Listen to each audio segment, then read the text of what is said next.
Okay. Thanks, Callie. You want to get high? Maybe. Maybe. Maybe.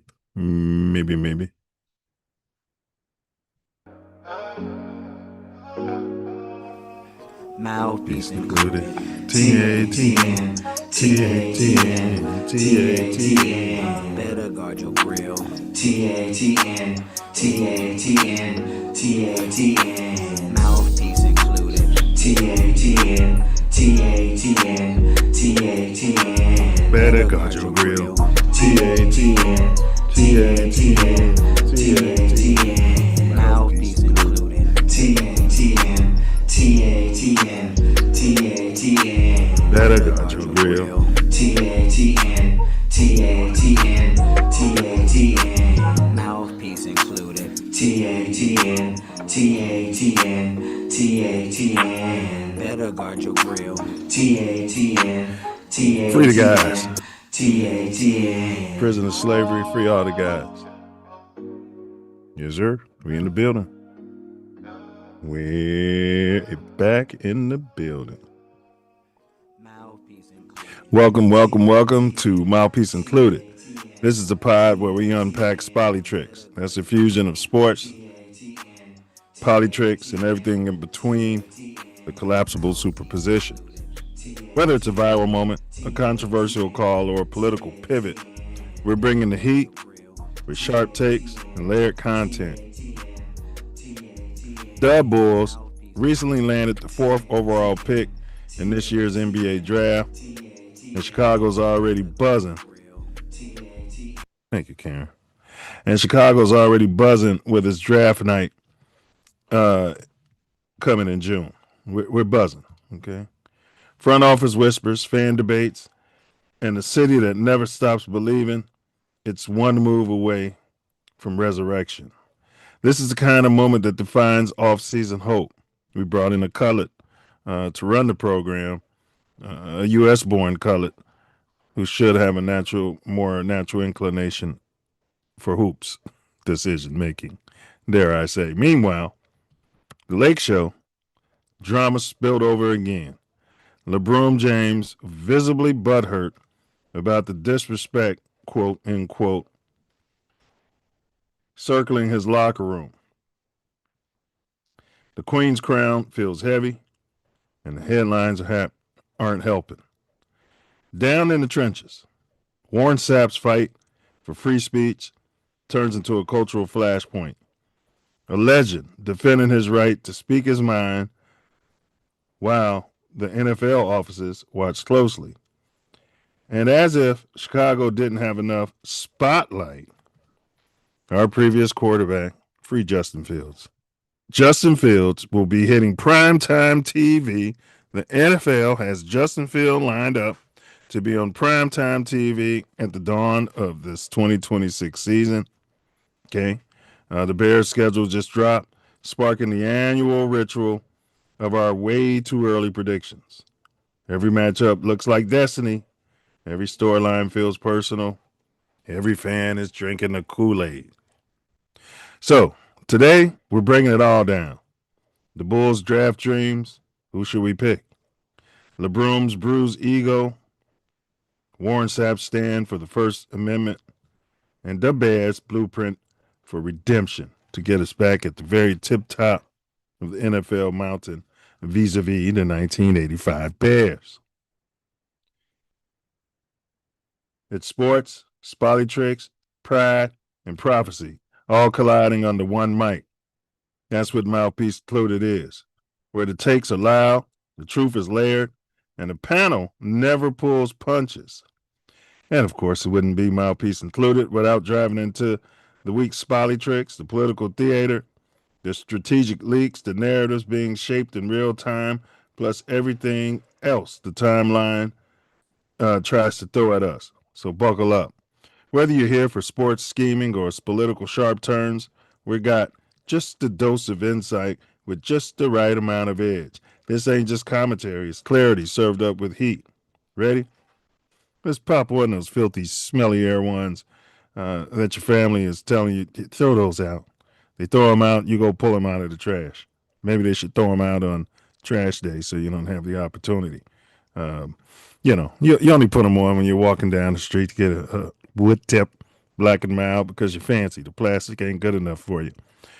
Maybe you're going down there to get some leaves to roll up your unmentionables in, or maybe you're grabbing a beer and you're going to go in that smelly store because they sell deodorant, but for some reason in their culture, they sure don't freaking use it. And walking through the snow and the slush and the rain, and you're going to get home and they're going to smell even worse. God forbid you spray some Febreze in there, something to make them not stink, just like your GM did, Ryan Poles, of the Chicago Bears, when he pulled up to the hallowed grounds of Hallis Hall on his first day of work at the crack of dawn, and he said, let's get to work. How about let's get those filthy Air Ones out? You're in Chicago. You need a fresh pair of ones. Do you understand? The panel is open. The link has been pinned in the chat. So stand down, stand back, stand by.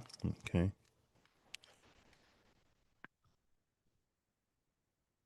Or pull up. But once again, if you do pull up, do not forget to bring your mouthpiece. You can and you will be treated. Smash that like button. The views expressed in today's pod are those of the host, the guests, and are not necessarily reflective of any affiliates or TATN.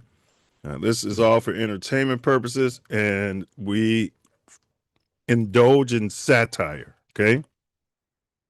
If you're taking everything we say literally, shame on you. Shame on the family that raised you. Satire. Grab your mouthpiece and let's get started. First, Midwest Festivals presents Ancestral Echoes out there. All right. This is the fourth annual House Music Fest. It's a glamping fest. It's an overnight thing. Day passes are available. You pull up. There's limited light pollution out there in Pembroke Township, Illinois. So you get to get away from the hustle and bustle of the big city, right? And you get to unwind, listening to the best DJs from across the Midwest. And now it's expanding across the United States and internationally. Somehow, you won't hear the same song played twice at this whole event where they're spinning all night, right, until 4 a.m. All right. If you need a tent, you can reach out to them, but they're going fast. The spaces are going fast. So lock down your space. There's a small fee for the rental for the tents. And then also the campers. You can have companies drop ship your camper there, get it all set up for you. So you could just pull up with your lobster and your other, your pork and your other scavengers that are high end, your calamari, and show up and show out, and have a great time. There's plenty of porta potties, plenty of water. So it's a professionally done setup, and big ups to those guys.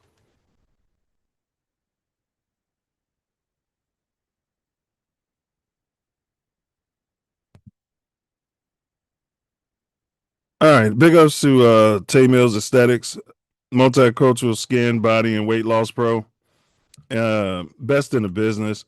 You find yourself in sunny Southern California and you need a licensed, bonded, fully insured esthetician, reach out to Milz at www.taymilzaesthetics.com. That link has just been dropped in the chat. Big ups Bella B. Bella B Designs. You need, maybe you got a basketball team you're coaching in some sort of summer league or spring tournament, and you need some t-shirts printed up. Reach out to Bella B at designs365@gmail.com. Tell them all the Self-Love Show sent you. Last but not least, big ups to Jim Recovery. J-I-M Recovery. Big ups. If you need a tow in the Chicagoland area, reach out to Jim Recovery. He'll pull up in a brand new flatbed. Family in the business for over four decades in the city of Chicago.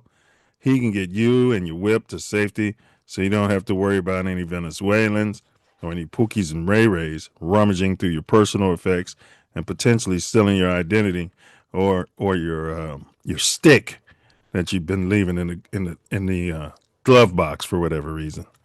All right. Enough of that said. All right. Let's go ahead and get Leo's finest in the building. Some say potential father of the year. You know, he gets nominated for that MVP. Oh, hold on here, Jim. I'm hearing a noise. All right. There's some chatter in the Hey, chat. Chicago, what do you say? The Oh, there you Sox go. Hearing a on noise. a win Look at today. the South Side gangster and the North Side. Gangster and the North Side songs. Get your socks on. Get your socks on. Get your SOX on. Yeah, yeah. Those first place White Sox. They're What flirting up, with it. what up, folks? We flirting with it? Yeah, what down, fool? I mean, they can mess around, win a division, and get in there and catch fire at the right time. Yeah, They're gonna well. have to make some moves before the trade deadline. Oh, yeah, yeah. We'll get that done. We're talking about it already. So you'd ranch your future. This is why you guys are perpetual losers. You'd ranch your future with a 500 ball club that's not going to do anything but get spanked in the playoffs first chance they get. Yeah, we're going to get there. I mean, what happened to the Cubs last year? What did they do? Well, they weren't a 500 ball club, nor did they ranch their future. And thus, that's why they have the best record in baseball. They're flirting with it right now as we speak. I mean, that's not what we're talking about doing. We're talking about adding some extra help through some means and ways that make some kind of sense. And we'll see what happens when we get to the deadline. We're making moves right now. We just traded some minor league prospects for another minor league prospect. We're doing it the right way.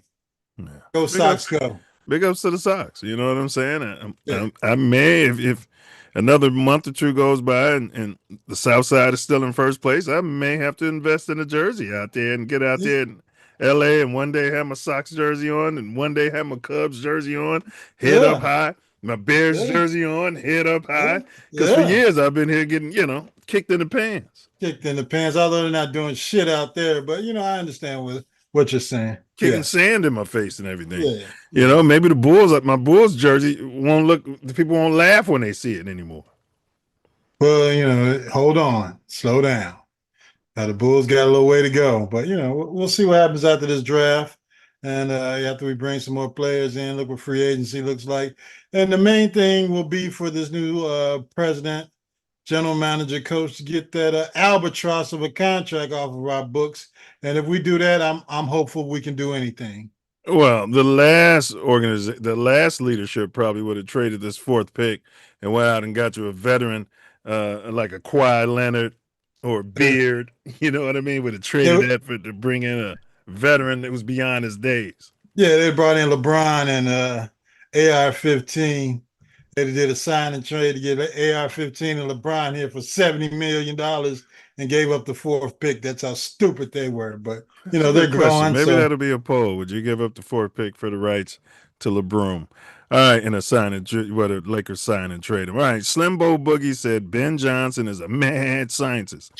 Haven't been this excited to see the evolution of offense in my lifetime. The mad scientist has mad weapons. 127 explosive plays happened in year one. Okay, these guys are offense happy in the Chicago Bears fan base, huh? Yeah, I mean, they've been through the era of listening to how strong the Bears defenses were in the past, and we won in the running game. They didn't like that defense and the running game and all that, and and how we're going to get better one day defensively and offensively. So with a magical quarterback. Now they got Nails, who's got magic in his jock strap at the end of games, and they're happy about that. So now you're going to see pass happy, love happy, offense happy Chicago Bears new age fans coming out in droves. Let me find out Slimbo Boogie is Diesel's alter ego. Yeah, booster hack account. He said, I'm excited for Xavion Thomas. Reminds me of Percy Harvin. Yeah, is that the receiver? And yeah, that's a kid out of LSU, the fourth rounder. Yeah, he's the next Hall of Famer. Yeah, King Von to you. Yeah. King Von. Yeah, big ups. I like Xavier. He is the next Velas Jones. No, hold on. Scat packages. Velas Jones was jettisoned from this franchise as a Super Bowl winner, failure, Velas Jones, I should say. failure, and a loss of a third round draft pick. Super Bowl winner. All right. He said, let's see. Could be an all pro return guy as a rookie and a weapon in run game. All right, he's already on the Bears. We're gonna get there in a minute. But I tell you what, there's a lot of Kool-Aid drinking going on. Maybe I'll throw a Bears Kool-Aid party for all the Chicago expats living in LA. You know what I Oh mean? man, shit, you got it. I saw Hink's Kool-Aid field tirade. You saw that? Yeah, the other day. My goodness, wow. Man, they had extra sugar in there, didn't they? Yeah, man. Hopefully he pops on today. My gosh, we got the toughest schedule in football. He was like, in week 15, Caleb Williams is going to go to Lake Michigan and walk on water before the game. He's going to walk on water. I'm like, damn. Is he walking or is he moonwalking? Yeah, he's going to moonwalk on the water backwards. Yes, he is. All right, well, RIP, on a sad note, to the NBA's Brandon Clark. Brandon Clark, he passed away. I don't think they ever gave any reason why. No, I haven't heard anything. I didn't research it, but I think they were saying it might have been self-deletion. Oh no, overdose. So it's hard to say self-deletion. But he was out here in the Hollywood Hills. Maybe he thought he was getting the booger sugar. Too early to speculate, but they said it was an OD. Maybe it was too much Finn he put in there. Like, yeah. OD 29. Don't he know he's supposed to be smoking the chronic? He's in the NBA. Yeah, well, I mean, that's what they say. I mean, who knows, man? The circumstances surrounding his death were not known initially, but then they started reporting here. Right now, the coroner hasn't come back with the report yet, but it's looking like an OD. But oh my gosh, that's terrible. 29, bro. Was he out from LA or he was just out partying or something? Yeah, that's a good question.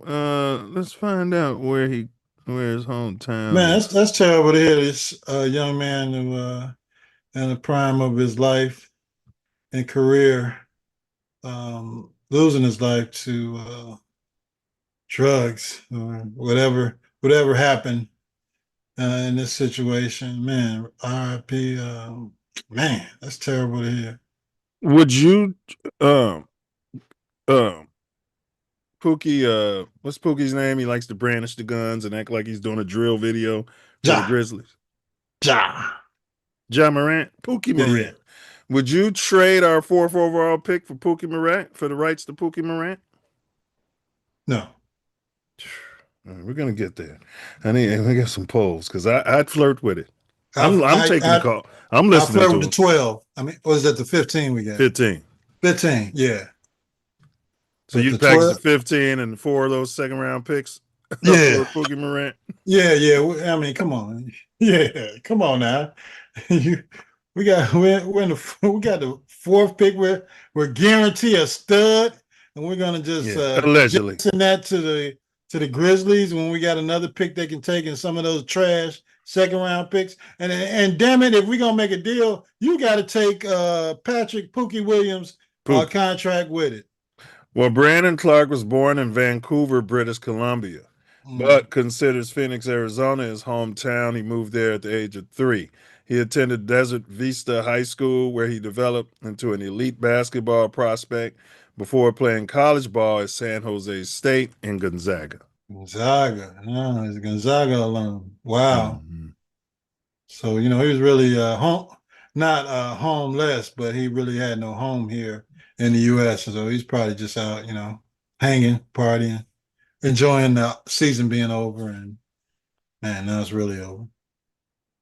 Terrible. Well, and that's I don't know if it was, if he was depressed or anything like that, but I'm saying if it is an accidental overdose, that's a reason for the legalization of all the shit. At least you know you can go to the CVS and you know it's not Finny. You know Yeah, what I mean? You know they're yeah, not mixing it with too much other shit that you're not trying to get. yeah. And we got, you would think there would be not a major investigation, but you got to find out whose house he was. Was it at his house or was he at a party? What was going on? Yeah, they But don't no. they don't care. He's colored. Oh, okay. Never mind. You talking like this was Caitlin Clark or something. Yeah, I Larry did. Bird. Yeah, I did. They have no interest. Yeah, no interest. Mm. So R.I.P. Jason Collins, bro. It Oh, was a yeah. tough week for the National Basketball Association. Jason Collins was the first openly gay and active openly gay player in the NBA, 13-year veteran. He's Was died it, at 47 years old after a battle with stage 4 glioblastoma. was he gay when he was playing, or he came out after he quit? No, he came out when he was playing. No. Yeah. He The glioblastoma, I understand. I looked this up. Now I can't remember. It's a fast spreading cancer, bro, in the Sounds like brain. wow. Yeah. And it's like only 5% of the people survive, no matter how early they diagnose. It's a highly aggressive, fast growing malignant brain tumor. It originates from star shaped glial cells called astrocytes that support nerve cells in the brain and spinal cord. Classified as grade 4 astrocytoma, it is the most common and deadliest form of primary brain cancer in adults. Mm. Yeah. Well, I wonder how. Well, we all wonder how any type of cancer is uh, Yeah, nobody knows, but metastasized in your body. But wow, RIP and condolences to his family. But go ahead, yeah. bro. Yeah, you think that these athletes have regular physicals, but some stuff you can't check for, some stuff you really can't diagnose, even though you're a world-class athlete and you're getting physicals yearly, doing blood tests, all these kind of workups on your body to make sure you're not doing booger sugar, steroids, and all this stuff, but Mm-hmm. you still get to the point where you check out because of cancer. That's tough. RIP. He has a twin, right? Does he have a twin? I think he's got a twin brother. That sounds about right. Yeah. Yeah, that sounds about right. All right, that must be interesting. I mean, if you got an identical twin and then one of them's zesty, you Yeah. just trying to walk around, and make your deliveries in Boys Town, smacking you on the bum, like, wait a minute, you don't remember last night? No, I don't remember shit. You better. That wasn't me. That's my brother. I got a twin brother. He should have told you because that was our agreement. Yeah, I think they both play in the league. Wow, This is that's making it a not. good sitcom, ain't it? You can't do it these days, though. And boy, in the No. '90s, they'd have loved it. Well, they did it with bosom buddies or something. Yeah, bosom. All right, let's move off that.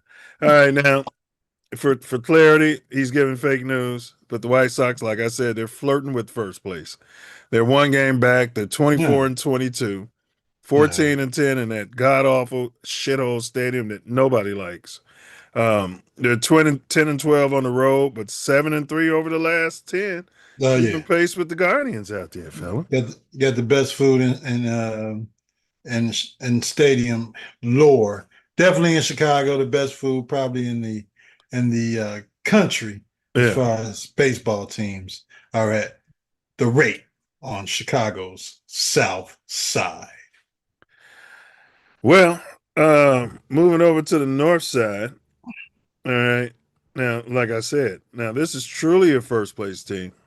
Mm-hmm. The Northsiders are 29 and 18, 18 and 5 in the friendly confines of the drop dead gorgeous Wrigley Field, who Diesel last week said he would have no problem going to Wrigley Field, Ace. He Yeah, doesn't have to have them win 98% of their games like you.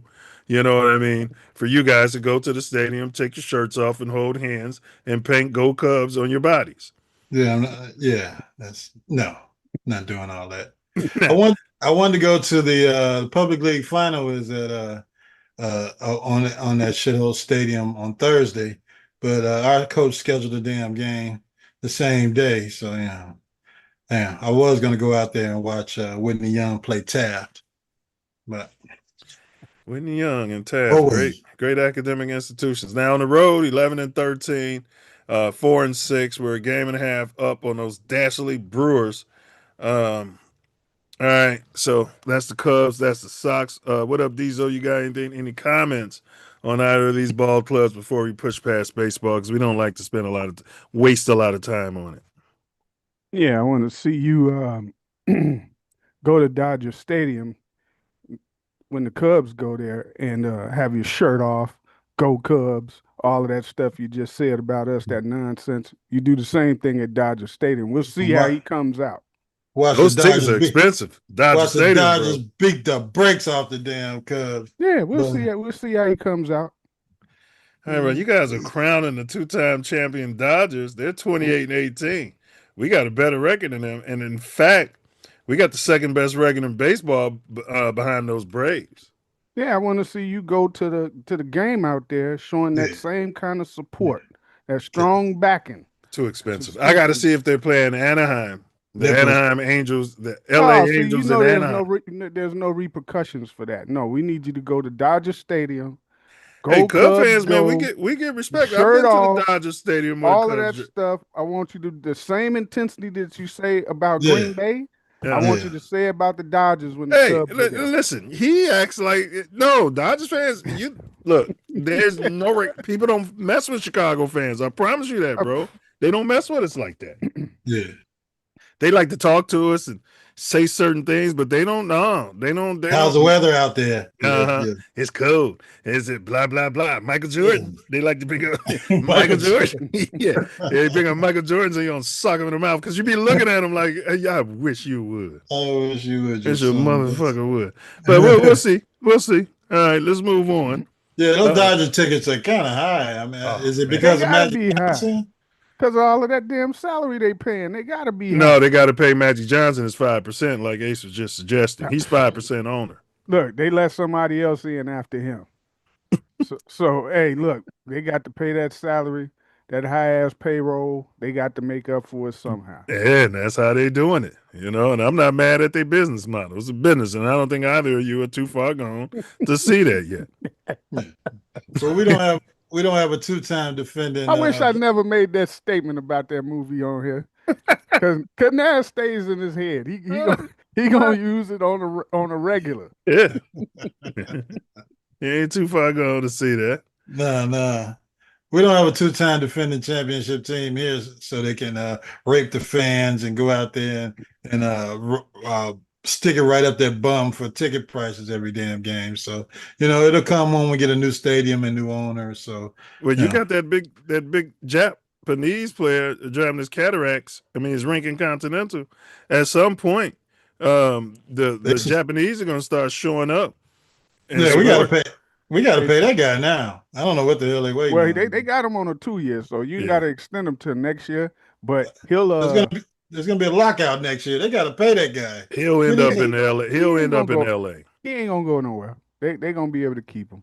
They'll be able to keep him because they can afford it. They can afford it. They're not really paying nobody. Delusional. Bunch of young players. Sox fans are more delusional. You guys have got to be the most delusional fans in Chicago sports. That's a turning point for us.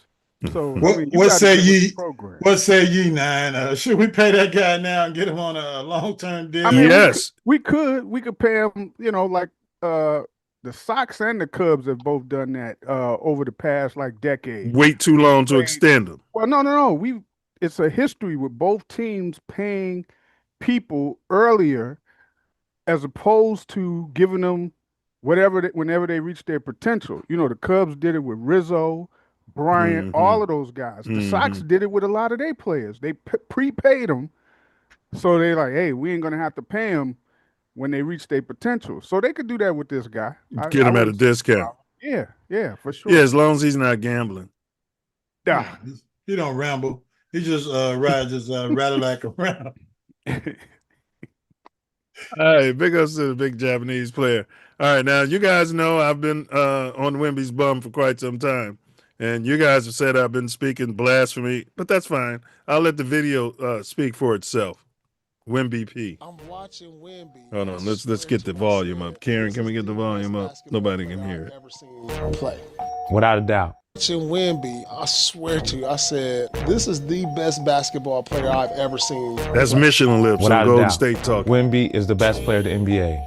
A 7'6" center shooting a logo 3 all net. He is the most complete player we've ever seen play the game. Like, you can't put a point guard on him. From that guy. Truth be low key hating on Jordan. Yeah, They're he's talking too about he small. was better than everybody in the damn league. I mean, come on, man. Yeah, A lot truth of them- be, A lot I of them mean, be hating on. yeah, on they Mike. do. They do. You can't put a 2 guard on them because they're too small. You can't put a 5 on them because they're too small. And if they are the same size, they're too Who's slow. guarding him? Like, we could talk about Bron, George, Joe. He is the most complete player in the history of the game. Like, he's a real alien. And I like the elbow. That get off me. I like the elbow, right? And I like that the NBA didn't suspend him either. Like, don't make it soft. What do you mean don't make it soft? It's too late for that. Yeah, I think they're capping when they say he's the most complete. He's not the most complete. I agree with that. He's Yeah. just the most talented in the league right now. He's That's a his time. Taller top version of what I envisioned Benji Wilson would have been, God rest his soul, had he made it to the league. I mean, he's got energy like Benji had. Mm-hmm. He's got He's that got- energy, And he wants to get the W. and he don't get. And when I say that energy, it's kind of like, you know how Rodman had the energy going for rebounds and stuff like that. Yeah. Benji kind of had that kind of energy, but Wemby, it's like his hustle, his motor, because he's so frail, he can still maintain to have a motor like that. Now, what'll happen is eventually when he puts on some more pounds, we'll see if he can still maintain. And he's that. only doing it for 25, 26 minutes as Yeah. opposed to Robin and them doing it for 40. Go ahead, Ace. What's your take on this? Well, I was just about to say that. I mean, he's only playing 20-something minutes a game. You know, Dennis Rodman was still riding the bike after the game, you know, after not washing his ass and going out to the club. And so it's a tough comparison, especially during the eras of physicality that you had back in the Jordan Rodman eras versus playing 20 minutes a game nowadays without getting touched. Yeah, I can't. I really don't like comparing eras no more. Could he play back? That's lazy. That's a in- lazy take. But go ahead. No, I really don't, because it doesn't do you justice. Because could he have to play back in the 80s and the 90s? Yeah, we seen guys tall like him playing back then, right? Yeah. But you had people, they would end up like Brad Sellers, It would Sad be like sellers. him. Sad sellers. Ralph Sampson. Ralph Sampson, because he ends up hurting his legs. We never got to see his Sad sellers, you shouldn't even put them in the same sentence with Ralph Sampson. What are you guys doing here? Well, Ralph What do you mean? Sampson was Ralph he got Sampson hurt was a too. beast. And he Yeah. got hurt. If he got hurt Correct. his knee- Sad sellers, right. Sad sellers wasn't hurt. He was a bum. No, Well, well, I I'm mean, saying Linky like he is. Brad Sellers could shoot. That's about all. Couldn't he- dunk. That's He's 7'1", about couldn't dunk. Oh my God. I all- gotta go off that's camera about and all. let y'all Sox fans big up sad That's sellers. about all. Because he couldn't rebound. He couldn't help Mike in no kind of way, man. He couldn't. it was rebound at terrible. all. And he was the leading rebounder in the Big Ten before he came in the NBA. And then What did I tell you about the Big Ten yeah. at that time? I mean, he was 7'1". He couldn't dunk in the NBA. I mean, yeah. Yeah, he was soft. I hated to see him come on the court. He was Yeah, a horrible draft pick. Management wins Wow. championships, they said. Yeah, well, you know, they looked at the same stat that Diesel saw. Is he was the leading rebounder in the Big Ten. Thought he could yeah. bring rebounding to the Bulls, you know. and he Did they weigh him? Man, he probably weighed like the same as Mike back then. Yeah, Yeah, but one was 6'4" and the other one was 7 foot. right. Yeah. And, So and Jordan jumped higher. and he just didn't have it no heart. No, you know, the inner drive to make you get better and all that. Brad Sellers didn't have it. I mean, I can't believe y'all mentioning Brad Sellers in the same sentence with Wimby P. And it Well, wasn't. It was back in those days when the Bulls the front office was kind of arrogant. They was drafting power forwards every year because they were set at two guard, and they figured anybody can play on the opposite Mike, yep. and you have Pippen. So they're Yeah. pretty damn arrogant every year in the draft.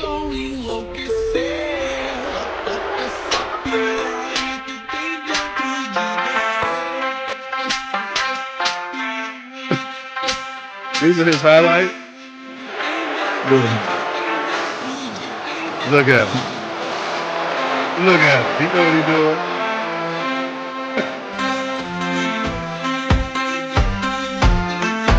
Oh, he's falling, boy. And you know what's funny? I'm glad you showed that clip because I get tired of hearing these guys, former players who played right in recent time, Uh-huh. and they keep, oh, well, they end up with Rodman and one of the best defensive.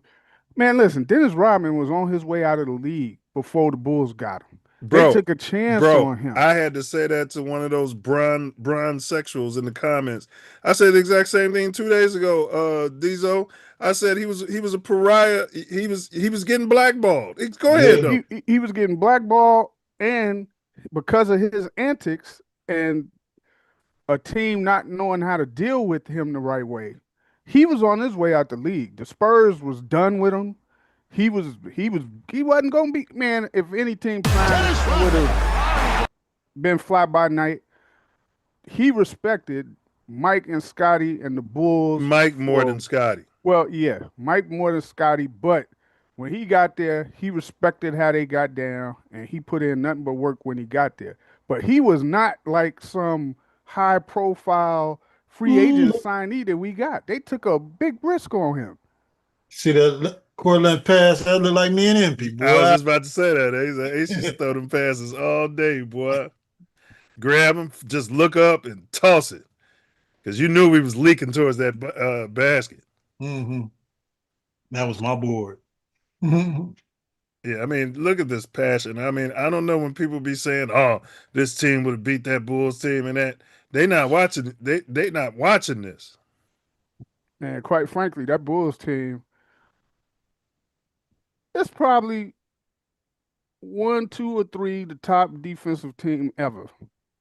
We Yeah, argue 1, 2. The only reason I say 1, 2, or 3, because there really was no center that was dominant, that could block shots and stuff like that. But everybody else, Jordan, but when they had Cartwright in there, yeah, he was a defensive center. That was about all he could do. I thought he just took up space and could rebound occasionally, right? But and you didn't come down there with them little flicks when you knew Bill Cartwright was down there. Yeah, you messed around in your career. He could hit. Cartwright played the 5 because that elbow was coming and you kept running. But as far as like, if there was a center that we had was defense. You saying it wasn't a Pat Ewing or an Elijah Wan? Yeah, Elijah Wan, Robinson, somebody Mutombo, known as a shot blocker, right? Man, if we could have had a Mutombo on that team, that shit would have been perfect. Oh my goodness. Oh God! But if you throw in Jordan, Pippen, Rodman, Ron Harper, oh my God! Teams couldn't score on none of them 4 people, and they could all switch positions. Of course, you would have Pippen and Rodman can occasionally do power forward, but man, they like 1, 2, or 3 top defensive teams of all time. Pippen never liked Rodman because Rodman used to punk him when he was on Bad Boys. Man, and Pippen just hold that little grudge because Pippen, at his foundation, Pippen was a little bitch. Get over that shit. The city forgave him because we felt like he was under instruction from Isaiah. All of that, Isaiah, like, I never hit none of them. Man, they were taking orders from you. I forgave him because I knew he was a baller. I remember I came to the crib and I don't know if Ace of them was over there, but I came from work and they was like, man, the rumor is we got a chance to get Rodman. How you feel about it? I'm like, sign him up. I didn't even let them finish the sentence. Hey, like Ace said, you got to get over because I knew he would fit that system perfectly. And we needed a power forward. More importantly, a coach like Phil Jackson could understand somebody like that. Okay, I Yeah. gotta let this guy do a little bit of this to Yeah. get all of that. I just want to watch him go out there and grab 24 rebounds and work and piss off Malone and Barkley and all them. That's fine with me. I'm okay with this. All them dirty Pistons, man, all of that play, for the most part, I was like, man, that coming from the top down.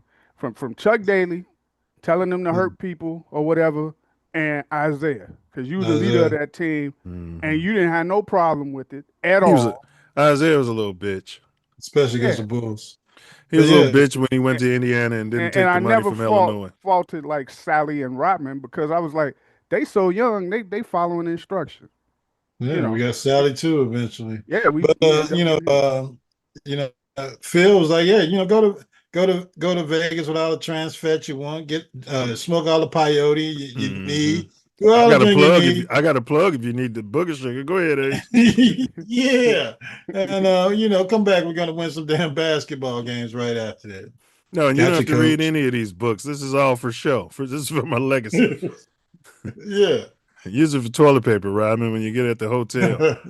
Just wash your ass before you show up. That's all we're asking. Yeah, well, unfortunately, that wasn't his. Yeah, he wanted to stink. That's how he got into the other players. Those players here, like, yeah, this motherfucker smells. Yeah, that was just like they said Peja Stojakovic. Is it Peja? Bro, I believe it, man, because the Europeans, they got a different standard for what it Yeah, means. yeah. They'll take one bath a week, and when they do, they just getting in the bucket and pouring the bucket over them. And like, bro, wash your ass. I think it was not was it Page? Not Stojakovic, the guy from New Jersey. The guy that passed. That died. Yeah. Yeah, they said he used to smell like ooh-wee on the court, and you did not want to guard him because he smelled so awful. Yeah, it's a strategy. Well, we got a video, and these are, I know you don't like supporting coloreds when they graduate, but Ace sent this here. Is that a fact?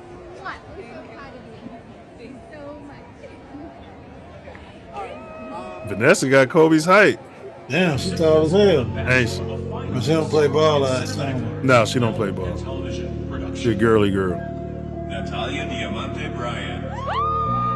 Diamante, huh? I'm always wanting Mitsubishi Diamante. Yeah, she about 6, at least 6'1". She tall because she ain't even wearing no high heel. Nah. Petrovic, that was his name, man. Dragan Petrovic. Dragan Petrovic, yeah. New Jersey Nets. There she is, Kobe. Kobe watching from heaven. Yeah. All right, any thoughts on this? Congratulations. God bless the family. And hopefully, unfortunately, Gigi didn't survive the tragedy, and good luck to her in life. Yeah, shout out to the family. Wonder if Jaylen Brown walked her down the aisle. Yeah, just a thought. Slimbo Boogie said Kobe won 5 rings and was the face of the league for an era like MJ. He's second best player ever behind MJ. Third, I have Dr. J. Fourth and fifth, I put Magic and Bird. I got Magic and Bird high on my list, higher than everybody's been saying. You got to have Kareem on that list, though, while you're playing. What do y'all think of his list? You say he got. It's tough. It's tough not to have Charles Barkley in the top 5. I know he didn't win no chip, but damn. You got the Chuck wagon it? Yeah, he was losing to Jordan. Yeah, he was a stud, super stud. Kobe Bean, number 2. What's the forward from San Antonio? I used Duncan. You forgetting about Tim Duncan and Olajuwon. Dream B on my list, boy. Yeah. I'd take him over Shaq. Watch my lateral movement. Man, Shaq and a prime Olajuwon would have been a hell of a matchup in a series, boy. Yeah, I get a nod to Olajuwon because he played better D. Didn't he shut Shaq down, or was that? Yeah, he did. He shut him down. Yeah, but Shaq wasn't in his prime. But Shaq yet, was though. a baby still. Right. Yeah, he was still learning the game, and Olajuwon had lateral movement. But even when Shaq hit his prime, I don't think his D was like, how we've just talking about shot blockers and stuff. Mm-hmm. People feared the Dream when they came in the cup to block their shot. They did not fear Shaq. Well, he to was block doing it their since shot. Five Slammer Jammer, Exactly. But that's But what he- I'm saying. He was known for his D, like but Wemby. and So his, Wemby, the future exactly. Jordan's got he blocks shots like Elijah Wan. He's got an all around game like Michael Jeffrey Jordan, and he's got a shot like Steph Curry. Go ahead, Ace. let's see if he wins a chip when he wins his Yeah, first. you don't have no 2 shot or like 3 Steph chips. Curry. He's got a shot like Jack Sigma or something, but you know, Yeah. he's not no Steph Curry. But Not yet. No, I don't think he's a goofball, but he's great. I like to see the great goofball. So y'all got a problem with the Drop Dead Gorgeous on this list? Larry Legend? I'm telling you, I would take Larry over LeBron. I'm sorry. Yeah, Oh, man. yeah. Bird was a man. That's why it's so hard to compare these eras, Oh, man. here you go with this lazy It take. is. It Yeah, is. I don't like him when he was a racist, but we don't know what's in his heart. When you compare eras, right? Man, if you'd have took Bird, if he didn't hurt his back, you'd have took him on that Bulls team. If you had a deal where you could have moved off Scotty for Larry Legend, you'd have signed up for him. I'd have traded him in a heartbeat. Because all he cared about was winning. He wasn't cared about all of that other all stuff. that other shit. Yeah. But when I say eras, man, I hate when we dismiss the 70s because a lot of them were in the ABA and they don't get credit that they deserve. Because they're in a different league, and the NBA, like a lot of Docs, he was in his prime in the ABA, wasn't he? Oh yeah, he was killing. Yes, and the NBA didn't get like pop until 1980. From pretty much the NBA, a championship didn't mean half of what it did when they started winning them in the 80s. Joey White from Leading Edge said, "Who's going to win the finals this year?" Yeah, shit. So I think 3 of my teams are still there.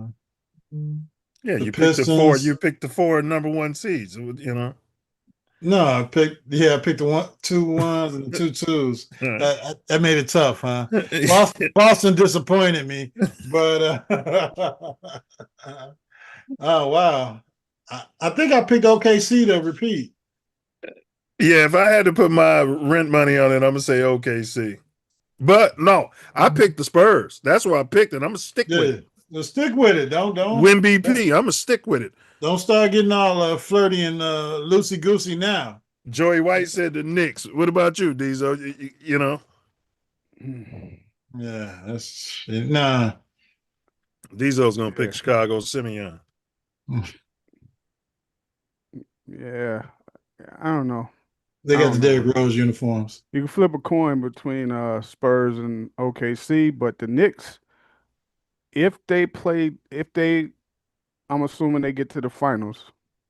If they play D like they had in the past series, because I was really shocked at how they kind of D'd up Philly, because Philly had some decent offensive weapons, although Embiid was laboring.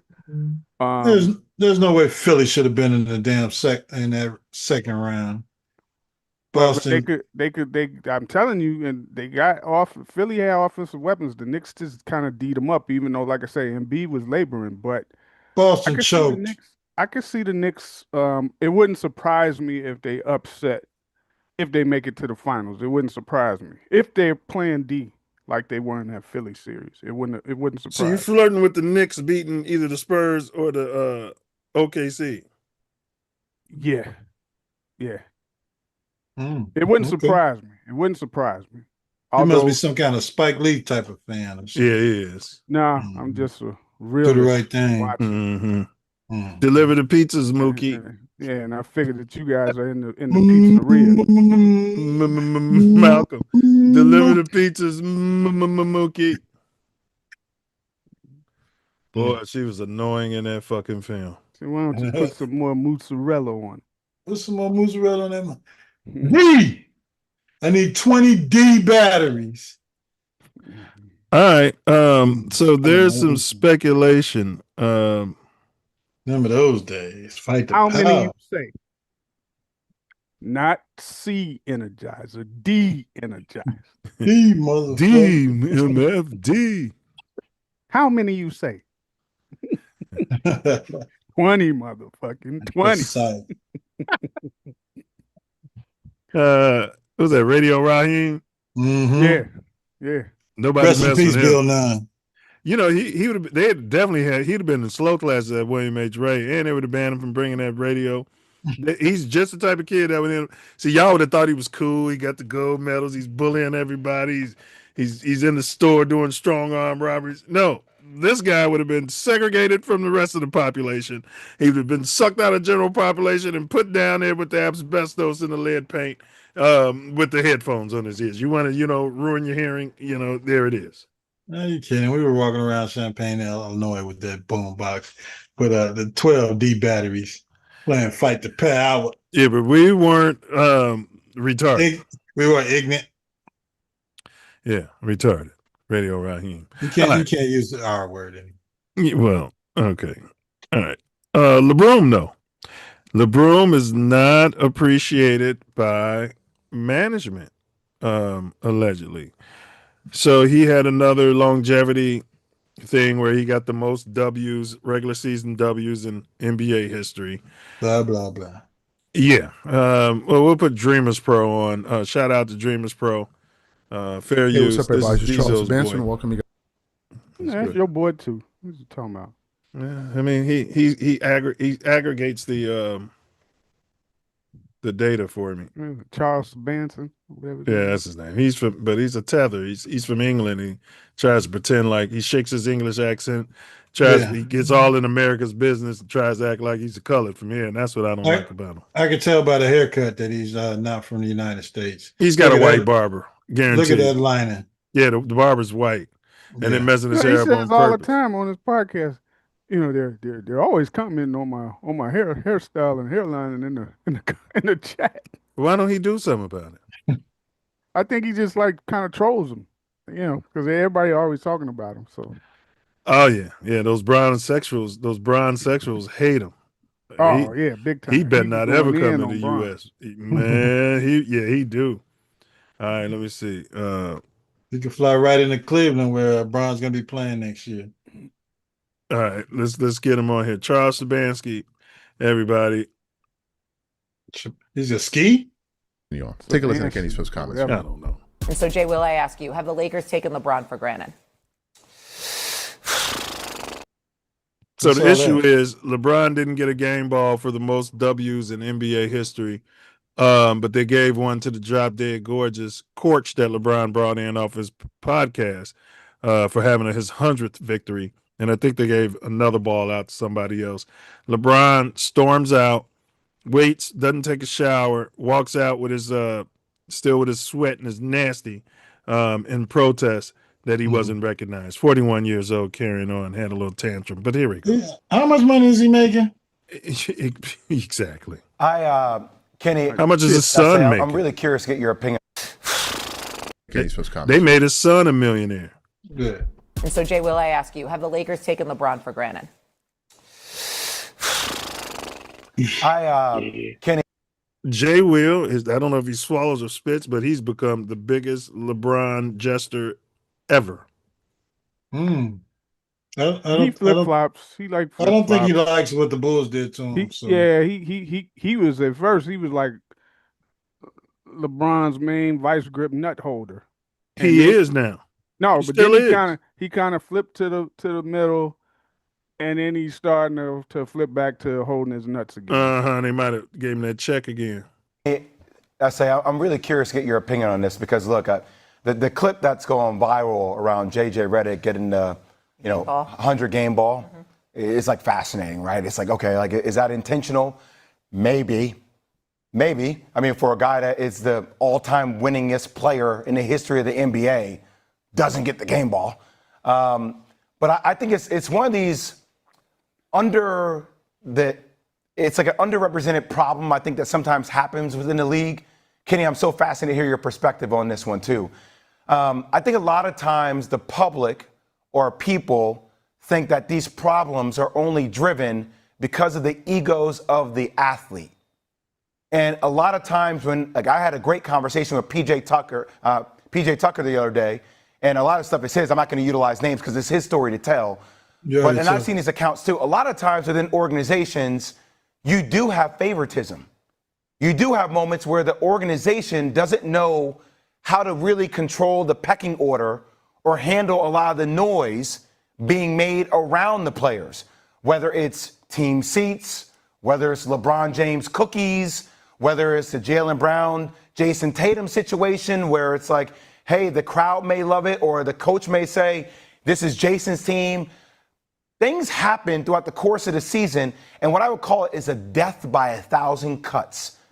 There's so many things like, Kenny, you're one of the most aware dudes on the planet, especially within a team. So there may be in teams where you may have to bow down because you recognize where the pecking order exists. But if you feel like you're on the same level with somebody and you come in and you see those 1,000 cuts, small cuts by the organization because you think you're as equal to your counterpart and not beneath, a lot of times that creates more distance and more controversy and more chaos. And to me, like, this is an example of that. I'm not saying you need to cater to every one of LeBron James's needs. I'm not saying that at all. But a lot of times we always put the onus on the player, and a lot of times it is on the organization as well to manage the egos and how they communicate that, because it does add up. Well, all right. So before you hear Kenny's response, what's you guys' initial take on what he just spewed? I mean, this guy's been in the league over 20 plus years. How much nut holding do you damn need? How many game balls and game trophies and awards and somebody rubbing your bum? How much do you need? Come on, you make it 35, 40 million damn dollars. I don't give a damn about him giving no damn 100 game ball. I'm going to jump in my damn Maybach or G-Wagon, whatever the hell he got outside, and going to fuck home or going to dinner. What are you talking about? He made over 50 million, I think, this year. 53. So why the fuck does he even care about that type of shit? 53 million. You don't need all of that. If all of that stuff matters to you, I can see why your ass got early exit right on out of there. That's what should be mattering. Well, this is the stuff they used to piss off Pat Riley with the slick hair and dealing with LeBron. Yeah, and then you got this Jay Will, he You called him a sea sucker. What that was your initial response? No, I'm saying that's what I call his commentary on that issue. Yes. Yeah, because you basically getting you some lubrication and trying to slide and glide and not come off like you catering to whatever his needs or wants are, even though he's saying, you don't really need to cater to Correct. his. No, well, don't even bring that shit up. Why were you even talking about it? To your point, Diesel, this is a contract year for LeBron, and that's when his jesters, I think that's when Clutch pay out the most money in the year leading up to him getting a new deal. So LeBron could get more money, and they all get little cuts of money. Then you can hear Rob Pelinka's punk ass, and again, this is just based on how I feel about him as a GM and all that snake shit that he does. He looks like that actor Rob Lowe. Air quotes is going to do a side by side with those two. So. Yeah, and they always talking about he's part of the Fab Five. All I remember it was the Fab Five and Dugan Fife. And he wasn't part of no Fab fucking Five. Dugan Fife wasn't either. No, all those five was colored. No, like I said, my boy from Detroit, he used to tell it's the Fab Five and Dugan Fife. It's and like a plus one. Correct. And a plus one. It wasn't no Fab 6, it wasn't no Fab 7.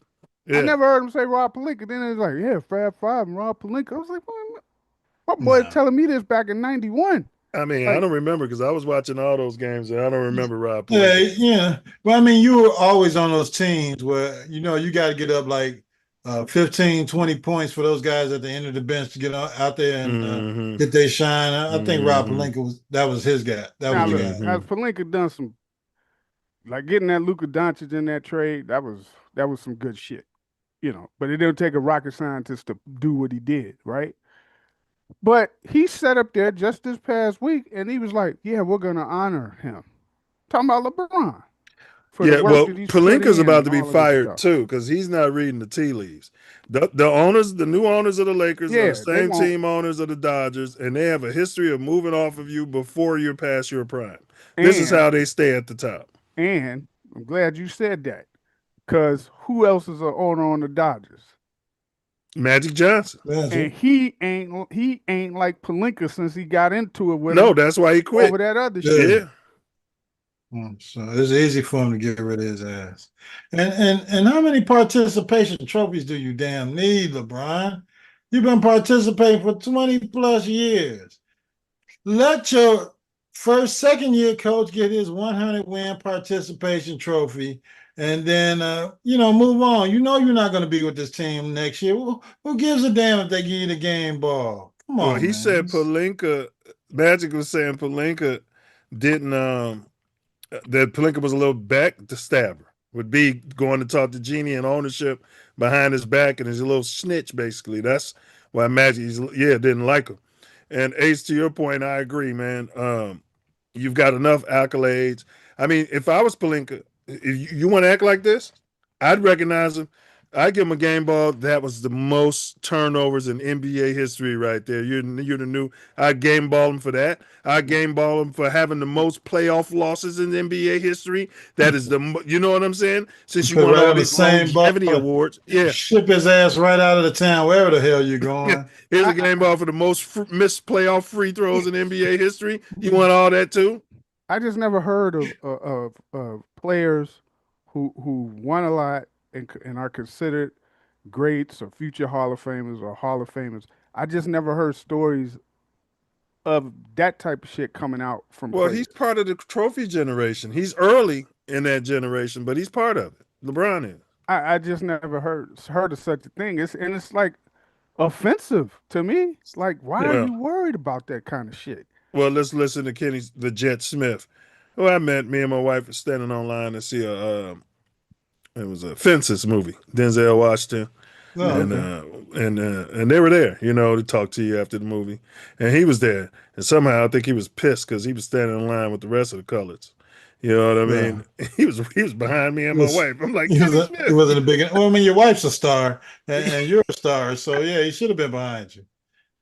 Yeah, he's taller in person. He's like 6'3". I'm like, damn. Yeah. But he had a little attitude, but I think it was because of that. But here we go. I've been blessed to play with two of the greatest players that I feel has ever played in the game. And that in college, I played with Michael Jordan, and in the NBA with Hakeem Olajuwon. And never, ever in their tenures that I played with them, I heard the word "my team" or taken for granted, because the things that they worried about were not cookies. Now they said that was the straw. D Wade came out and said the cookies was the straw that broke the camel back in Miami. Miami. Yeah, they didn't have his chocolate chip cookies on the on the plane. Bro, you a millionaire, bring your own damn cookies.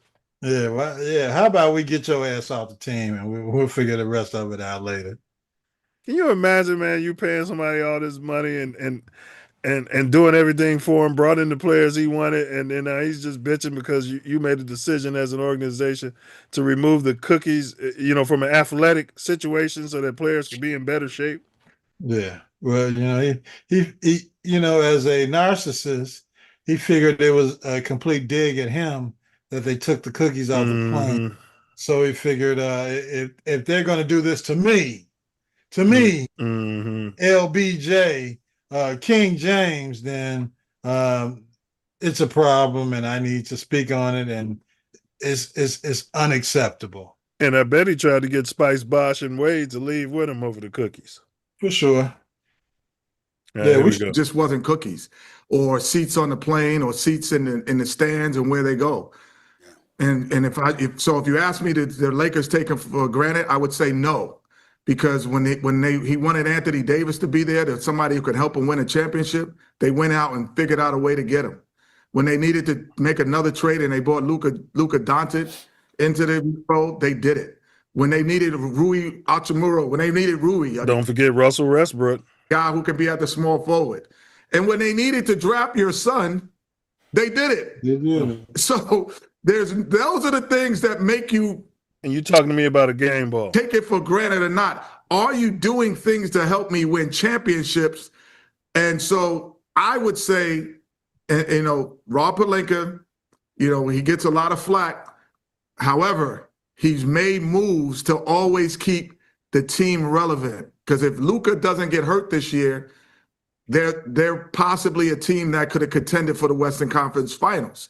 But That's how the guys I know who are the best players and generational players, that's how they look at the game. And they put that inside of the team. We never talked about parking passes. We never talk about seating. We talk about who are you bringing here to make this job easy, brother. That's it. Fantastic. So that's exactly what we're talking about. We never heard of such a fucking thing, man. Y'all should have heard Kevin Garnett's take on it. You can only imagine. Garnett, listen, Garnett, he goes in on a lot of this stuff. And quite frankly, I think you know what I noticed? He don't get no pushback from those modern NBA players. They don't even put his name in his mouth. I think Kevin Garnett has a history of slapping the shit out of him. I think he roll up on you. When he first came into the league, I think his attitude or mindset, because he was so young, was kind of like these new jacks. But then But there was enough veterans in the league to quell that. He had people like Malik Silly, who was his watching out for him in Minnesota and all of that stuff. So to your point, LeBron's 41. He's supposed to be curbing rookies from having this attitude, talking about cookies and other bullshit, and he's doing it. Yeah, and I think once Garnett realized that he had spent some time in Chicago, and the mentality he was supposed to have coming out of Chicago, even though he played in the South as a youth, he was like, yeah, these motherfuckers scared of me. Chicago is embedded in him. Yeah. I mean, you hear him constantly talking about Lord. Yeah. Straight Vice Lord. Yeah. Straight Vice Lord. That's he was in town 1 year and he became a Lord, boy. And he took it right. He threw up the fin after he won his first chip. He took it right to Minnesota, where it's a gang of Vice Lords out there. So he had no problem going to Minnesota. Yeah, that's where the Lords lay low at, Minnesota and Iowa. And so he got there and get a white girl with some Section 8. And he matured. Stay in the house all day like they're on house arrest. Get a fat white girl to bring home the food and everything. Yeah. Go ahead. Yeah, but I thought I remember when they played the Lakers in their Western Conference Finals and they took them to 7 games, and Lakers beat them. And I was rooting for Garnett then, you know, because I was like, man, it'd be nice to see a different team get in there into the finals. And they took them 7 games. I was like, man, he just need a little bit more help, a little bit. But did y'all notice how they was trying to cheat for the Lakers at the end of this game? They got swept, man. I don't know if I'm so tired of it. They be cheating for the Lakers. That's why they got so many championships. It's LeBron. That's they why cheated for Kobe and Shaq too against Sacramento. That's why the bubble definitely doesn't count for me. Yeah, you know, Ace, Skip, your boy Skip. Yeah, he said bubblicious. Same thing air quote said. Yeah, bubblicious. Skip said it. Skip went on the Arenas podcast.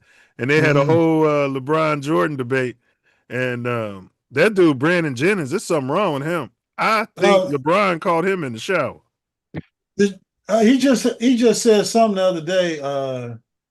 LeBron, Steph, and KD is the greatest big 3 of any era versus Jordan.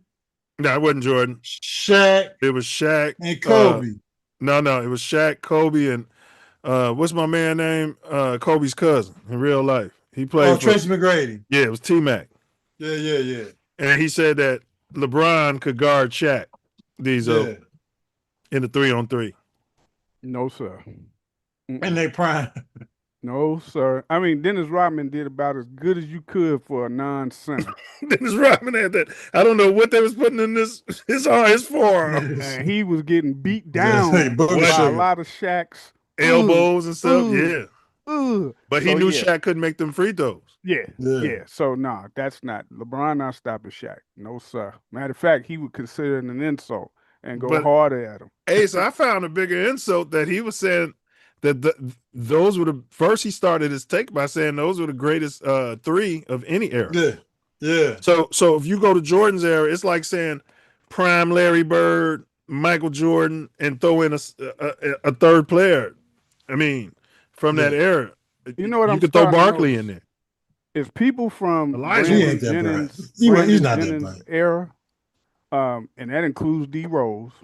They all coming out that same time frame in that era.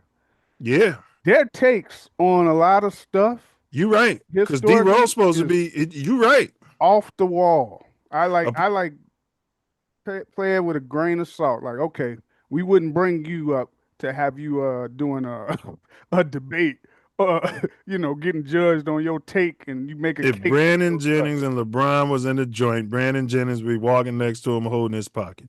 I'm convinced of that. His takes are crazy. Yeah. He brought up some stats, a new stat, and the big dude, Kenyon Martin, I think it was, he asked him, what does that stat mean? Dude didn't even know what the stat meant because Clutch was texting him fodder while he was having that debate with Skip. And dude asked him, no, what does it mean? Without looking it up. Finally, dude had to look it up. He's like, you don't even know what that stat means. Man, listen, I'm telling you, those guys, a lot of those guys from that era, Brandon Jennings, I think he came out right around the time D Rose. A lot of those guys, when I hear their takes on basketball history and comparing players and all of this stuff, I'm like, what the hell? Who the hell raised you like that? Correct. We know Brandon Jennings. So I don't pay no attention, man. I just like, okay. Oh, he's from what era? Okay. I don't pay no attention. So Lisa Leslie, y'all. Let me check the chat before we move on. But when you sit up there like that and you embrace debate with somebody like Skip or somebody like that who knows, they gonna go in on you. Like, where are you coming up with? Hey, Skip said that Mark LeBron is 9 on his list. He trolling him. He trolled him. He dropped him down to 9, bro. And I ain't mad at him. Yeah, no, I know that. You know, but that hurts even better than LeBron's. Who? Isaiah. Look, yeah, Isaiah got him number 1. He's not welcome in the city of Chicago anymore. No, not at all. All right. Stay where the hell he's at. All right, so Lisa Leslie, big up to LL, man. Lisa Leslie is going to get a statue out in front of Staples Center. Congratulations from my mind. Is she deserving? And what's y'all take on that? Do the Sparks play there? Sparks? I think so. I believe they do play there. They were playing there. I don't know if they're still playing there. This is a little something I had AI make. This is what this is what crypto's gonna look like someday with all the statues. They're gonna give me a statue just for pissing on the side of the building 5 times. You know what I'm saying? Now she getting a trophy or a statue, man. That's great, man. She was. I kind of the WNBA, man. It's like those early years and stuff. They don't really get enough respect because it wasn't so much of a limelight because of quote unquote the other part of America wasn't so interested then. Right? What do you mean the other part of America? What do you think? I don't know. Now they're all interested now, right? Hey, I don't know. Soon as what's Clark he talking came about? The Drop Dead Gorgeous? soon as Clark came into the league. Trans-fed or Is he talking about the LGBTQ community? Well, if you want to throw the alphabet in there too, go ahead. But well, they started out interested. So yeah, yeah, for different reasons. But there was no, it didn't get a whole lot of respect. Just like no financial package. Yeah, it wasn't. So all those players that came like those early years and stuff, just not enough respect, if you ask me, for a lot of them. Yeah, and I really don't think they still get enough respect. They don't. Those early Houston teams and those early New York Liberty teams, the Teresa Thompsons and the Cheryl Swoops of the, Cheryl Swoops was a baller. Yeah, I mean, they was playing ball, and it was just that the league was in its infancy. But they were balling, and it wasn't as watered down. So since you had less teams, that each team had more talent. Yeah. It's a so shame now you look. Cheryl Miller never played in the WNBA. Cheryl Miller, and I'm gonna do a side by. I'm gonna have air quotes do a side by side with Reggie and Cheryl. They're in fact the same person. I'm 100% sure of that. Cheryl Miller is Reggie Miller in drag. Big ups to Cheryl and Reggie. All right, I got something to play for y'all. I found this fascinating. It's still on Lisa Leslie. They brought her into First Take. They like to bring you in when you're getting accolades and then ask you a controversial question. She was very honest. Caitlin Clark and the Indiana Fever defeated the Los Angeles Sparks 87-78 for their first win Move of the it to the season. Clark with 250 one point. of Okay. very early, so I'm not making any predictions, but I'm so excited about the play. The Fever had such problems staying healthy last year as well, so health always a factor with all of these teams. Look, before the season started, WNBA GM selected Paige Beckers as a player they would most like to start a franchise with. What's your reaction to that? Well, all those GMs probably going to get fired because this is a money business, and the money is about Caitlin Clark, who is the player who has made never in the history. Business, you ain't too far gone to see that, is you? You ain't too far gone to see that, is you? Of the WNBA have we had a player force teams to get into larger arenas. I've never seen that happen. And so if you're the GM, you're obviously supposed to be bringing in money. That's revenue. Right. I'm going with Caitlin Clark. Caitlin Clark. You heard it right there. You know, so it's kind of supporting y'all position about Angel. Yeah. She's selling tickets, selling jerseys. She's bringing butts in the seats, so to speak. Yeah. Y'all talking about winning. Well, we was winning with Candace Parker, and then y'all let her go. She won a chip, and she was selling jerseys and selling tickets, and people was coming in to see the damn game.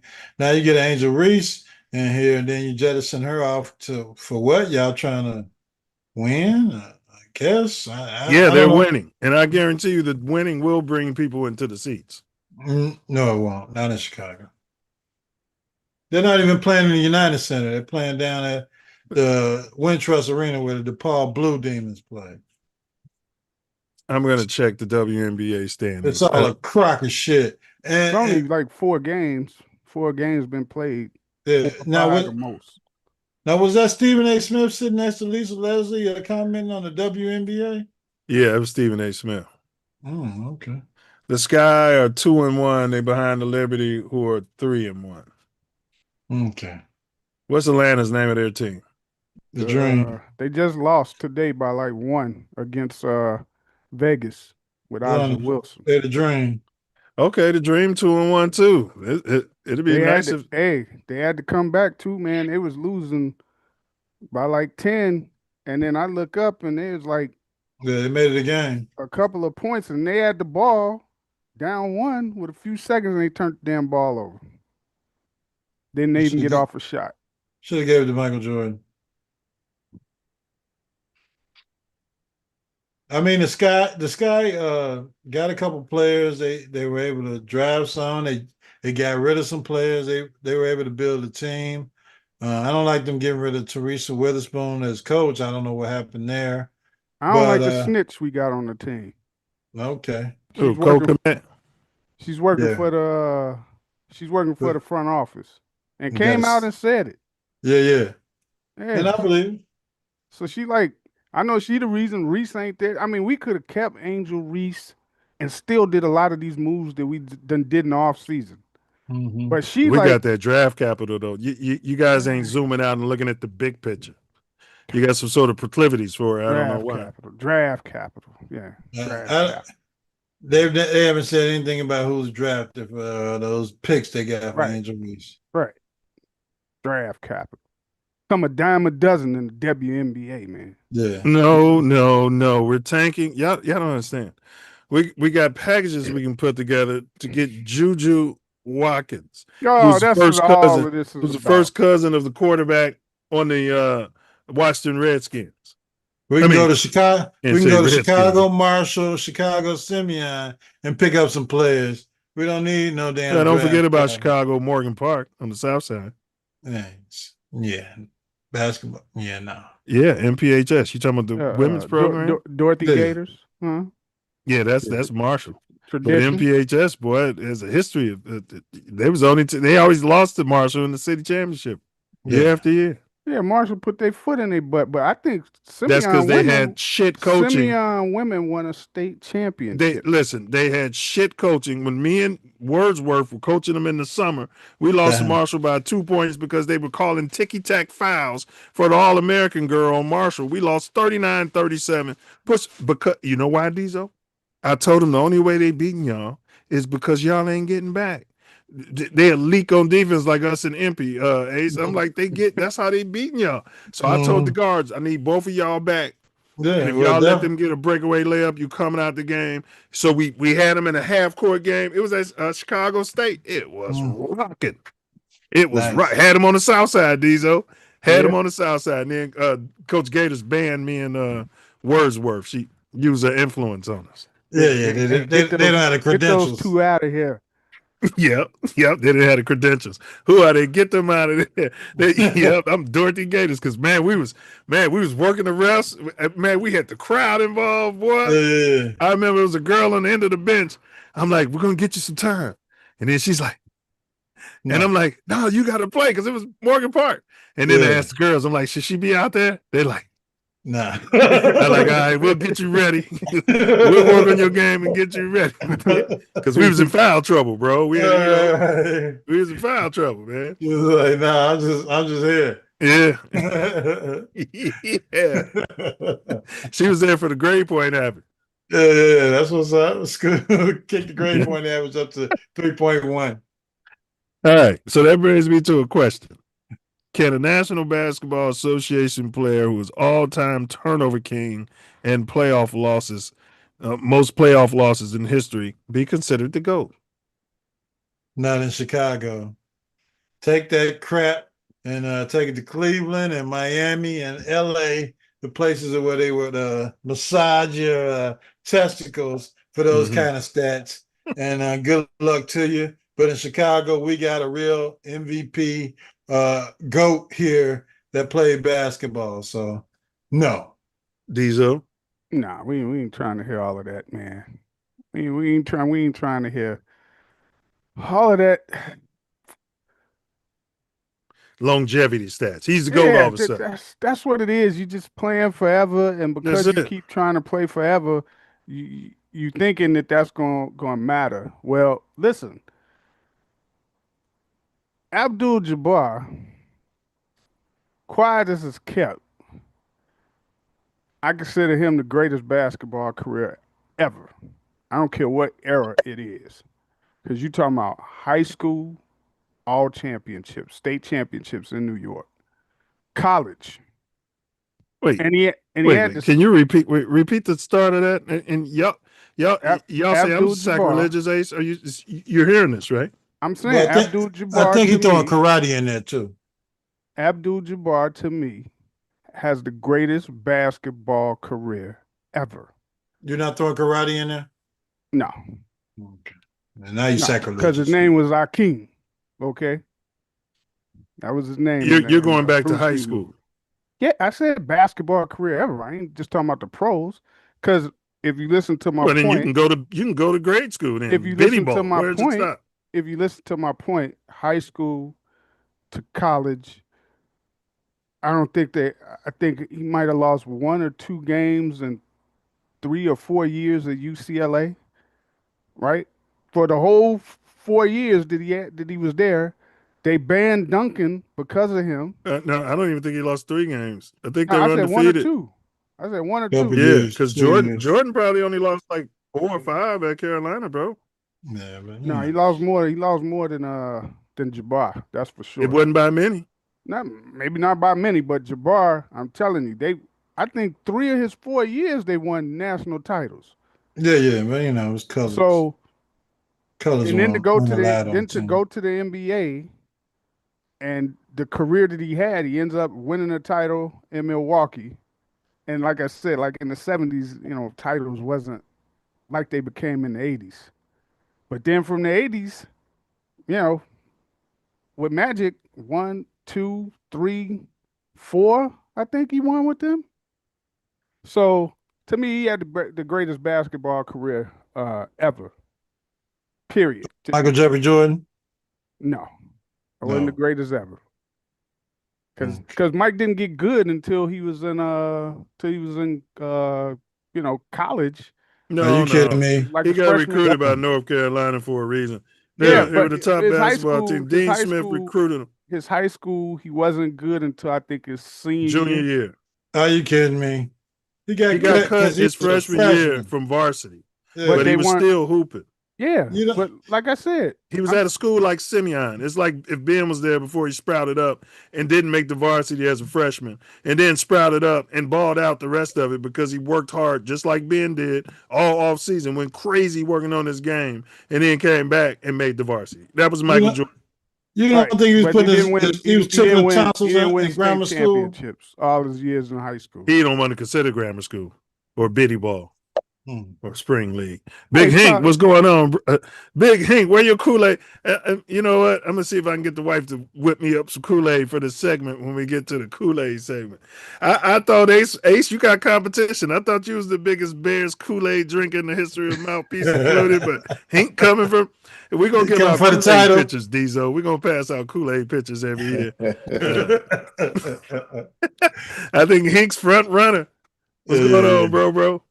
Oh man, let me fix this echo. My bad. Nothing happening, man. Just enjoying life, brother.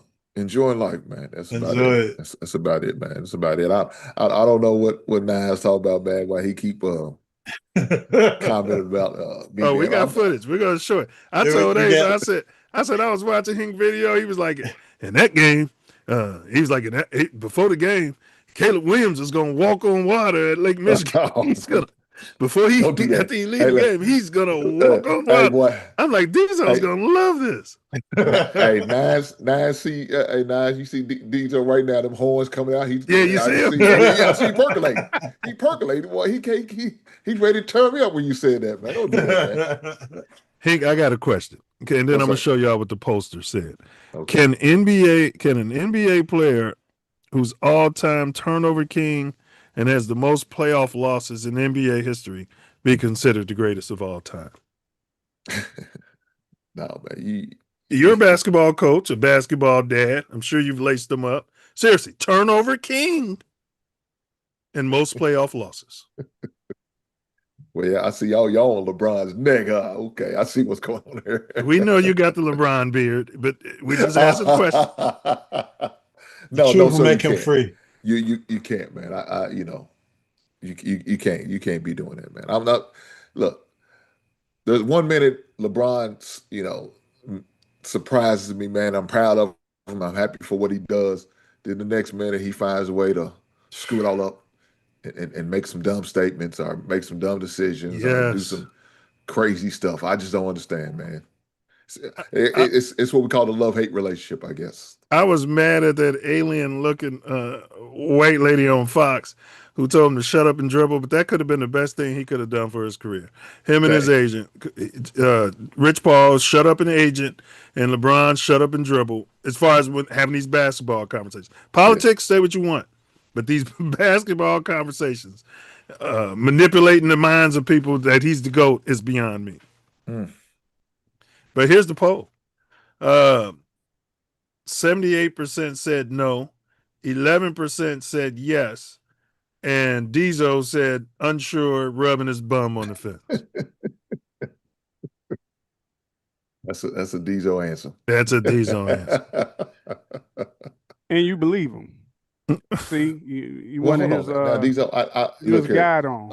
Unlike you, I do support the brother. While y'all was talking, I told her when I get home, I'm gonna jump on the show. But I was watching the show as I was traveling. Yeah. So I did hear you give us some line riding answers. So I have to believe him, brother. I'm sorry. Ain't no line riding. You hear it straight from my mouth. You parading for him. You on the first team. I'm holding the flag. He's been waiting. He's been waiting. Flag again. Company front. I'm holding the flag again. All right, so the NBA, the Bulls got rid of the old management, and all of a sudden, that secret lottery that nobody gets to see worked in our favor. We come up with the 4th overall draft pick this year. What should we do with it? Should we trade that pick and get us some veteran help And if you're keeping a pick, who y'all think is gonna fall in our lap, and who would you take? Well, you know who we're gonna take. For somehow, some way, these past 5 to 10 years, we've been getting every white player that's decent in the draft. So we might as well continue to sue. Well, okay, I don't know if there's no good players. Well, let me take that back. Those are boys. They close enough. So we probably gonna take one of them some bitches. There's white players who are good in this draft. No, but that's what I'm saying. Them bruiser boys, they close enough. They're a shade away. Oh yeah, they high yellow.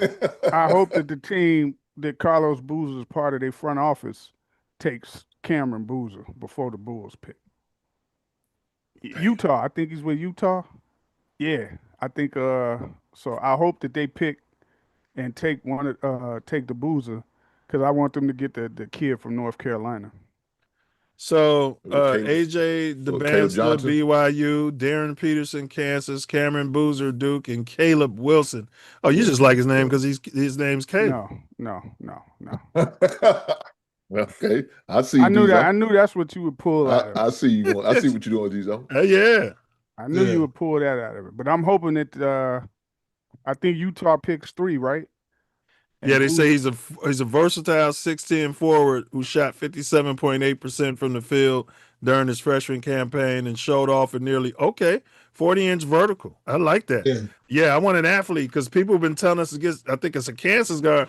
Some dude ain't athletic. I'm like, I don't want that. I need an athlete in here. He's And hurt. he can though. replace Patrick Williams' ass real quick. Get him Yeah, up out of Patrick there. Williams Well, so is hold on. replacing son. When is the lottery? Ain't it next week? No, it's last week. Was Yeah, it last lottery week? already happened. We got the 4th pick. Okay. You've been And that's working what I was hard. saying. We understand. There you go. Yeah, Doing yeah. God's work. Doing God's work out in these For streets. sure.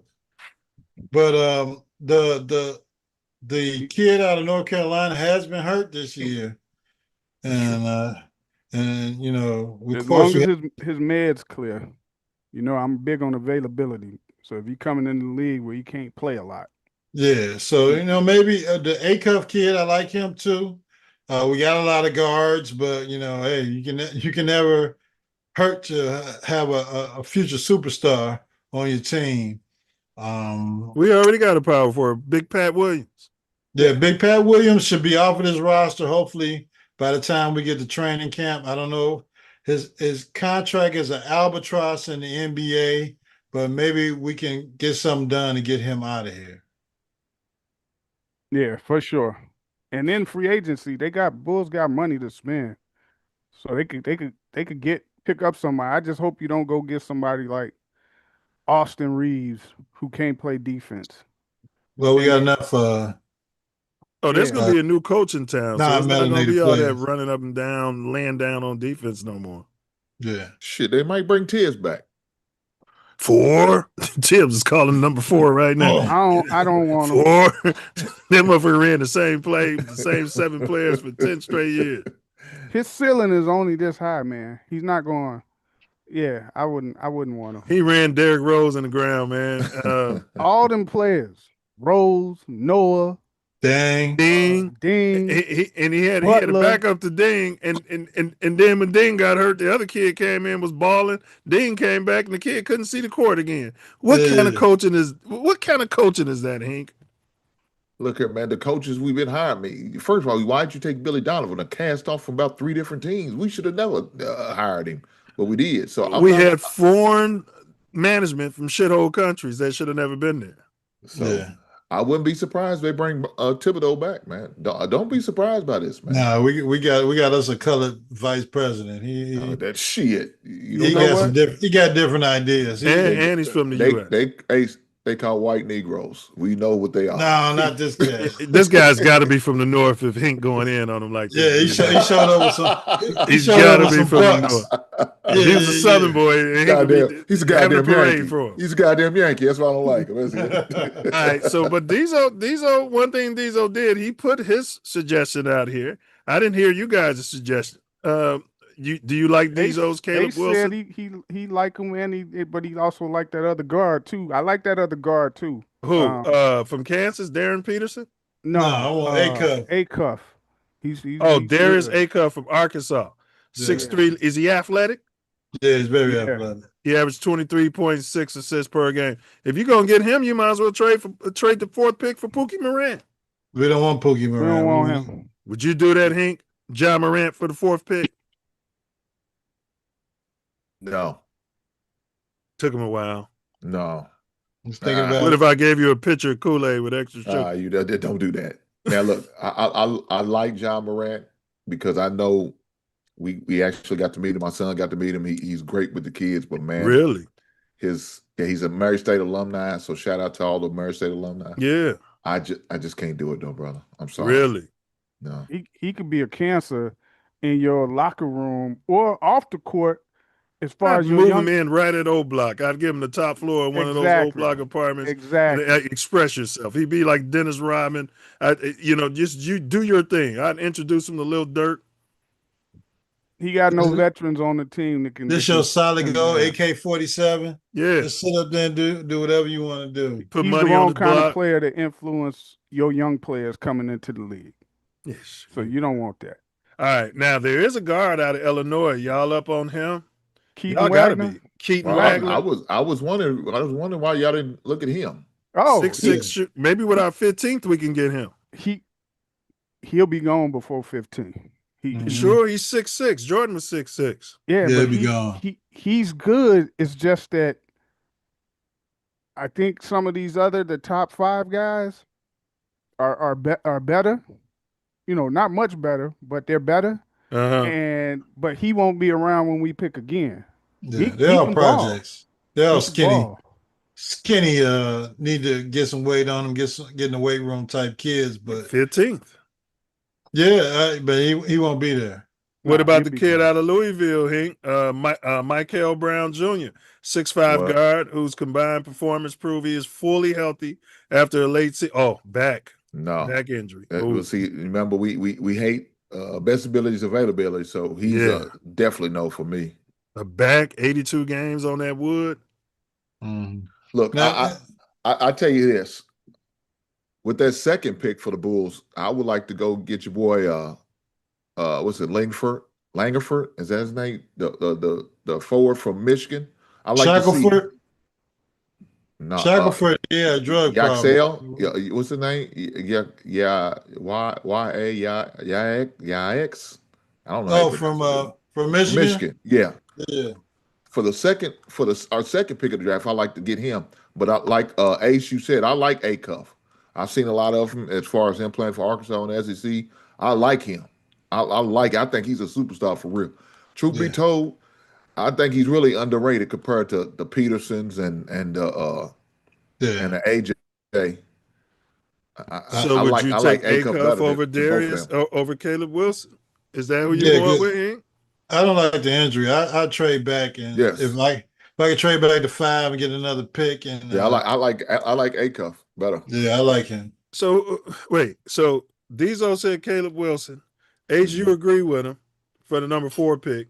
Hink, you agree with that too? We all in on North Carolina guy? No, I don't want Caleb Wilson. No, I'm with Acuff. I like Acuff better. He's a two-way player.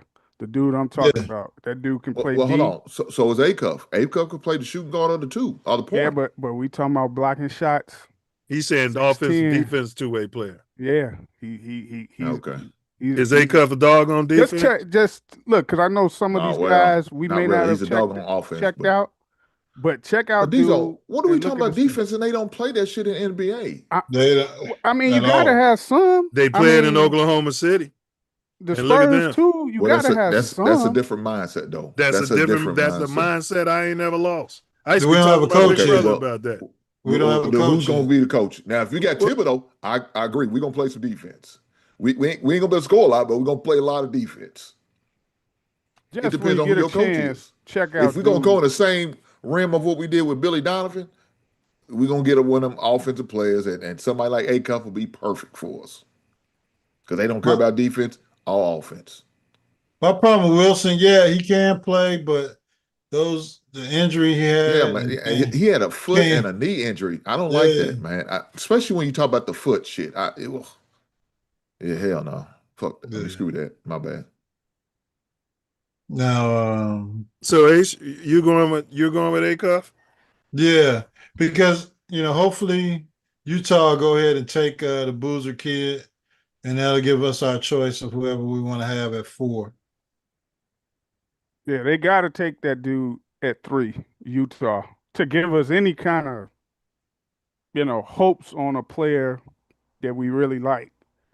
But if they don't, and if they take Caleb Wilson before the Bulls pick, then who you think is going to take Caleb? You think Memphis? I mean, you think who? Utah?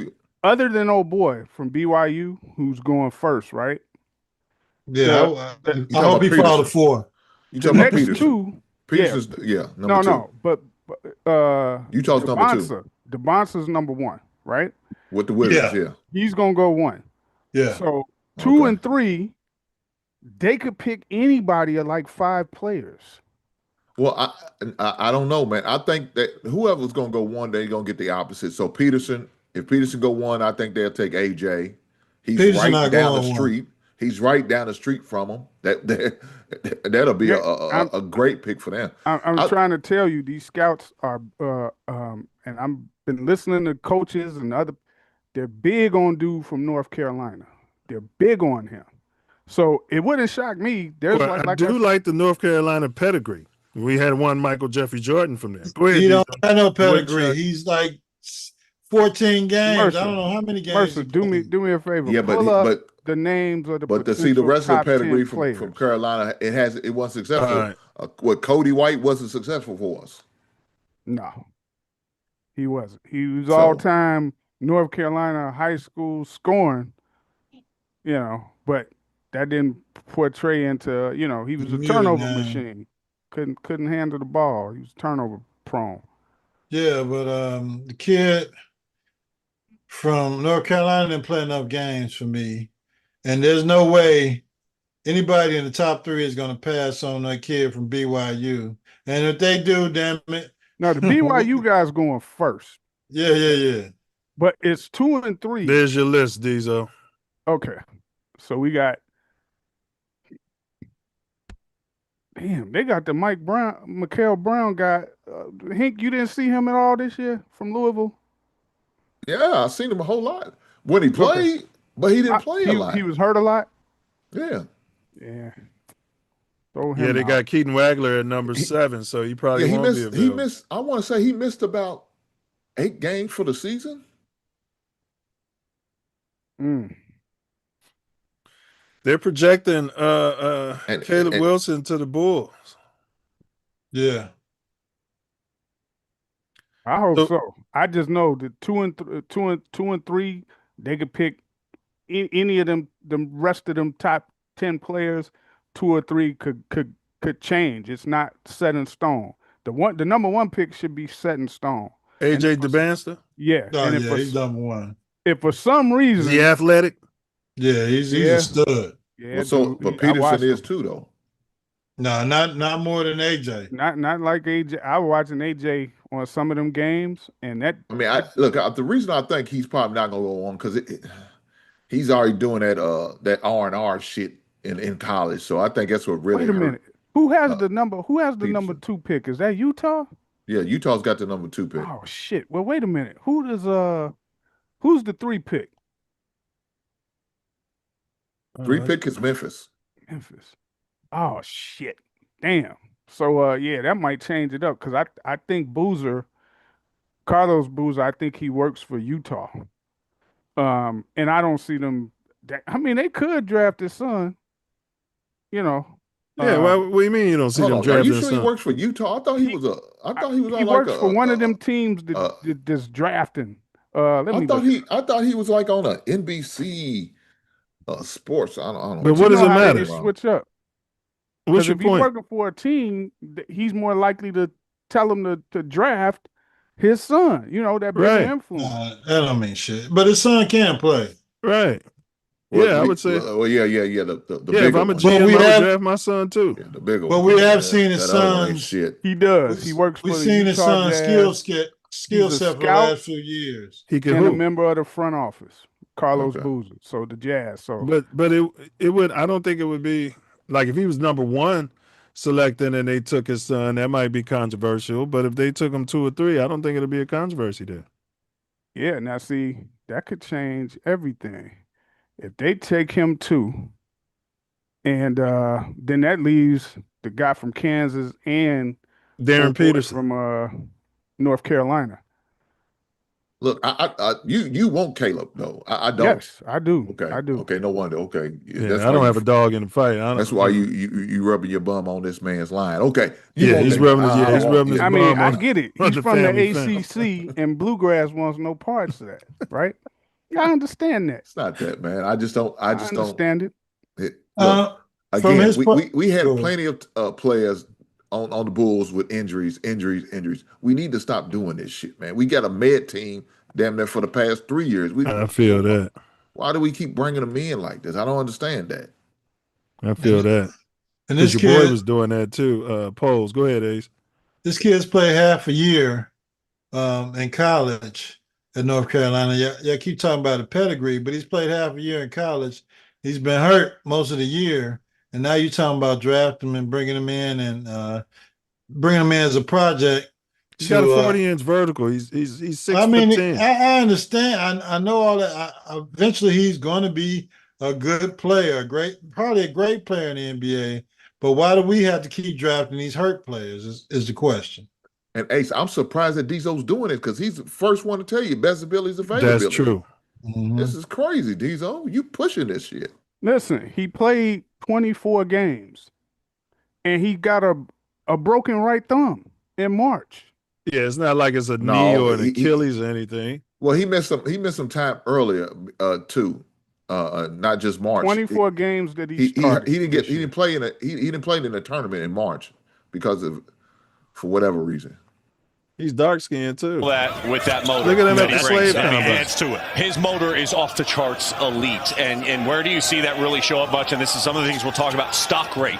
Like his stock rate. That's steals and blocks. Like he is elite. In Brockton, Looks like a good Massachusetts kid to me. hometown. How big is this? Of the How big great is that? marvelous His Marvin thighs. Hagler. So potentially some toughness there. Hold on. With him. Put the volume Corey, down let's so I can go hear you. critical evaluation here with Caleb. Go ahead. When I see this running a 40, what the hell are these college basketball kids running 40 for? That's a He can waste ball. of goddamn time. Well, you got to be able to get back on defense. Some shit that they don't play. Okay, I got you. Yeah, you guys are accepting that. They play it in Oklahoma City. They play it in Houston. But he's not going to Oklahoma. He's not going to San Antonio. Y'all don't know what coach we gonna have, what kind of program he's gonna. You got to You're play right. defense to win. But most You of these still got coaches Patrick are- Williams on the team. Most of these coaches are not defensive-minded coaches that they bringing in. Let's hear. Are they interviewing him right there? Yeah. Let's hear what he's saying. He looked like How- Spanky. With the thumb injury that you tried Buck to Buckwheat. God damn. What's your mindset been as you prepared here for this week? You know, I've just been working as hard as I can. Like you said, my season was cut short. It was definitely one of the roughest times of my life. You know, learning from that and just being grateful for every opportunity I have just made me work as hard as I can to get in the best shape, best condition, and be the best basketball player I can be. Caleb, I got a question for you. Put you on the spot right here. He's tough. They got 2 skinheads out there with his black ass. Why should an NBA team draft you? I'm going to change their franchise. I'm going to change the culture of their program, and I'm going to change the city, honestly. You know, I'm a culture changer. He's going to change the whole city of Chicago. You hear this, Ace? Yeah, he's 3 years away from doing that. He needs some muscle, and he needs some more skill set. In North Carolina, I got a rougher year the year before when I was able to play. I changed the culture and I made the city live again. So, you know, whatever franchise chooses to draft me knows they're going to get a winner, knows they're going to get a leader, and they know they're going to get a culture changer. Chapel Hill going up, baby. My guy did that. But listen to this. I'm going to tell you a secret, and I'm going to tell it in front of the world. Bobby Marks has been doing this for how many years now? 10. 10 years. He said that you may be his best interview the entire time he's done that. What did you tell Bobby in the interview that he hasn't come back raving about? Tell me anything. Listen, when we did the interview, we were on for about 45 minutes, and I said, I told my wife, I said, it's the best interview. I could have talked to you for about 2 hours. Yes, sir. And it was really just talking conversation, and it was really just about your impact on the court, what you have to get better at, and everything like that. And you have an understanding as far as what you need to work on, as far as what you've been doing also. Yes, sir, for sure. I mean, like I told you, I mean, people are going to be better at you at certain points of your life, but you just got to admit it and you got to get better. Like what I just did in the combine, like I got better at my shooting. I'm going to be the best athlete on the court. I'm going to do whatever it takes to be the best player I can be. And I feel like that's going to be one of the best players in the world. And as people talk about your shooting, now, of course, I've watched you for winning in multiple ways. I can dominate the game without scoring, and I feel like that's something. Let me see. I was trying to find some of his highlights. Y'all go ahead, though. I mean, somebody I'm trying to figure out like the man. that, man. He may the not man be missed there the game when we because pick. you said a thumb injury. Yeah, he injured his thumb. His thumbs, bro. Oh god damn! You see, can't tape that shit up and keep it going. You see, No, it was broken. I That thing. look, I already knew Okay. he was going to be on. You don't know what's in his heart when he's making those comments. I knew he was going to be on there. Wilson flies in. Go ahead, Ace. Going back to the point, it's not just him. It's just the top 15 players. They're all projects. You kidding me? Y'all don't want him? They're all freshmen. They all need. Hang down on the thumb. Get up, get up. He missed the rest of the postseason. No show postseason. Okay. And then he be talking shit to him after he dunk on him. My man, Acuff could play the point or the two. Mercer, what school did Acuff go to? What the hell does that matter, man? What school was he at, Hink? We said it earlier. Oh, he dunked Arkansas. on What his does own that matter, player, though? which is a There you dream of have it. mine. There you have it, Mercer. He dunked on his own white boy. I think the best game. This is Central Arkansas. Come on, he's playing the poor. Hey, who did he play for, Diesel? Arkansas, SEC, one of their finest. Right, of course. All right, let's pull up Acuff's highlights. Acuff. But you got to. I mean, he's going to be in Acuff is a good player. I'm not disputing that. I would just like this dude for the Bulls. That's all. I mean, and I would too. You know, the best game I probably saw was him against the number one pick. That guy's a goddamn bull. When BYU played North Carolina, they fought against each other, and North Carolina won. So, you know, he's a player. Now, let me see if any of this is going to translate into the NBA. I know that can. You see that right there? You see that jumper? Yeah. That can always translate. He got a little fadeaway. He got a little D Rose in him. I want to see some dunking on people. Oh, he got that too.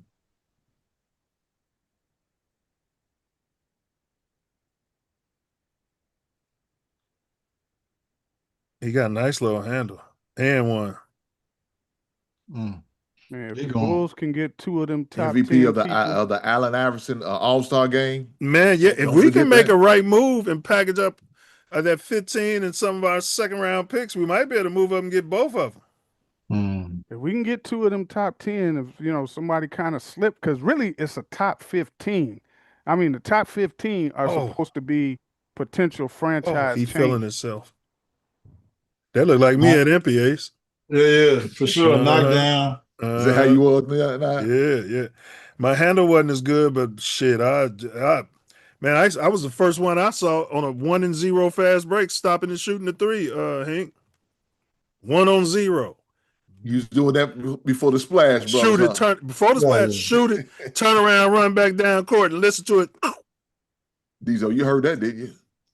What? He was shooting and running the other way?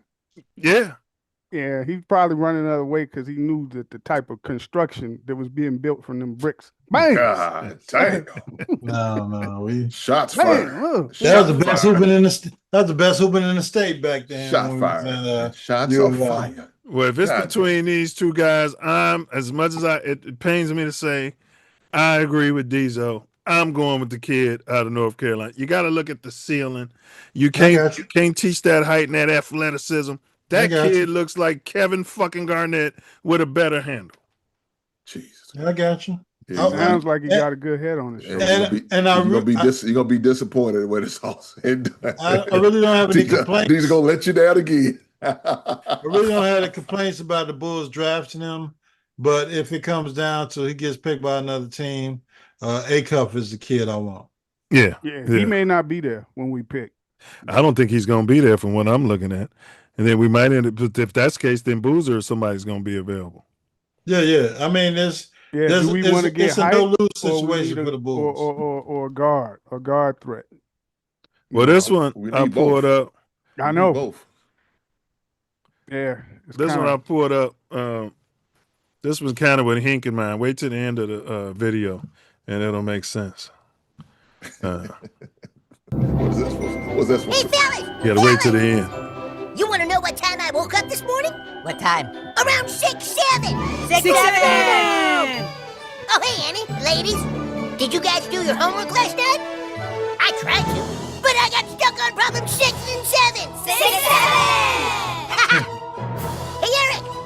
I know, Butters, I know. Don't do it to me. It's too funny. But I just did a 6, 7 with Annie and Megan at the same Here it time. comes. Yeah, 5 minutes ago I snuck up on Wendy and totally 6-7'd her from back. All right, it's coming up. Wow! Hey, Scott, how's your diabetes, man?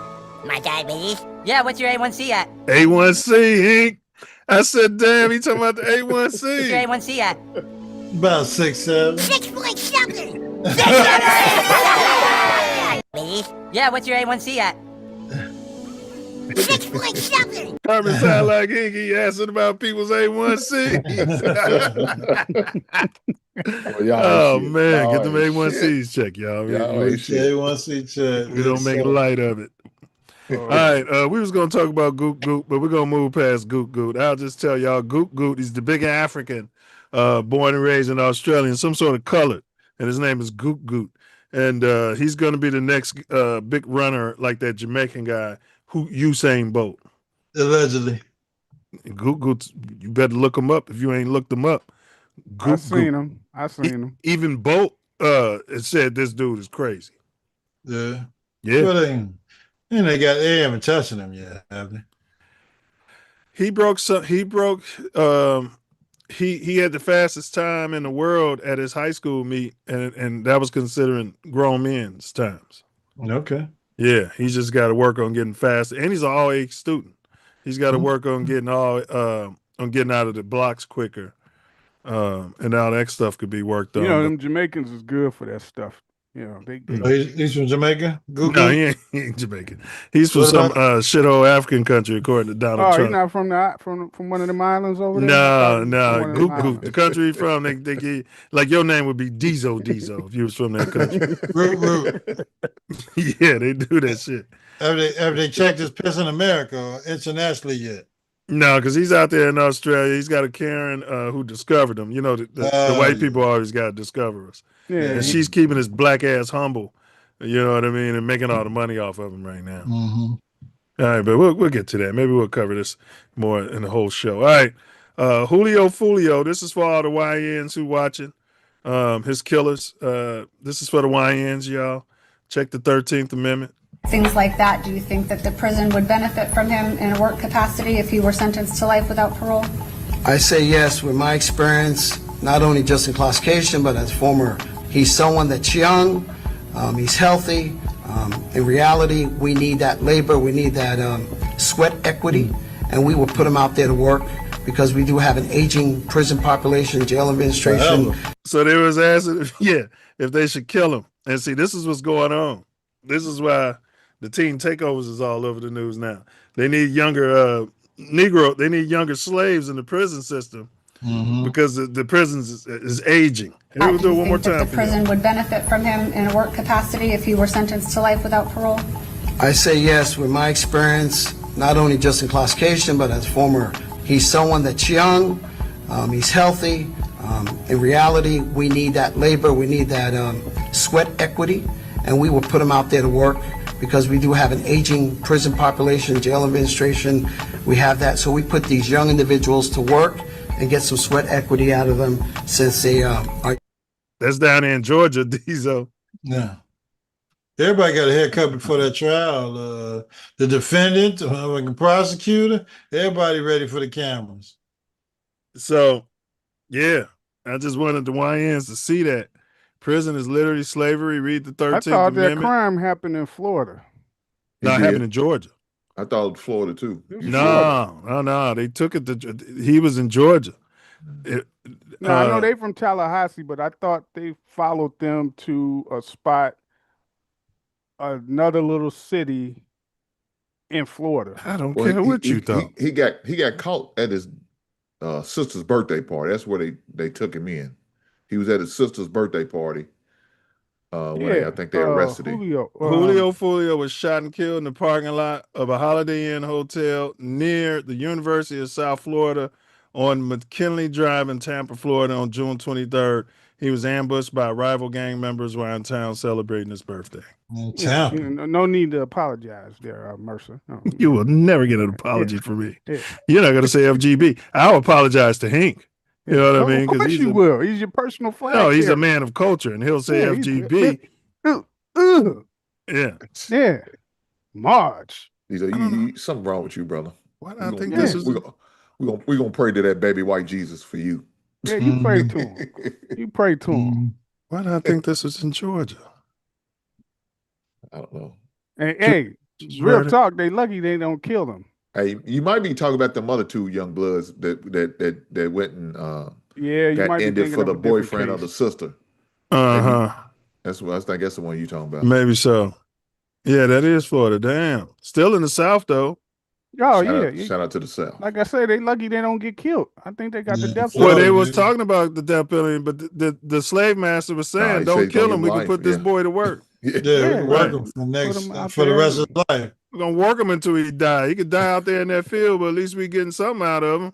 We put his number on him. I don't know if y'all been following the trial. His mother tried to come up there. He said, "Ma'am, this ain't for that. You talk like it's a testimony. It's a sentence. Ain't no need you saying all what you saying." Oh, she was trying to make up evidence, and he's innocent. Yeah. No, we beyond all that. We had the sentence in for you, baby.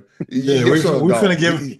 We finna give him a number. How much time he gonna do? That's it. Yeah. Or we gonna kill him, or he gonna do life. Correct. Which one do you want?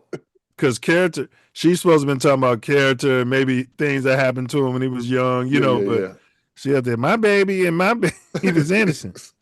No, the judge like, hold on, man. Let's clear the courtroom. Get the jurors out of here. Which one you son want? He want the staff or does he want the rod? It's coming either way. That's crazy. I want the juice. It's coming either way. You gonna get the staff or you gonna get the rod? Which one you want? Tyson, and he gonna get the staff and the rod once he get in the joint. God, you know what I'm saying? He high yellow. Like Diesel was going in at 18, 19. He be holding somebody's pocket. He'd be holding somebody's pocket in the county. He wouldn't even be at the joint yet. That's how this nigga in the county holding pockets. All right, let's move on. Bilbo Bajan. Tyson Bilbo Bajan predicts the Bears are going to win the Super Bowl this season. Have all of y'all on toilet watch while you're in there. You ace in the hole. Y'all watching toilets. I'll start with Diesel, and then I'll get to the Kool-Aid drinkers.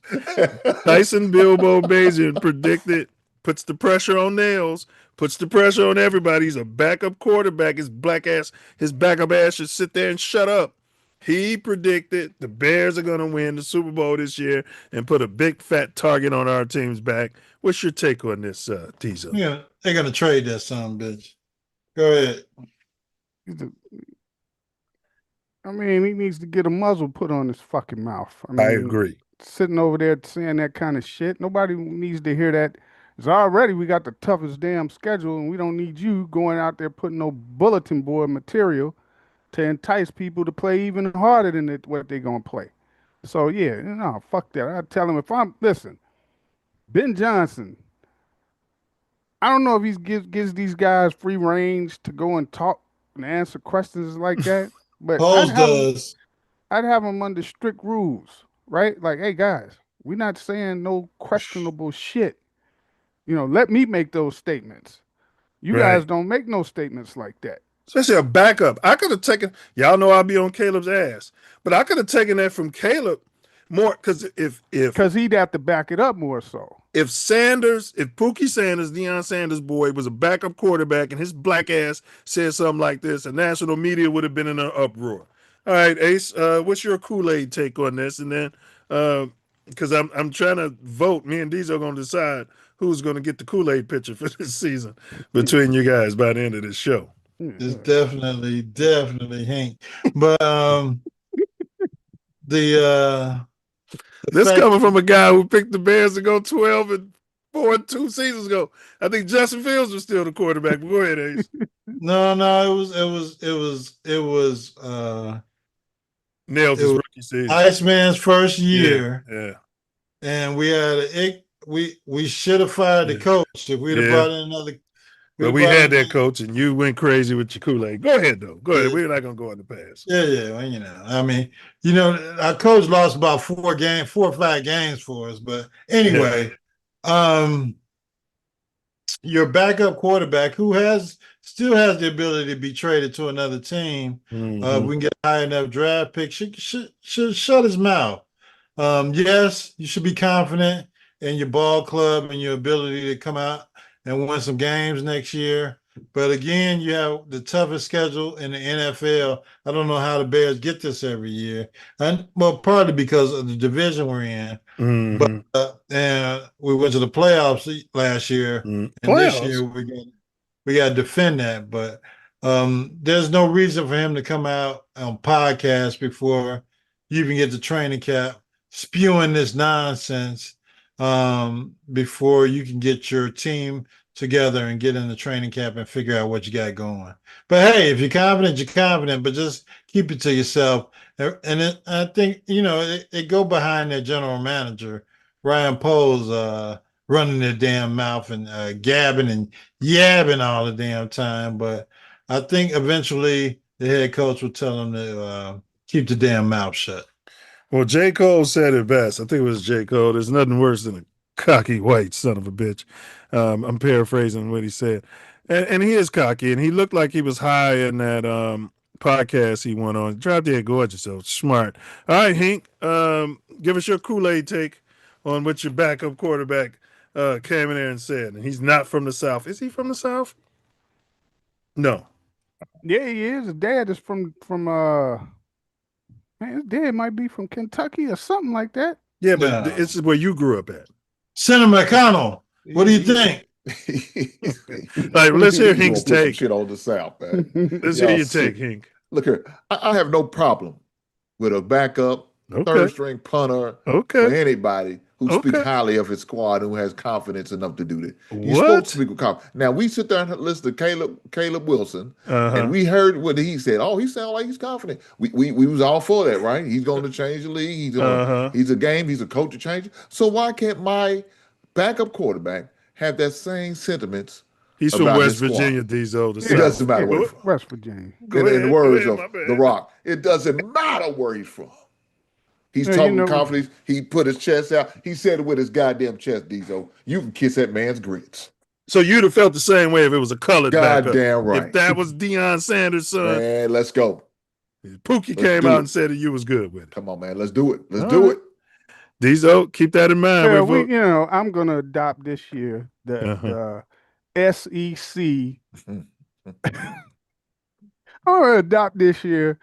Every week we'll have the SEC porridge player of the week.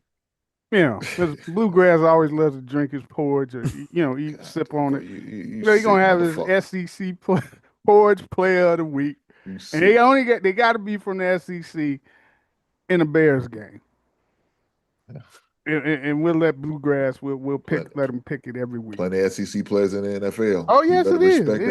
You better respect and it got bigger league. when they dissolved the Big 12, and they got they got Texas coming over there. We got Texas and Oklahoma. They not even two factors. Big, huge schools. Yeah, they not factors. Man, one of them made it in the college playoffs, right? Just keep those takes in mind when you're deciding these are at the end of today's show who we're going to award the Chicago Bears Kool-Aid pitcher to. All right. So far, Hink is definitely the front runner to take Ace's crown. All right. Now, this is, for the guys like Diesel and you got to have a generational quarterback, and you can't win unless you got a guy back there throwing the ball around with this white, golden, blonde hair. What do you mean for somebody like me? When did you hear me say that? With the whole Justin Fields debate, you kept bringing that up. No, I said he's trash as a quarterback. I didn't say you got to have. You was bringing up more stuff. Your take was more layered than he was just trying. I'm That's something telling you just caught on to I'm since telling you how that guy Shady drop dead McCoy caught you in the gorgeous. shower and made you hold his pocket and put his thumb up your bum. But before that, you had more nuanced takes about it all when he was a Bears quarterback. Man, you've been going in the shower with Phil since he was at Ohio State. Ain't nothing changed, okay? Ain't nothing changed. You still want to go in the shower with Let me get the takeout. Get it out. All right. Super Bowl wins by drop dead gorgeous, high paid quarterbacks. Dak Prescott, $60 million. Does he have a Super Bowl win, Ace? Hell no. Okay. Drop dead gorgeous, smart Josh Allen, who I would take right now over Caleb Williams, $55 million a year. Does he have a Super Bowl, Ace? Neil. Not Jordan Love, Fudge Packer, FGB, $55 million a year. You got to pay Caleb. When Caleb's contract come up, you got to give him $70 million a year in part ownership of the team. Does Jordan Love's black ass have a Super Bowl, Ace? Never will. Okay. How about Trevor Lawrence? Looks like he could be a porn star. He looks like he could be a model, right? 6'6", perfect, generational, this, that, and the third. $55 million a year. They broke the bank for him. Does he have a Super Bowl W? He looks like one of the monkeys with his new haircut. He definitely never get a Super Bowl. He does like a Neanderthal monkey. All right. Joe Burrow. Okay. I mean, he's everybody's All-American. Yeah. Right? Drop dead gorgeous. He's from the state of Ohio, plays in Cincinnati, hometown favorite. 55 million big ones a year, and they didn't pay poor Justin nothing. Does he have a Super Bowl? $200 million invested in the offense. He definitely doesn't have a damn Super Bowl. Brock Purdy, Mr. Irrelevant, playing with a bunch of studs and a great coach. I mean, Justin Fields could have went over there and put up the numbers he put up, won as many games he won with that talent over there. All right. They gave Mr. Irrelevant $53 million. Does he have a Super Bowl trophy? It looks like he has none. Nil. Yeah. How about Jared Goff? Number one overall draft pick, started in sunny Southern California, played with a smart offensive coordinator, hot, sexy new name, youngest coach at the time. And then he went and played under hot, sexy Ben Johnson, likes to take his shirt off and genuflex. Right? Show his nipples, Yeah, show him right there, and Caleb's right there smiling and licking his lips. Rubbing oil on him in the locker room. yeah. Diddy in the background. All right. Did Jared Goff, does he have a Super Bowl, Ace? He went to one, but he hasn't won one. Does he have a Super Bowl? He went to one. I don't care about this LeBron James shit. Nobody cares about who went where. Well, they're talking about participation trophy these days. Okay, Him and Burrow fair. went to one and they didn't win. That's fair. Purdy Justin Herbert. Yeah. He's got all the measurables, can make all the throws. Drop dead gorgeous. $52.5 million of the team's salary cap. Does he have a Super Bowl ring? Absolutely not. He's nowhere close. Now, Lamar Jackson, we're going to give him a pass. Yeah, he's colored. That's right. Why would you give him a pass? He's colored. Lamar Jackson gets a pass because he's colored and he's been maligned. He don't get the same. You know what he had to do to get money? They talked about his mother, his dog. You know what I'm saying? He don't come to practice and he don't do this and that. He need an agent. Yeah, he doing the same thing the white boys don't do. They even said he went and took a shit in the middle of the game and blamed it on his stomach. Well, if you gotta go, you gotta go. I mean, You gotta go. I'm sure he ain't the only quarterback that ever had to take a shit there in the middle. Yeah, of I mean, game. come on. It's Hey, America. but look, you know They wanted his black ass to poop in his pants, didn't they? Ace? Yeah. And talk about that. They were Yeah, talking do about it. Yeah, we give you another pair of pants at halftime. Hey, Look they at put the stain video in the back of his They pants. made him follow him all the way to the locker room, and he's Yeah, standing outside. but they wouldn't have done that to one of these that we just listed. No, Now, absolutely not. He's standing outside the locker maybe room Black shaking. Prescott, he'd have shitted on himself before he left that team. Black Prescott would have shitted on himself. Yeah. His owners would have been on his ass. Yeah, I'm not bringing anybody. You don't bring anybody in. I'm Yeah. Black Prescott. Now we got Jalen Hurts. Been to 2 Super Bowls. Should have been MVP of the first one, even though they lost. You got now. I think Diesel said he would take Jalen Hurts over any of these quarterbacks. No, I didn't say that. That's what it sounded like. No, I didn't say that. You said you'd take him over Josh Allen, drop dead gorgeous. No, I think it was a different argument we was arguing about. Oh shit! All right, yeah, here we go. I was basically talking about you disrespecting him when all of the other times you're holding him up. Never disrespecting that white man. Oh yes. Never disrespect him. I just merely said. Are you calling Jalen Hurts a white man? No, you said Josh Allen. No, I'm talking about he was dissing Jalen Hurts. I wasn't. I never dissed him. Holding up Josh Allen's nuts. No, never. But he's at the top of this list for never freaking winning it. You gotta see. This is why you end up in the retardo classes because you don't understand nuance. Okay, so well, what's your nuance? If you have Josh Allen or even a Joe Burrow, if they were playing in that, even a drop dead gorgeous Justin Herbert or even a Lamar Jackson, if they were playing in the same scenario as a Jalen Hurts, I think they would have gotten a Super Bowl ring. That's the point I'm making. That's what you think, right? The defense, bro. They have. Put these on your ears, Diesel. Defenses. Let me close that. Let me show because we want to see it. Yeah, put those on your ears, Diesel, and then we'll walk past and shout in the room. There go Diesel. You know what I'm saying? You know what I'm saying? Y'all get away from here. You can't talk to the retarded kids. All right. So what's y'all take on that?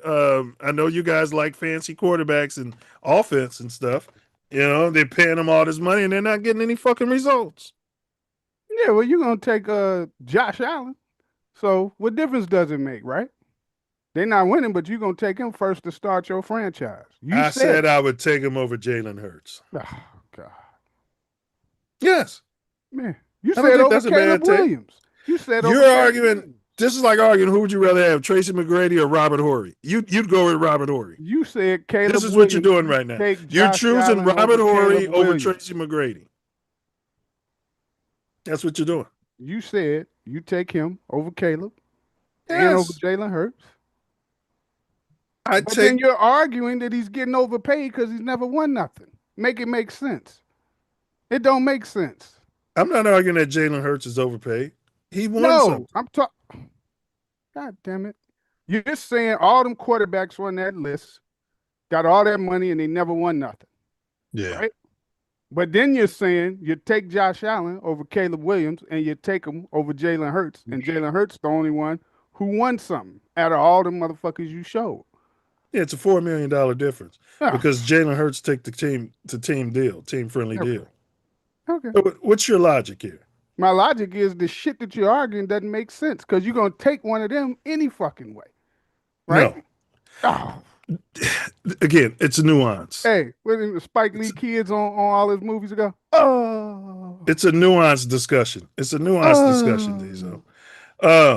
But the argument that I'm making is that you don't have to overpay these quarterbacks to win a Super Bowl. What me and Ace were saying is you could have paid a Justin Fields $30 million a year, backloaded the team with dogs up and down we would have had Bluegrass. I know that you the guide on for this man's company. But do you understand that all of this shit that he's put up there is to go back to comparing? He doesn't even let us make our arguments. JF1. That's what all Bluegrass. Listen to what I'm saying. Had we moved off of Nails and got the 3 first-round picks that they said we could get for him, some people were saying even 4, generational amount of draft capital, right now we'd be swimming in dogs. The same way they built their team at Alabama, the same way they would build a team at LSU, they had a bunch of dogs around these quarterbacks. They paid them motherfuckers. 85 Bears had dogs around Jim McMahon. They paying them off of the table before Neil was invented. Now they can barely compete. You could have had your running back. We could have had our. That's all I'm saying. And we still could have won 11 games last season. Would you have had Iceman doing all? Maybe not. Man, but you'd have had a quarterback running over safeties in the end zone. JF1. I tell you that. Tell you that now. When are you gonna let it go, bro? When? I'm just telling you. When? Telling you all what the of that argument stuff was. with these quarterback stats, and I knew the least common multiple was JF1. It's bigger than JF1. This was the narrative The narrative is changing before your eyes, Diesel. This narrative has been changing right in front of your face. I've already given up on Ace in the Hole because I know that he's your PFC for your company, right? There's a slight hope for Blue Jays. Ace, how much was the starting quarterback of the NFL? Okay. How much was the starting quarterback of the Super Bowl team? How much did he get last year? And he was off a rookie deal. $30 million. $30 million fucking dollars. Mm-hmm. Now JF1 will be starting the opening game of the season next prime year. time, which we're covering today. It's on the go ahead. The NFL knows he's going to be starting, and they still schedule JF1 for KFC to be on. They don't know that he's going to freaking start. They know. You don't know because they ain't told you. No, if you think the NFL don't know, your ass is really going to be in Sideshow the Bob bundle ain't playing if he don't start that game. Your ass really gonna be in the bundle if he don't start that game. You think he's starting that game with an ACL tear and an LCL tear? Correct. He's gonna come back and start the damn season against no way. Okay. And he's 30-something years old. You're gonna risk your prime, your franchise. If he don't start that game, y'all hemorrhoids is gonna pop. You gotta understand, Diesel. Again, you that now. Nuance. They're trying to win a championship. Diesel, everyone knows there's a good chance that he won't start. The NFL ain't scheduling that game on a good chance he won't start. They looked at it and said, but guess what? We got Justin Fields. We got Justin Fields who will be quarterbacking out there running for 150 yards and running over safeties and cornerbacks during the game. You like Cyclops. Because when you have them fucking glasses on, you got like ruby quartz, right? And you can't see when you take the motherfuckers off. So that's your problem. Your vision is clearly blurry. Okay? You hoping that and they're going against the Denver Broncos. Why the hell would you put Sideshow Bob out there with and movies and shit? I mean, that's all he lives in movie land. Takes the Denver Broncos for the first game of the season. It makes no damn sense. It makes no sense. You know, this makes no sense. You're trying to discuss science in the top science class in the city, and this guy's talking about movies, and they wondering why he's licking boogers off of the window on the short bus. Look here, I'm gonna say this. All of what y'all talking about is irrelevant because right now my quarterback is Caleb Williams, and he's gonna get us to the goddamn Super Bowl under a goddamn rookie contract. Y'all heard what talent, baby. Oh yeah, we're gonna get him the Kool-Aid. I don't even have to wait to put my vote in. Let's start sipping. Diesel, my vote's going for him. Yeah. Let me get my sip on. Let me get my sip on, huh? Occasionally, bottoms up. Occasionally, I can get here with SEC over there. Oh, okay. When he agrees with you. It's a backdoor agreement because it wasn't direct, right? I'm telling him to say something. He won't say it. He gonna say it indirectly. Yeah, pause. But he wants the backdoor agreement with you. Pause is what you and Ace saying when you trying to hold your pocket, Hink. Listen, when you and Hink's Ace a married man. Happily married. I ain't with when you and Ace in the hole are nut to butt, that's when y'all say pause.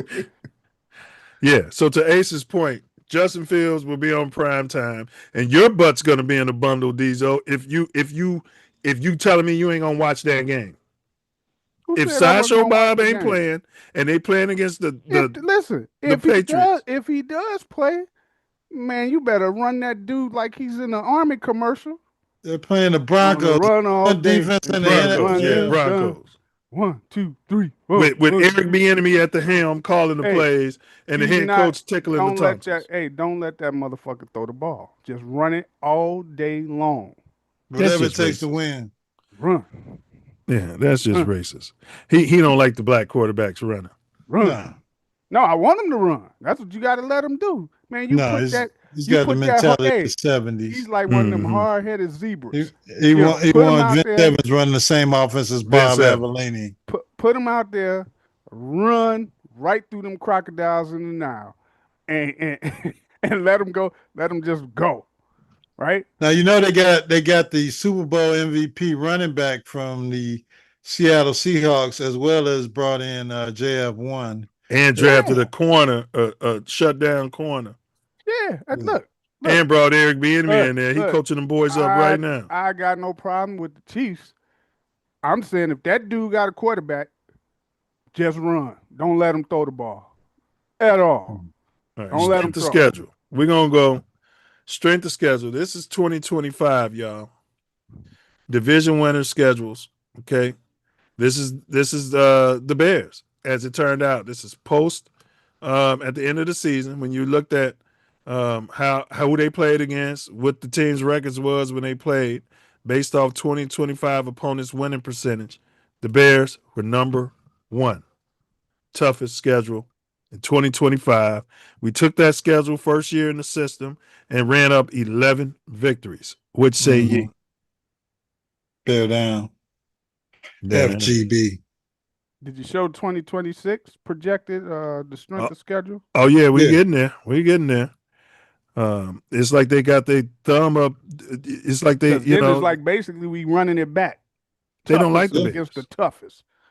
Like, how is that possible? Then you screw us out of 2 third-round picks. And then we got to play them this year.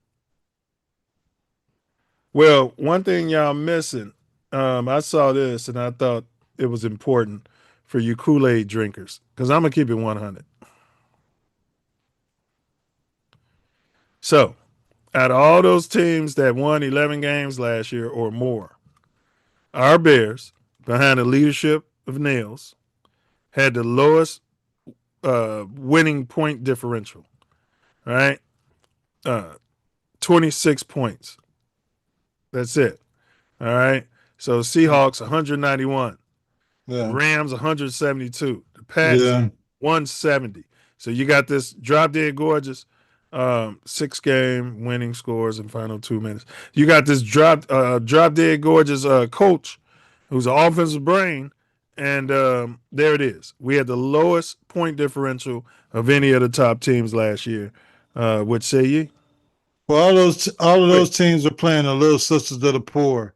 The only team that was really playing a schedule that you saw on there probably was the Philadelphia Eagles, because they were coming off the Super Bowl. But every team, all those teams are playing. I don't know. The Seahawks and the Rams, they were in a tough division, Ace. You can't say that. They were in a tough division. Look at the Patriots. The Patriots played nobody. The Jaguars played nobody. What about the Texans Bills? played nobody. Okay. Come on, man. The Broncos played nobody. Yeah. 49ers played nobody, and they were putting still your name back in the hat for the Kool-Aid Award. Hink, I want to hear from you. What's your take on this data? Let me say this, man. That's all nice and fine and dandy. That means nothing to us. That's 2025. We only focus on 2026. I'm not worried about the past. I appreciate what they've done for us. But 2026, I already told you my record. I let it be known. I put it on wax. But all right. No, I don't care. This puts in perspective what Diesel was saying, and guys like me before the draft. There's a reason we have the lowest percentage. It's not just the schedule. We didn't have any damn defense. Look, because we got turnovers. We understand that. We didn't have any offense either. We understand that we didn't have no, but we made some additions, and I like some of the additions that we did make. We helped out at the linebacker positions. We was real thin at the linebackers. The cornerbacks we was damn near on the 3rd and 4th string cornerbacks. It is what it is, but we got a couple of new safeties in there. I like them both. I like our cornerbacks that we do have, and the additions of the ones that we have with my man Muhammad from Texas, SEC school. Shout out to SEC. It's all good, man. It's all good. We gonna be fine. Now, I want to know the mysterious case of what is it, Tyreek Stevenson? Yeah, right. I want to know what was up with him. They never really said why he wasn't playing when he wasn't Ben hurt. Johnson don't like his black ass. Neither does he does. Allen. Man, I told you. Muhammad's going to take his position, Diesel, whether you want to believe it or not, brother. But look, all of that's fine. You don't want to accept it, do you? No, I'm saying, why wasn't he playing when he wasn't hurt? Because when he was playing, he was the closest to his offensive player. He was the one closest to people out there on that field. And it just made no sense to me. Like, man, why is he not getting clock? And they never said nothing about it. Matter of fact, and Jimmy the Cricket was out there getting burned. Are you saying that you wanted some more information? They just wasn't willing to give it up to you? I never heard reporters asking, like, hey, listen, we know you've been kind of thin in the secondary or whatever. how come Tyreek isn't getting more playing time? Yeah, that's he what looks I good. wanted to hear. Because he What looks about good that? out there. You heard what the great Mike Singletary said. We want winners out there. We want guys who want to win, want to play for the team, and not for individuals. And But that's unfortunately, fine. Stevens. I wanted Well, somebody to ask that let me question. finish. Let me finish, brother. Stevenson's been playing like himself for an individual. He did it the year before. Well, we kind of couldn't had to cut him have him last just in year. case. Yeah, he was. You know, he's one of those ones we needed just in case. He was You the gotta next emergency player. We'll play. You hit Terrell Smith got hurt in training camp. They talking out both sides, ain't they? If you feel that way about a player, you got we're gotta not trade in him. dire You need. got to We trade can let him. him go. We can let him go now. He's they did. They won't. That's what I'm saying. Terrell Smith got hurt in training camp, and we were counting on Nashawn Wright to be the backup. And then you had Kyle Gordon. He was out. We thought he was going to come Yeah, back. we just had too many injuries last year. Jalen Johnson was up in and out. So, in camp last year, they said Tyreek was balling, and they said your boy was pushing him. That you just said that nobody ever said he wasn't balling. They said he's having a good year, he's showing leadership, all that y'all talk. You don't want to be in the past, Hank, but you're living in one game in Washington when he went out there and did this and that, which I blame the coaches. It was some other stuff. And I blame it was some other games. I blame Butch Stud. He's out there in the field watching this guy over here. He should have called a timeout, went over there and grabbed him by his neck and said, "Get your ass over here." Like, I mean, you can't just single him out. Y'all sound like LeBron James. But you're talking about you still talking about the Eberflus era. Terrell Smith got hurt in preseason last year. We were down cornerbacks. Gordon was hurt. Jalen Johnson was hurt. We just didn't have the ability to get rid of him last year. We had no choice. But he was on the stat. That's what I'm saying. Why wasn't he getting clocked? And he's got to make this year. The bigger thing was he's in a contract year now, so they're gonna use him in contract. He wasn't getting playing time late in the season when they were hurt. Absolutely. People were hurt. And I never heard no reporters ask, how come he's not out there on the field? Because Big Dick Dennis out there. I think it might have been an unwritten rule. They probably already knew. There's no need to ask the question. Reporters ask all kinds of shit. I mean, so why didn't you send an email then? Exactly. Yeah. All kinds of shit. Now right. Look, you take that same type of energy, and when you got somebody out there fucking up and you're like, man, they need to bench his ass, or why is he out there playing whatever? You take that same kind of energy.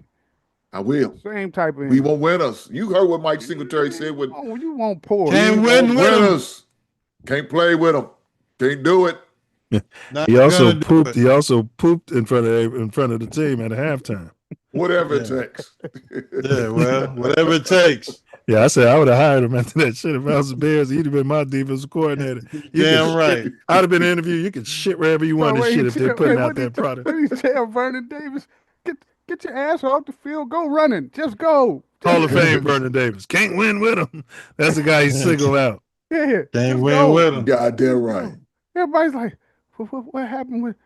Well, at that time, you know, he did he got us a 15-yard penalty, and you know, I didn't want him in the game anymore. Dropped the pass. I sent him multiple right on passes. to the locker room. Goddamn right, you should have. I was like, God damn, like that. Singletary's old school. Well, there's a reason I haven't asked y'all for FGB. Some great trees over here, so let's add a little texture. I'm going to use this old tool that I had lying around. You got to send a message. Isn't that satisfying? Now I've got some great trees over here, so let's add a little texture. I'm going to use this old tool that I had lying around. You got the cheese grater, Diesel. Isn't that satisfying? FGB. Now I've got some great trees over here, so let's add a little texture. I'm going to... Now, see, that's another thing. Like your boy Bilbo that you were talking about. Yeah. You got time to do that kind of shit? You need to be out there catching balls. Come on, man. You act like you ain't got no damn time. Pause. That's his problem. He's out there catching balls. All right. You're catching the wrong ones then. Hey, man, the man can't have a little downtime, man. Come on, man. Listen, the man ain't got no downtime. Hey, look. It's a Bears promo. Come on. Now, if the Bears promoted him to do that, okay. Then now I got a problem. Now I got a problem with Ben Johnson. Like, He did that up at Alice Hall. Come on, man. They got all kind of Yeah, social season, media. man. They Do it off season, man. Come on, that's man. some weirdo shit. It's social media trolling. All right, here we go. Diesel's got that Bob Hambrick in them. You know, everybody's got it. And then if they don't go to college, they're going straight to the military. Get you know what I mean? his ducks in the fucking row. All that damn hair on Nah, the he ain't got no have some fun. Let's talk about Chicago King. He ain't got none of that in him. Yeah, you don't need no summer break.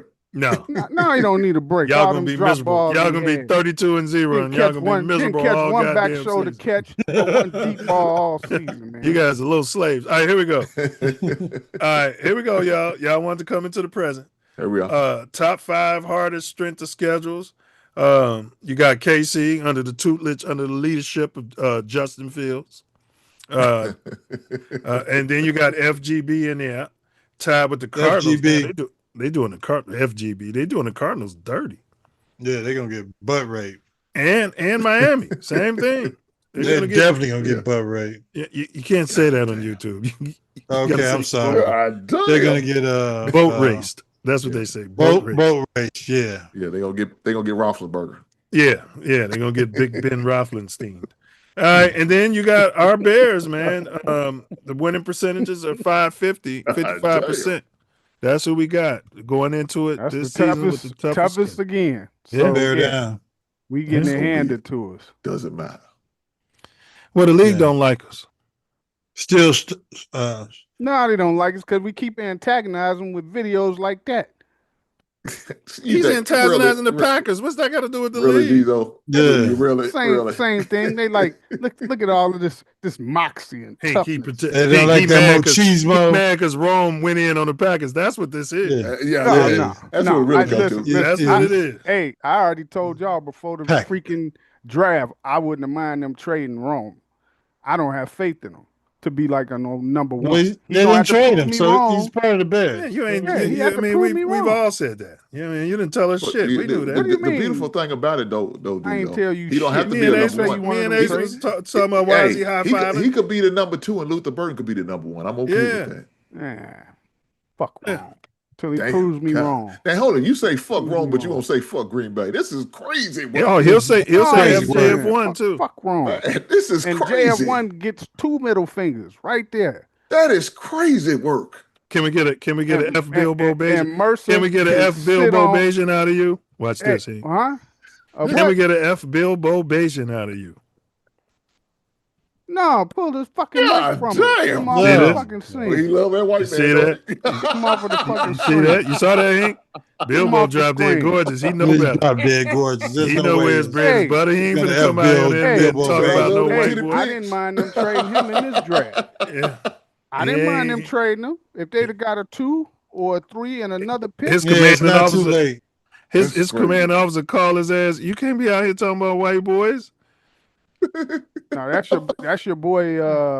That's crazy though, man. You say F shirtless. wrong, but you won't say FGB. This is crazy, Dizo. No. Or F Tyson Bajan. Not giving me all the satisfaction.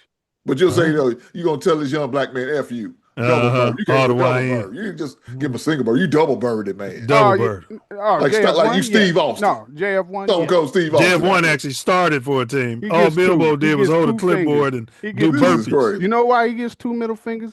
Because I get 2 knuckleheads who always holding his nuts. So I got to give him. You know, it's not just me and Ace. You think we're the only 2 people in the world? Y'all the only ones in here that I got to hear from. Who were JF1 guys before the draft?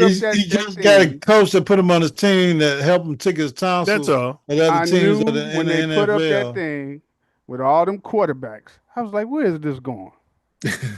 And the common denominator was all compared to what we could have had if JF1 stayed around. I knew that's what it was. No, it was the comparison of what those quarterbacks who got paid all this damn money. Yes. And JF1 hasn't made none of that money to this point in the NFL. And he's still playing in there. Past their rookie contract. And none of those guys have won a Super Bowl just like JF1 has. Just like JF1. Except for Jalen Hurts. But they all and we passed wanted their him rookie contract. instead of right? cold cut commit. No, they're not all on a rookie contract. They all got past it. That's how they got them extensions or that contract for that much before money. they won anything. Yeah, he didn't. They haven't won anything. Correct. That's the whole argument. Yeah, but he didn't because he's black. That's what we're saying. He's colored. So if you pull up all the quarterbacks in the league that won a Super Bowl in the last 10 years, right? How many is going to be on that list or not on that list? Well, apparently none of them. So you only got what? Mahomes and your boy. Mahomes don't make that much money. And Mahomes ain't even on this list. That's the whole point of the list.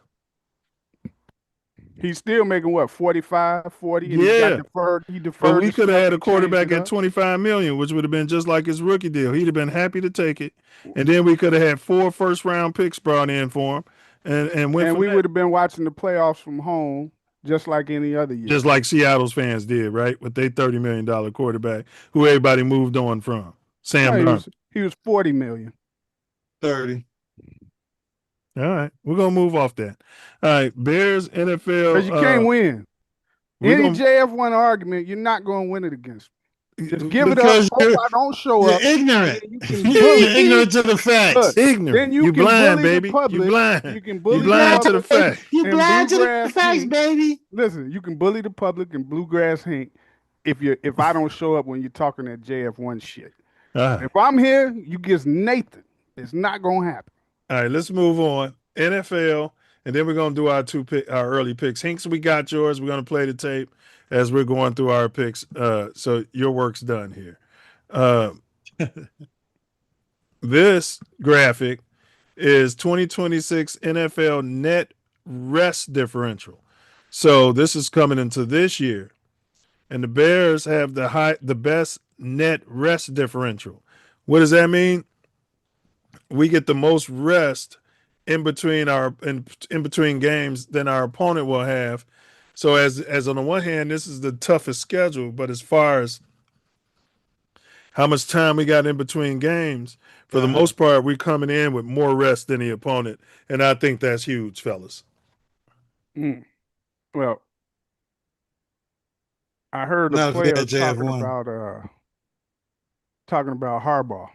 The one that was with the Ravens, and he said, "Good coach, but he never lets us rest. Like he never." Like Thibodeau. Yeah, like the practices and all of this stuff. It was like always. Yeah, one of the players. Like one of the Ravens players. And I would cut his ass. No, well, he's still there, and old boy ain't no more. Harbaugh. Yeah, I would cut his black ass if I'm the new coach. I wouldn't. He's a team snitch. You know, I would. No, I wouldn't. What he was saying was because he's saying, and I hope the new coach is better than that. No, he was saying we didn't get enough time. I agree with what he's saying, but he don't have to say it to the public and the podcast. That's internal, and I would cut his ass because I would feel like what's going to happen when they move on from me is this black ass going to be talking shit about me too. I would cut him. That would be the first thing I did when I got in there. Yeah, well, you wouldn't last in that position. It's a family business. You can't discuss that shit in the open like that. Nah, he's gone. That shit ain't family no more. He ain't family no more. Get your ass out of here. He's still part of the Ravens family. Yeah, he's part of the organization. It was internal shit to the locker room that he's putting out there to the public. Nah, because if you listen to his whole comments on it, he was giving them props too. But he was just saying we needed a little more time in between practices and going hard. He was like, we never got a rest ever. Like how he coaches, you never get a rest or nothing. And he was like, I just felt that it was like something that he could have done better with the team. Right. He was saying he felt like that's why they was losing. Are we talking about a starter? Yeah. He was a starter. I can't think of who he was, but I would cut his receiver. Yeah, he's a receiver. He's nobody that you're going to not want to cut, Ace, if you come in. Anyway, he said, I'm going to cut the shit out. I'd have cut him the next damn day. Bro, he's telling internal business. Imagine that was your company. Yeah, and coaches and players do that shit all the time. They go talking shit after your career is over, bro. You don't. Nah, they do. Shit. Listen, I agree that some of that shit could be done when you're, years later. But half of the time that shit don't happen. You can get the coaches or whether they coordinators, whatever, they'll go to an insider, leak the shit, and tell them to say it's anonymous. That's And then they'll fine. be like, hey, anonymous person says that this was going on under his watch. That's fine. Yeah. No That comment. type of Right. shit. There's nobody I can fire then. But somebody coming out as a current player on your roster that's divulging to the public that, yeah, we were working too hard, so we couldn't win playoff games because we were working too hard. Because the Yeah. coach we had for 20 years was working us too hard. Yeah, I'm getting rid of that son of a Get bitch. your lazy ass out of here. You part of the trophy generation. All right. Here we go, right? Justin Fields would have never said that. Now, mind you, that's your boy always hurt, Lamar. His whole tenure there, he stayed hurt. Might be. We'll see what something to it. Declan Doyle can do in the new coaching regime. Rub All his right. bum. We're going to get to our picks, y'all. Let me pull the schedule up. We're going to start with Hink's first pick. Y'all subscribe. Hey guys, I'll get a base again. To Big Hink. We about to sports. Get to his picks. Now let's go to brother week right 4. there. The tank to give them. Philadelphia Eagles. Like, share, subscribe. The Big Hank Minnesota in the building. Tough opponent is all 1-0. There's a commercial Week number you did for porn. Bear down. Terrible business. With that being said, week 1 against the Carolina Panthers, put us up for the W. Right now, I'm calling it. Ain't no need to explain. Ain't no need to go through it. It is what it is. We're going 1-0. All right. So Hink, we're not going to record these predictions because right now we're doing our too early predictions, so we're not going to hold anybody to this. All right. So Hink, and let me pull the schedule up. Hink's got the Bears 1-0. I got to pull the schedule up because I want to see where these games are. Bears schedule. I think that's Is that Carolina? That's a road game. Yeah. Then we got 3 home games after that. Okay, NFL preseason. It's only 2 preseason games? 3. Okay. Yeah, so it's a noon game. Bears at Panthers. It's on September 13th. All right. So Dizo, who you got in that game? What game are we talking? Game 1. Bears, Carolina. Put your hearing aid in. Didn't we do this like a week or 2 ago? Didn't we do like early predictions? We didn't have it scheduled. Look, okay. The schedule just came out Wednesday. Yeah. Yeah, put these on. So this is the first one. It came out Thursday. The schedule came out Thursday. Yeah, I'll put them on if you take that dildo out your rump. God damn. Oh, there you go. Jesus Christ. Yeah. This how they would have you running got the around. gimp ball in your mouth. You got the gimp ball in his school. Eating asbestos, inhaling asbestos, and eating he got lead the gimp paint. ball in his mouth. That means it's time for you, Mercer. This how you be running around William H. Ray. He said, release the gimp. Release the gimp. Go get the gimp. He got the gimp ball. All right. So shout out to Pulp Fiction. So 2.5. The Bears are 2.5 point favorites in that game. The over under is 44.5. Where is it played at? What do you? We just said all of this. Is your hearing aid on? I'm being serious. Nah, I'm busy arguing with you jokesters. So you know. Do you see what I'm saying? Do you think the teachers would have had time for this shit at William H. Why Ray? don't you just answer the fucking question, man? Get to the point.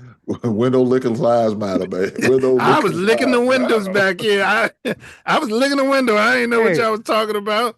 It told your ass to sit down and we just starting the lesson. 3 fucking stooges. Hello. Hello. All right. Hello. So the game. Hello. The game is on the road.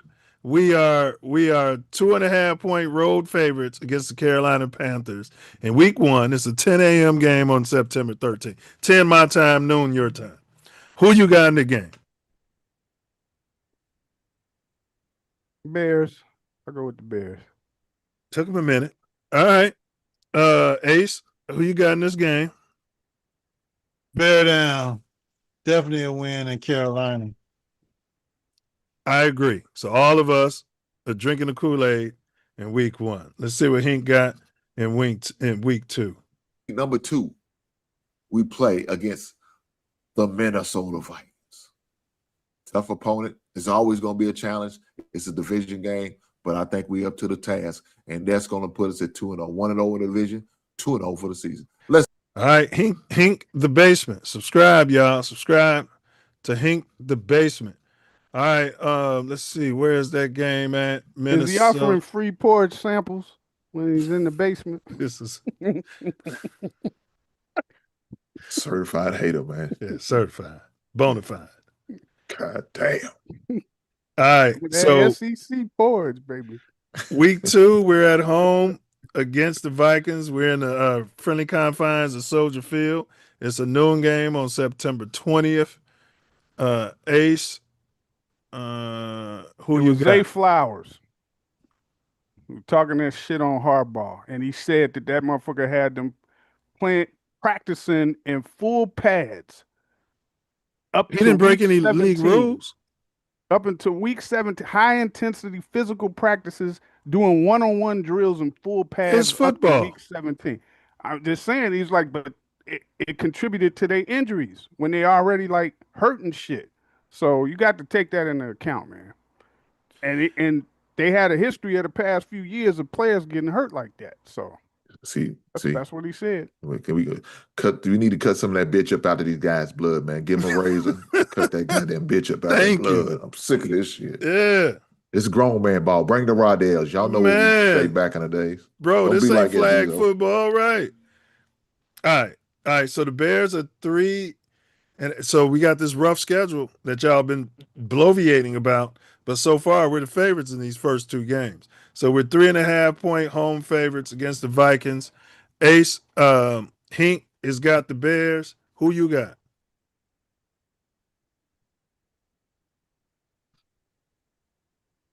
I think he still got the gimp ball in his mouth because he on mute.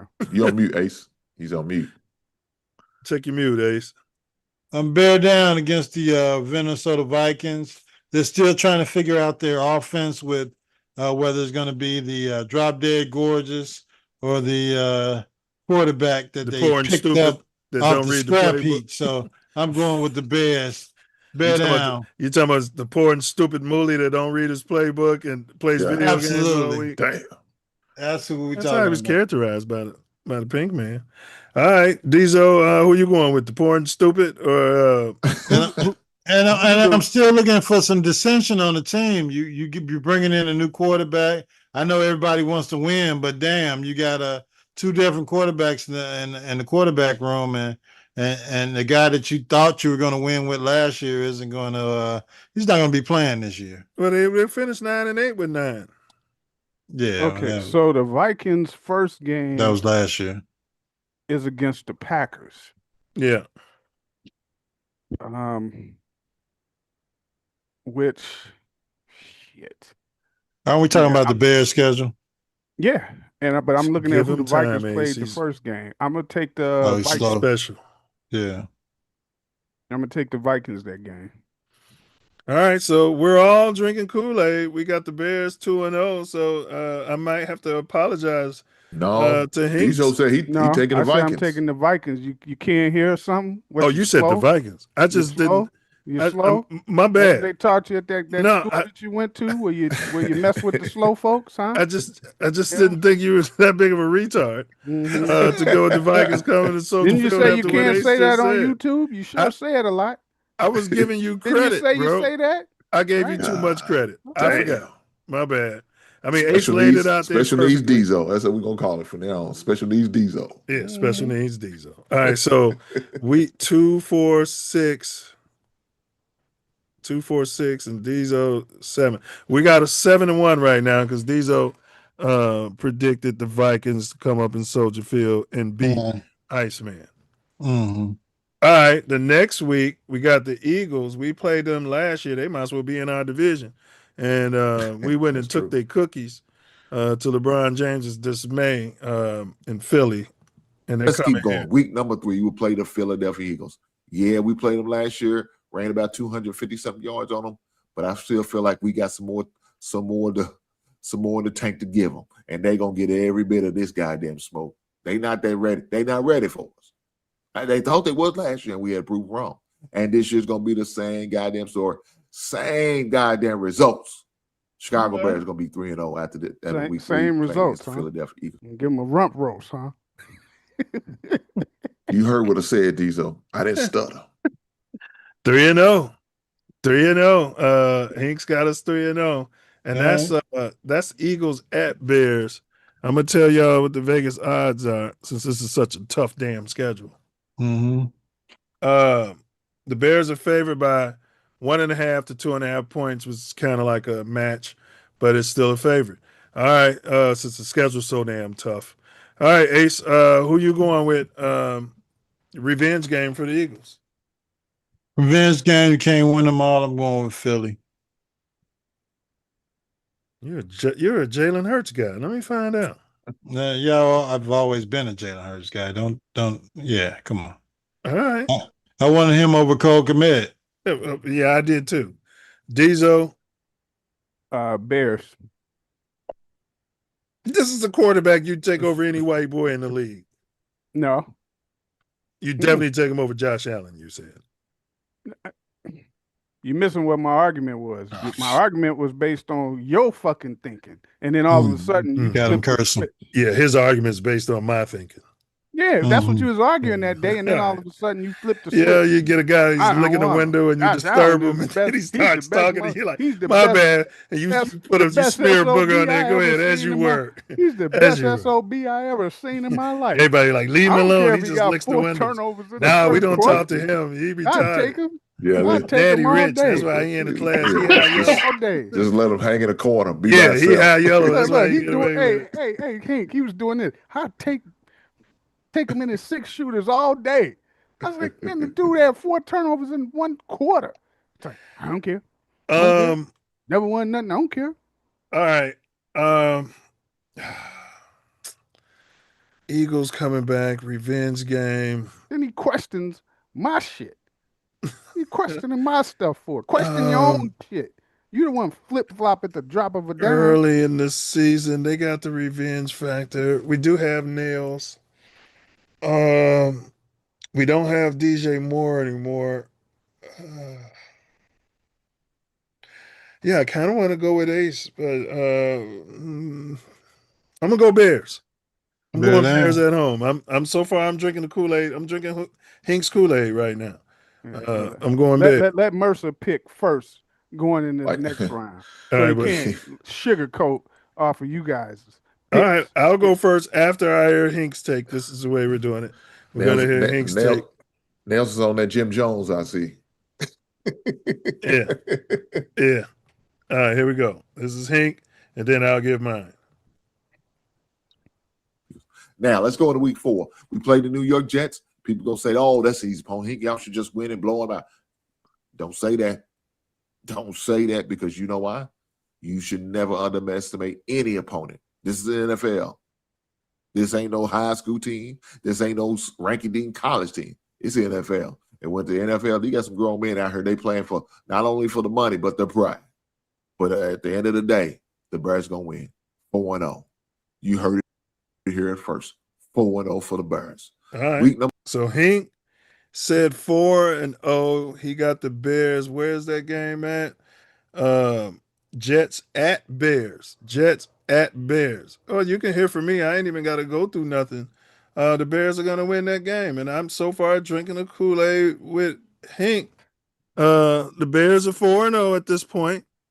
All right. And the Vegas odds got us as 8.5-point favorites. The over-under is set at 45.5. And they got a poor and stupid coach over there going up against Drop Dead Gorgeous Ben Johnson. So I'm going with the Bears. Diesel, who you going with? Well, I thought SEC over there was about to break down his recipe for his porridge. Well, this is how you do it. You got to put a lot of butter in there. Yeah, I thought he was going to go out on a limb too. And, sprinkle your little sugar here and there like my grits, and when you making porridge, you can't take for granted all the ingredients. You know what I'm saying? Yeah. Oh, yeah, it's a certified hate going on there. It is, Hank. Hey, it's going. Who did they get as their head coach? The Jets. Oh, Aaron no, Glenn. same dude. He's still there. Yeah, no. Bears. You don't like his black ass, huh? Who's his quarterback? Who's the quarterback? Now it's who's the quarterback. He said, who's coaching? I said, Aaron Glenn. Yeah, Bears. And now he's like, that was based on the quarterback who he doesn't even know. Aaron Rodgers. Yeah. Jesus Shuttlesworth. He's ready to run that Negro in. Ben Roethlisberger. Yeah, he want to lock his black ass up. All right. Okay, well, why you pick him? Uh, Right? You up there talking shit on my pick. Why you pick him? It had nothing. It wasn't like Aaron Glenn. He nothing ain't like had that? nothing to work Nothing with. like that? He's making porridge without the proper ingredients. What was my question? Who's his quarterback? Thank you. Bears. It's real simple. Well, hold on. How could you say that got about me them, again. but you don't know who about the Minnesota Vikings quarterback? You gonna have the baby man, or are you gonna have his Listen, because I'm thinking the Vikings mentally gonna come stirred in white boy? The Vikings gonna come into that game 0-1.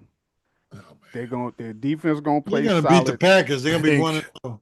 Hank, you're disturbing him while he's looking in the windows again. You know what I mean? Right. That's Then my you gotta bad. hear this logic. Look. I My can bad, handle Special all D, three Diesel. of you My stooges, man. bad. It's no You big right. thing. Nah, you right. I shouldn't have did this. You know what I It's my mean? He's fault. like Hannibal Lecter. When Hannibal Lecter, Nah, I got if slapped Hannibal myself Lecter on was the at wrist. Ray, he'd have been in slow classes too. I can Shame on handle you all for three of doing you that. I got slapped stooges. myself on the wrist for that. Clarice. No difference. You should kill yourself. All right, All three of you stooges. Ace, who you going with? Jets, Bears in Chicago. Yeah. Bear down. I should probably get some tickets for that damn game. They're gonna be so cheap because nobody's going. But I'll be out of town. So bear down. Bears. All right.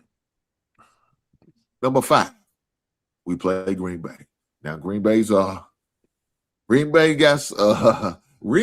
a bone to pick with us. I ain't gonna front. The This last Bears time we played and Green Bay in the Packers. regular season, we beat them. The last time we seen Green Bay in the playoffs, we beat them. We beat them 3 out of the last 4 games. And I don't think that's going to change. The saga's going to continue. Let's keep rolling. Green Bay, you got to go down because you're not ready for the Chicago Bears. You're not ready for Iceman.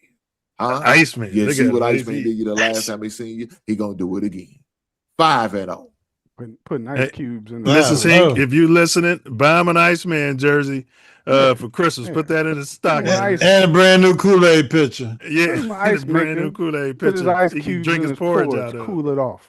Yeah. Real quick. Boy, All hate right. is real. Hate is real. Diesel, we got Bears. We got, where does I say this game was? Bears Green Bay at Bears. Packers. And they're still playing outdoors, just like the Buffalo Bills. Okay.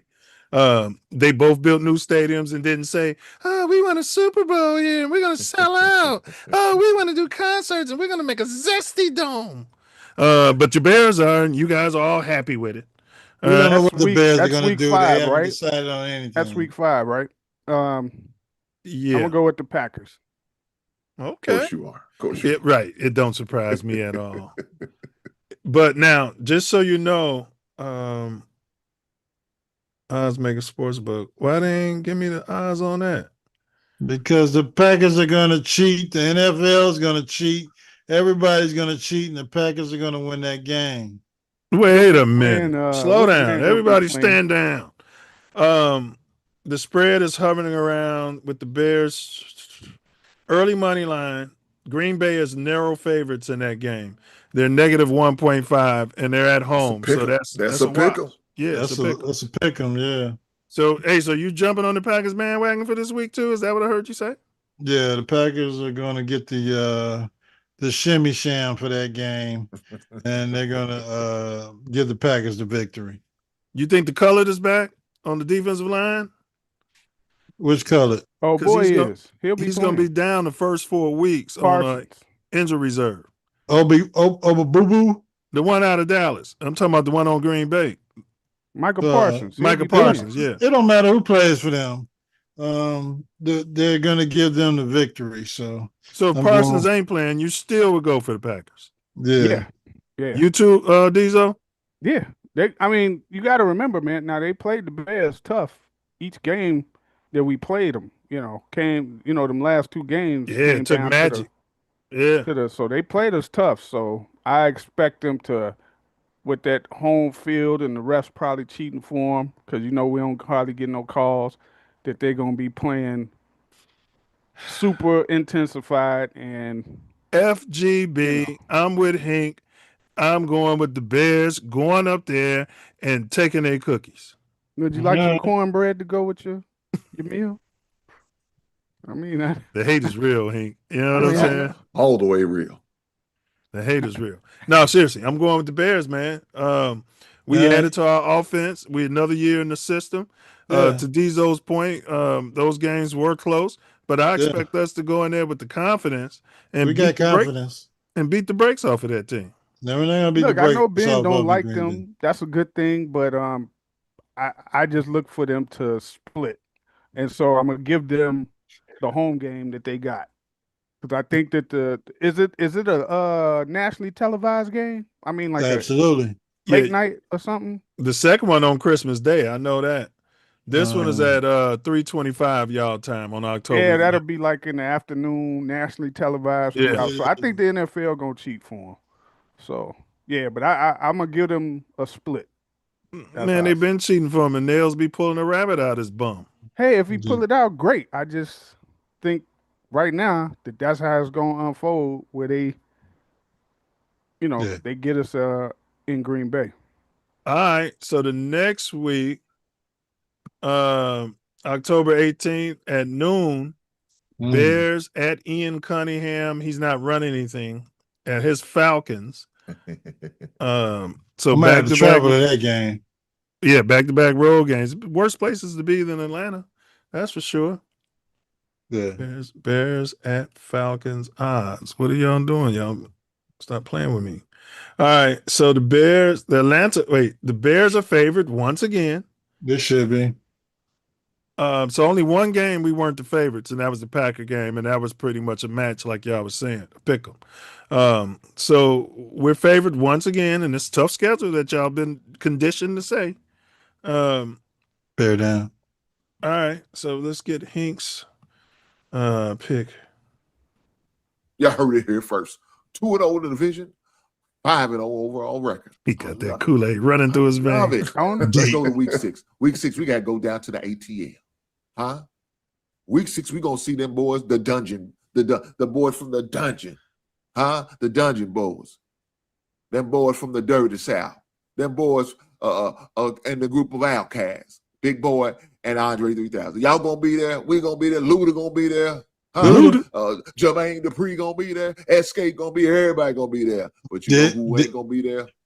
BMF. Yeah. T-Bars. I mean, R.I.P.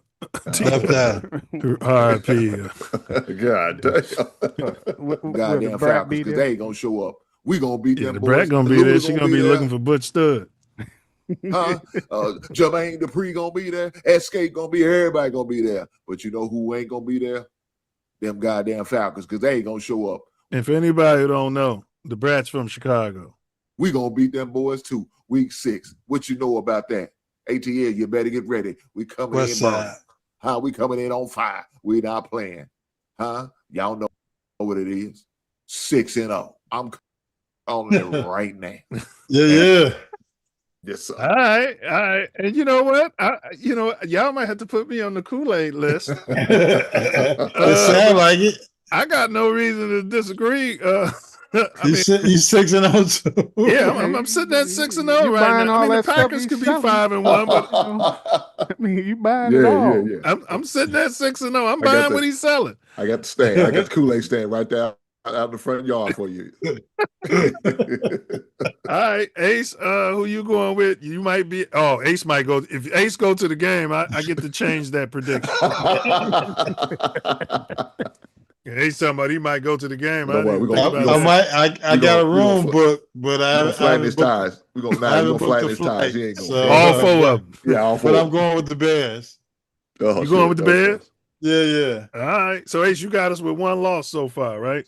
Yeah. No, 2. Yeah. See, Ace got 2 losses, and Dzo got 2 losses too. They hating on the Bears. Well, this might be number 3 with him. You never know with this guy. We being realistic. See, now I know that it really felt like some goddamn a crucifix against Bluegrass's head, and he's a vampire. Because for him to pick the Bears to go down there in SEC country and to win against an NFL team, that takes a lot, right? Come on, Diesel, with this goddamn pick. Hey, man. Listen, hey, my pick is the answer's shorter than yours. Now they're gonna take out Escape and Outcast and everybody else. Magic City. Yeah. Good at Bob. Lemon Peppers. Lemon Pepper Lou. Shout out to Lemon Pepper Lou. I got the Bears winning that because Young Jock. Oh boy, is the quarterback Michael Penix. That's right. He's going down tonight. And he's always hurt, man. He's always hurt. But then they got Tua as the I guess the competition guy with him. And I don't like Tua, so yeah, I'm taking the Bears. Yeah, but like he said earlier, don't take them boys too light. You playing down there in that dome, all them coloreds live in Atlanta, and they got a running back, and we gave up the most average rushing yards last season, bro. We was Atlanta's got gashed. a nice gang of people from Chicago down there. Yeah, Boosie Badass Show on up the and support. sideline. They got a nice Soldier group Boy, of tell Chicago him he people. from Chi too. But yeah, Yeah, I I'm know going with the Bears that game. most of the OTF guys down there now too. All right, so it looks like everybody drinking the Kool-Aid in the ATL week. That's fair. All right, the next week, the Super Bowl Patriots. No, bear down. Patriots at Bears. I'll let y'all know the time of the game. Patriots at Bears. Let's see. And that game. That's October 22nd at 7:15 p.m. in Chicago. That's Thursday or Sunday night Sunday football. night. Yeah, is that a Sunday? Yeah. It's Thursday, Sunday, or Monday. There's got to be one of them nights. All right. 22nd. 7:15 p.m. Well, the game before that was the 18th, so that's got to be Thursday. It's on a Thursday night. Thursday night game. Yeah. All right, so it's short rest. We're on short rest. The Pats are coming in. Let's see what Big Hink said about this. We're on short rest now. We're on national TV. You know, they like to do the fool against the Bears on national TV. Atlanta is not ready for them boys from the shack. Let's keep going. Week number 7. Now, that's where it's going to get a little sticky. Okay, Hink Week was on it. number 7 is where it's going to get a little touch and go. Yeah, Hink was on it. We're going to be playing against the New England Patriots, the AFC champs. They're going to be coming off a high, I'm sure. And I think that's where we're going to end up taking our first loss. I think that's what we're going to take. He And like that unfortunately, white it's gonna boy be quarterback. at the Chicago Bears home Drop field. dead gorgeous. in Soldier Field. But that's okay. We're not going to get down on our team because we're going to be 6-1. And 6-1 is a good record because I never say we'll go undefeated. This ain't the days of the Miami Dolphins in the 70s. It's 2026. And it's fair across the board. It's not one of these rinky-dink high schools or college teams. This is the NFL. And these boys play with pride. Now, I understand. We're going to bounce back and we're going to get the win. You know who we're going to get the win against? The Seattle Seahawks. Okay, hold on. Yes, sir. Slow down. Sir. Got a booger Yes, sugar sir. going on. Yeah, In the Kool-Aid. He had a good dinner. Put some more too sugar in much of there, that baby. porridge, That you know. It ain't sweet enough. All right. More butter. More syrup. Okay. That's right. More butter. All right. Going for that cornbread. What was that? Chili Willy? We got to pull that up. All right. So it's a short week. Ace, who you got? Yeah. I'm with a short week with those guys coming in and the new schedule, the schedule that they got this year. BJ Coming Rossini off the gonna be Super in Bowl. town. Yeah, we're bear down Chicago Bears. We're winning that game, definitely. So you're going with the Bears? Yeah, absolutely. Give a damn about them making it to the damn Super Bowl by 3 points. Yeah, when they come to Chicago later on in the season, they're being got smacked around a few times, and the Bears will be ready for them. Wow. All right. Diesel. Bears. I have no. I can see how the Patriots, they got too much controversy going on with that team. So all of that drama that they got, I think is going to affect their season. Time they play the Bears. Yeah, no. Bears will handle them. Not intimidated at all by them.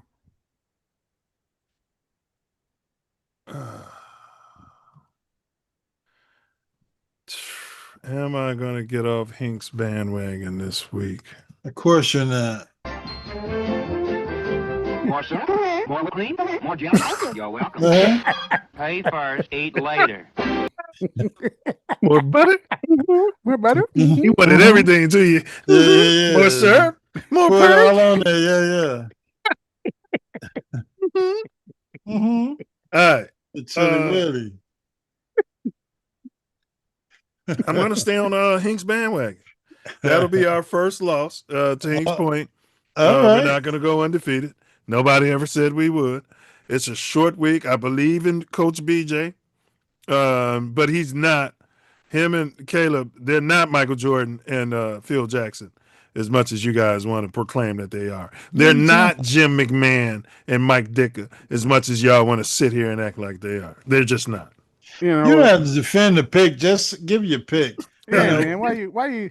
I mean, I think Hink's been out there selling that stuff that Mike Epps was selling on Girls Trip, and you got a hold of it. Got them all messed up. There he is with his movie reference. Got all of them messed up. Remember he told her, "Don't got this right here. You can't drink this. Hey, hold on, this is enough to last you." What did he tell her? For like 7 years. She was like, "Okay, 7 minutes." No, baby, you can't. That's you've been drinking all of this stuff. Why you ain't pick any other game? You gonna pick the same game that he say they gonna lose? Because it's Thursday night football. We on a short week, and we playing against Mike Vrabel and BJ Rossini. He's got no mind of his own. He's influenced. The coaches got controversy going on. Correct. Wide receiver room got controversy. And they're gonna be and there's rumors about him and BJ Rossini, and they're gonna be talking about that all night. All right. Let's move on. Let's get Hink back in the building. So, me and Hink, we got one loss so far. Yeah. You guys All got of the the Bears same with like games. 2 losses. Y'all got all the same winners. All one loss, same loss. All right. I mean, there's nothing wrong with that. I believe All you right. guys are texting at night. We got the Bears at Seahawks. NFL, and these boys play with pride. Now I understand.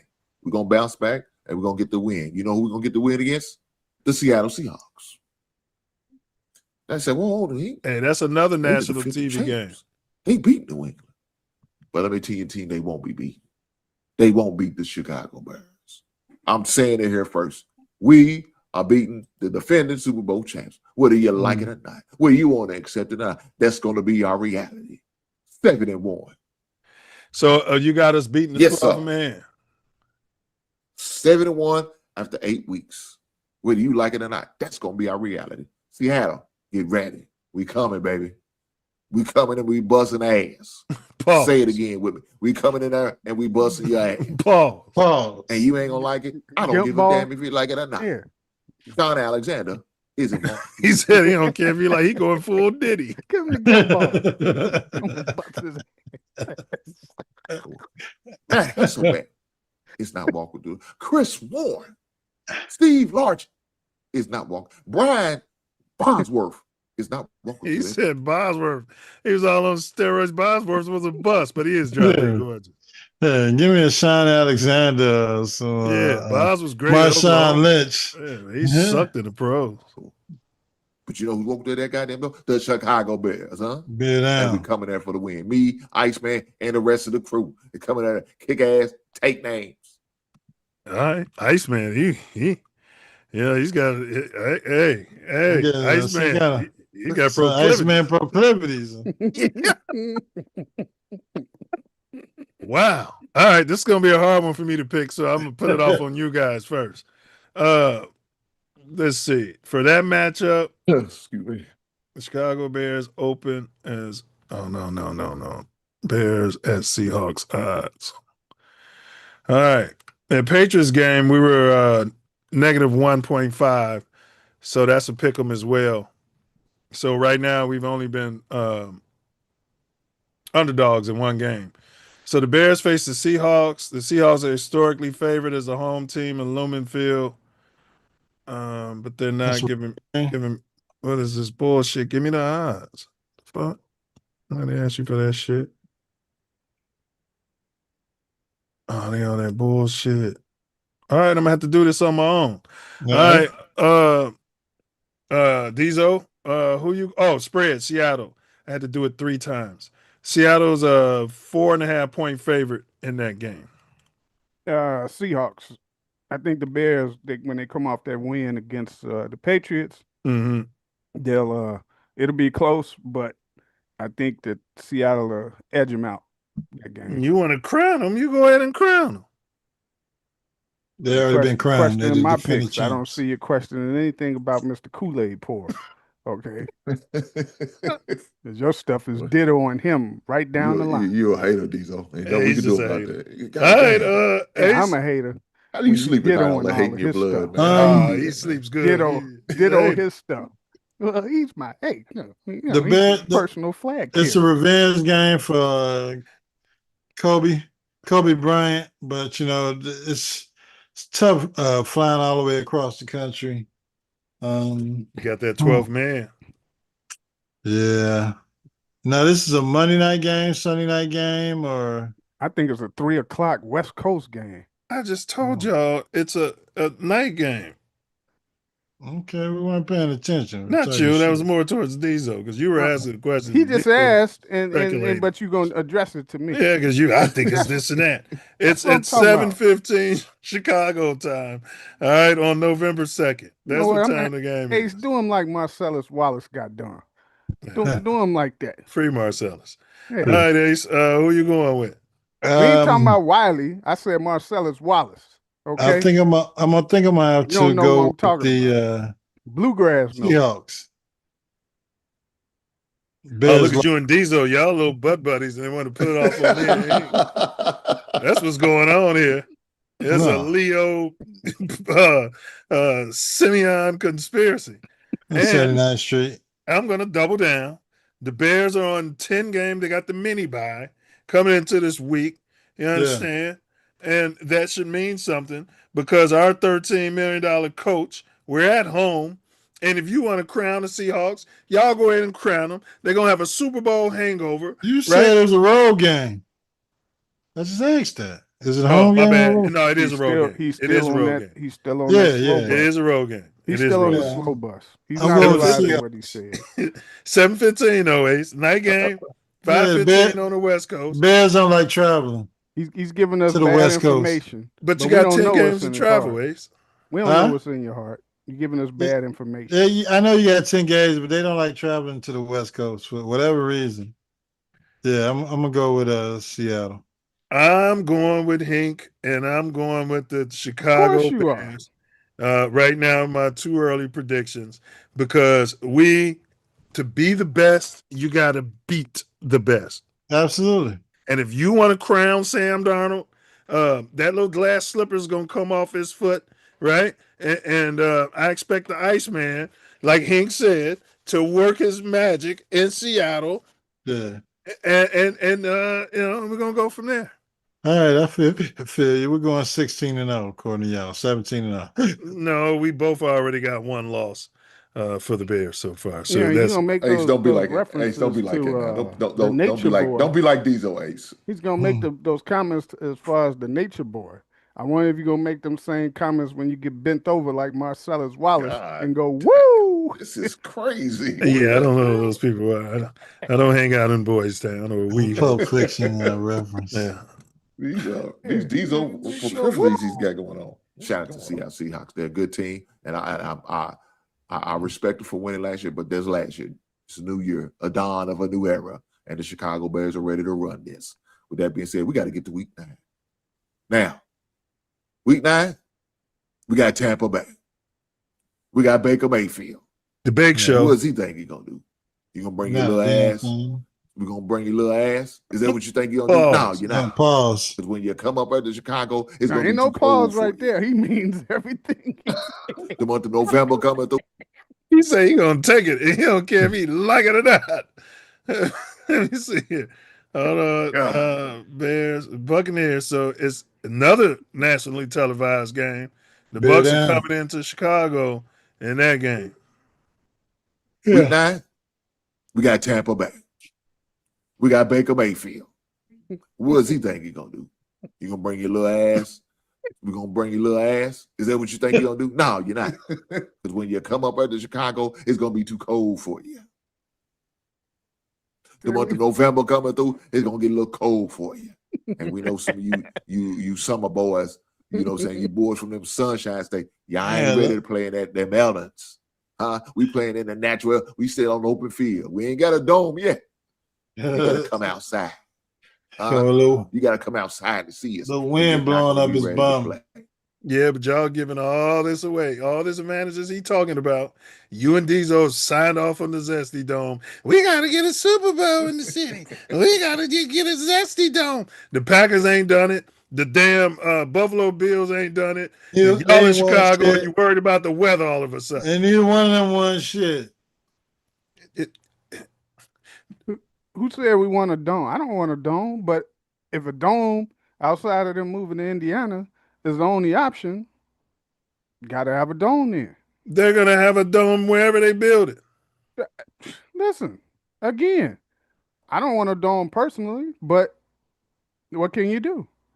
I was so strong about it, I almost gave up my Bears fandom and all the fans signing off on this zesty ass shit. You might as well put a rainbow. Well, you've been on the other side of the San Andreas. You might as well put a rainbow right on top of the damn building. You've been airplanes anymore anyway. Zesty Dome. I'm gonna write them. You name that shit the Zesty Dome.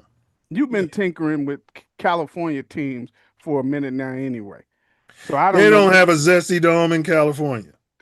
You got one for the Rams, right? No. Okay. It's open air stadium. Okay, well, you would know because you be at those ground. And they're getting the Super Bowl this year with an open air stadium. Yeah, you would know. And they had 2 or 3. Shit, what the hell? All right. Well, we know heard his in your heart. It ain't the Bears. I know that. Well, did we hear his pick? Let's see. You're not gonna be up to par. With that being said, another win for the Chicago Bears. 8-1. Bear down. 8-1. Bear down. Bear down. All right. So he's got the Bears at 8-1. I'm at 7-1 so far. So this is gonna be the Bucks. We know you're going with Hank, so it's 8-1. Yeah, we already know that. You don't even need to Listen hear to the your little pick. butt buddies. Hold hands and shit. We don't need to hear your We pick. know he going with Hink. Whatever Mr. Grab my Kool-Aid pocket, said. Diesel. And we gonna get out of here because he going with Hink. Ain't no sense us listening. All right. Hey man, it sound like Ace and Diesel's on the circle jerk, man. What's going on? Whatever Kool-Aid says. That's All right. exactly what he doing. The Bears are favored by 3.5 points. The kickoff is at 7:20 p.m. CST. We prime time every week, huh? Yes. We got like 5 night games. Yes. So when you 8-1, wish Justin you Fields expect you always gonna be prime time. When Yeah, but this is the house Justin built. If Justin would have been, Justin was supposed to be having all these national TV. Damn right. Running all over these cocksuckers. There you go. I would have preferred you say it was the house that Valus broke into, as opposed to the house that this dude built. But bring Velus Jones back too. I'd sign off on the He's gonna play in that Seattle game. Yeah, he is. He is. Hopefully he's gonna get cut. All right. If you go to that game, you can get him to sign your jersey. He's got to make the damn team. Well, he's got a Super Bowl ring. Let's just start there. And you take that to the pawn shop with him when he gets cut. All right, Ace, you got the Bake Show coming to town. Feisty, drop dead gorgeous quarterback, number 1 overall pick. He dropped his flag in the middle of the stadium in college. Yeah. You know, who you going with? They have a chance in hell in Chicago. Bears. Bear down. A night game. Gonna beat the brakes off the damn Tampa Bay Buccaneers. I'm going with Ace and Hink, and I'm going with the Bears. Diesel. You're not going with Ace and Hink. You're going with Kool-Aid. Look at it. You ain't going with my man. It didn't matter what Ace You ain't said. going with my man. I'm holding his pocket. You heard him? No matter what Ace said, he's like, I'm going with Come on, Ace, let's get out of here. 100%. Now look. Now Baker Mayfield to me is the most overrated quarterback in the league. And his favorite BFF is gone. Mike, what's his name? Evans. Gone. So yeah, no, Bears gonna win that game. All right, what record y'all? You and Ace got the same record. I'm pretty sure. I'm pretty sure why y'all over here bloviating about me and Hink. Yeah, but we got different picks, so we're not directly influenced. You guys been picking the same since you guys came out of that boardroom together. Certified hater, boy. Certified hater. God damn, these on. All right, let's get back to Hink. 8 and goddamn one. Now number 10, week 10, we got to buy. We got to lick our wounds. We got to get healed up. We got to get in the training room. We got to get in the weight room, get stronger, get in the training room, get healed. Bro. It's going to be a brutal schedule. We're going to use week 10, this bye week, to get healed and come back week 11. Hey, we played the New Orleans Saints. Oh, yeah. And that's a noon game in Chicago. Noon game in Chicago. Got the Saints coming. Oh, when the Saints come marching in. Come marching in. Oh, when the Saints come marching in. Shout out to the Aints, baby. Shout out to the Aints. To be I think he said he's gonna lick his wounds like that dumb zebra running across the Nile with the crocodile. God damn, what is wrong with you, man? You know why the zebra has stripes? Because it confuses the predators when they're all not when they're in that river. Yeah, not when they're alone, they stand out. He said he's gonna lick his wounds, right? We play them boys from the boot. All right. Oh, no, this goes against your morals right here, Bluegrass. New Orleans Saints. Y'all not going to be ready. You know why? Deuce McAllister is not walking through that goddamn door. No. Drew Brees is not walking through that goddamn door. Where did Drew Brees play? He was a Purdue guy. Yeah, he played in New Orleans. He won a Super Bowl then. Yeah, Purdue guy. Indiana's a KKK state, though. So. Oh, damn. And it's adjacent to the Bluegrass state. Oh, yeah, it's right there. They got a lot of the same. Brian Bush. Same proclivities. Bush and who else played there? My guy from Taysom Hill. No, you talking about Lamar? No, I'm talking about the running back, Ricky Williams. Yeah. Oh, yeah, he liked to smoke weed and put a wedding dress on. Give up your whole draft for just Ricky. Right, so he can put a wedding dress on. Shout out to Mike Dick. He got married to Dickin. After we don't know what was in their bum. They had Bush for a couple of years. Yeah, Reggie Bush. Yeah. He cheated in college. Me not. Allegedly. Who's gonna help you? You think Jimmy Graham gonna come walk through that door? Jimmy Graham, forgot about Jimmy Graham. Hall of Fame. Yeah. No, sir. Well, Sam Mills gonna be the defensive greatest named football NFL player in the history of the NFL. Pat Swelling gonna walk through. No, none of them classics. Davis Mills too. None of them old school old heads. Greatest name in NFL football history. I said it. I didn't stutter. Oh, is that what you said? So you want him to take your boy Watson's place? And y'all think or your boy in Tech? What's his name? What's that? Ohio State. Nah, I ain't saying that. That's Diesel talking. Oh. Stroud. Yeah, you want him to replace him, Davis. C.J. Stroud.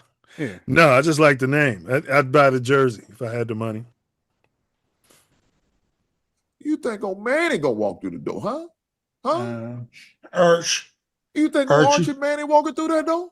Archie Manny from back in the day? No. Jim Everett, you're not walking through that door? No, sir. They're not. But you know who he is? Iceman. Iceman. God, he didn't went Iceman crazy. He walked through that door, we're coming out with the win. He's walking through that goddamn door, we coming out there to win. With that being said, we coming out there 10-1. What you know about that? Huh? 10-1. They'd be 9-1. At the 11, one bye. That's that cool area. I mean, we come off a bye playing the Saints, and I'm going to agree with Hink 100% here. The Bears are going to win this game. You never doubted him. Yeah.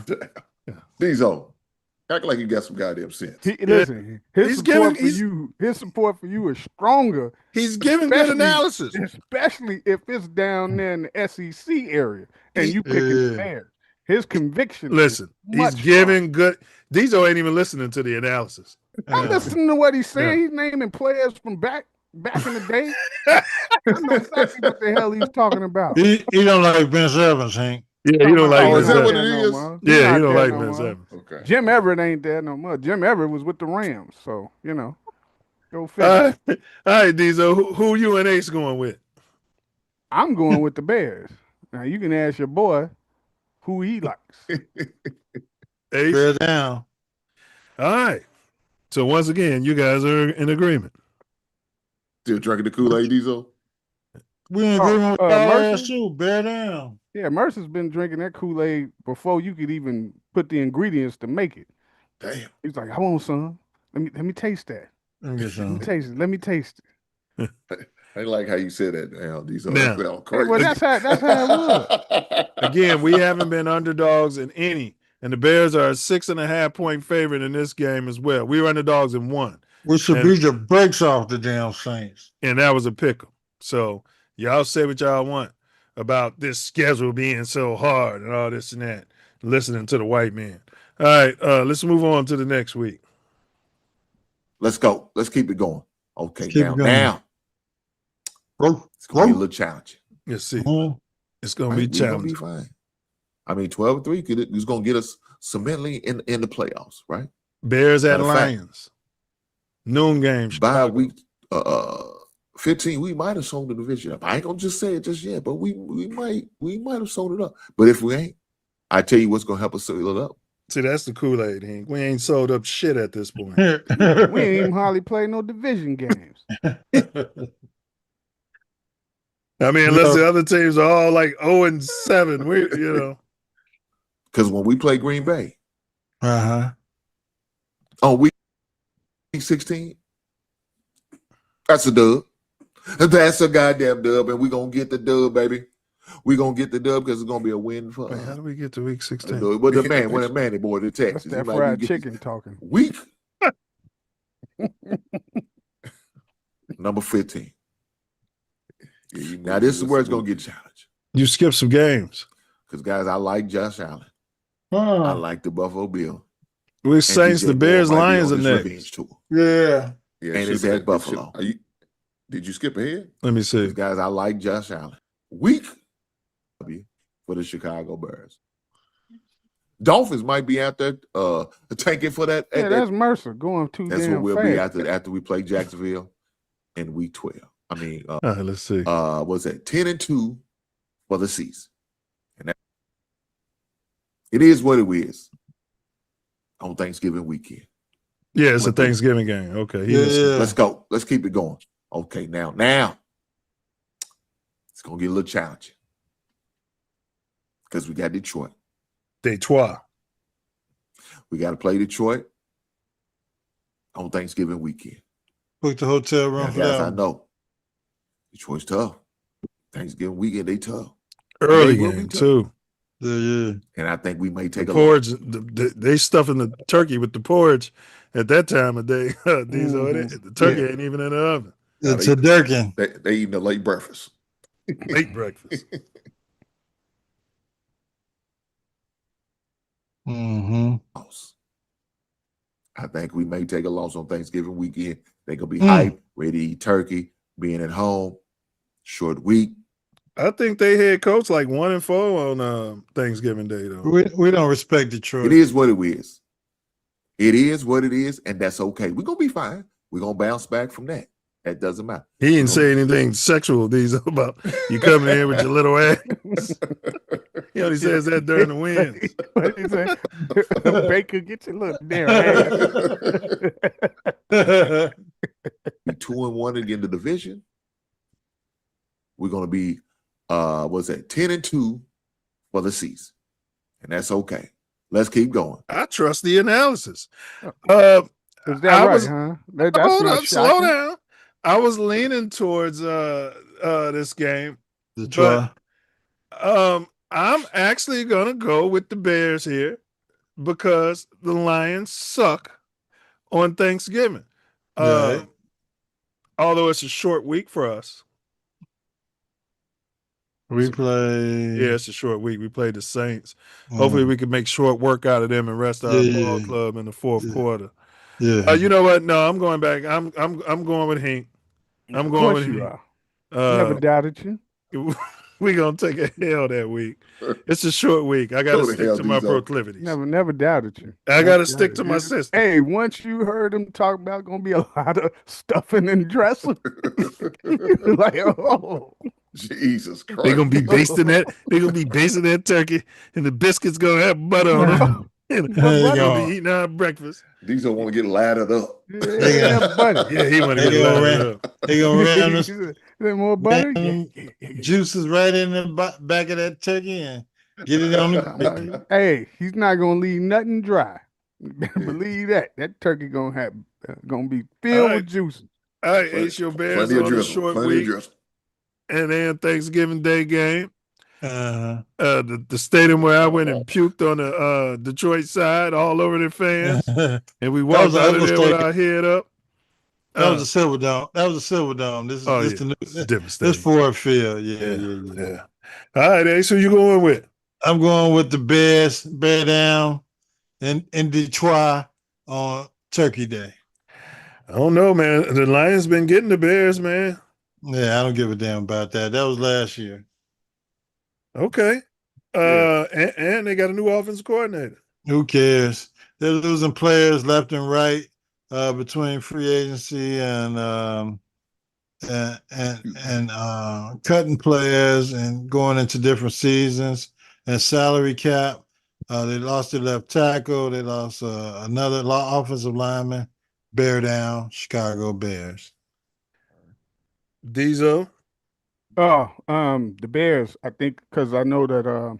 So y'all agreeing? Ben Johnson is fed up with the Lions beating them. So you and Ace agreeing again? No, I'm agreeing to what I'm agreeing to, and that's my opinion. He got his. Mm-hmm. You and Hank, you guys are linked like Siamese twins. Okay. Y'all never cut the umbilical cord. So you say BJ is tired of losing to his old organization? You're damn right. He's gonna have them fired up to play that game. Guarantee you. All right, let's see what Vegas says about this. She might have a problem with the previous game, but we'll see. Yeah, man, we're coming off a short week. The Lions are 2.5 point favorites going into that game. Mm-hmm. Yeah, we're playing in the dome. I mean, in November, all the players will be looking forward to playing in the damn dome. So bear down, go with the Chicago Bears. All right. Let's move on. Let's get Hink's pick. You know what? Let me pick it before I hear Hink, because I don't want to hear you guys bloviating about I'm just picking what he's picking. It's probably some layup. Go ahead and make the layup, and then we'll make our picks. All right. We got Jaguars at Bears on December 26th at noon Chicago time. So you got the drop dead gorgeous Trevor Stank Stadium coming into town. And we're coming off a mini bye. And based upon that, I'm going with the Bears over the Jaguars. And let's see what Hink has to say about it. Let's see if he's in agreement. All right. Now, we play Jacksonville. Week 13. Huh? We play Jacksonville. Week 13. Jacksonville got to come see us. Mm-hmm. Yeah, y'all remember what I said about you, them Floridians, them boys from the Sunshine State. Boys they not ready for that cold element. I was gonna say it sounds like he's about to get about you, them Floridians, them boys from the Sunshine State. Them boys they not ready for that cold elements. And guess what? Jacksonville got to come see us. We don't come see Jacksonville. They got to come see us. And we're going to win that game. All right. And we're going to win that game. 12-1. I'm sorry.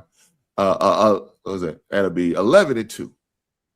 That's what we'll be after we play Jacksonville in week 12. Week 13. Now we're going to week 14. All right. So me and Hink are in agreement. All right. All right, Ace. Go ahead with your pick.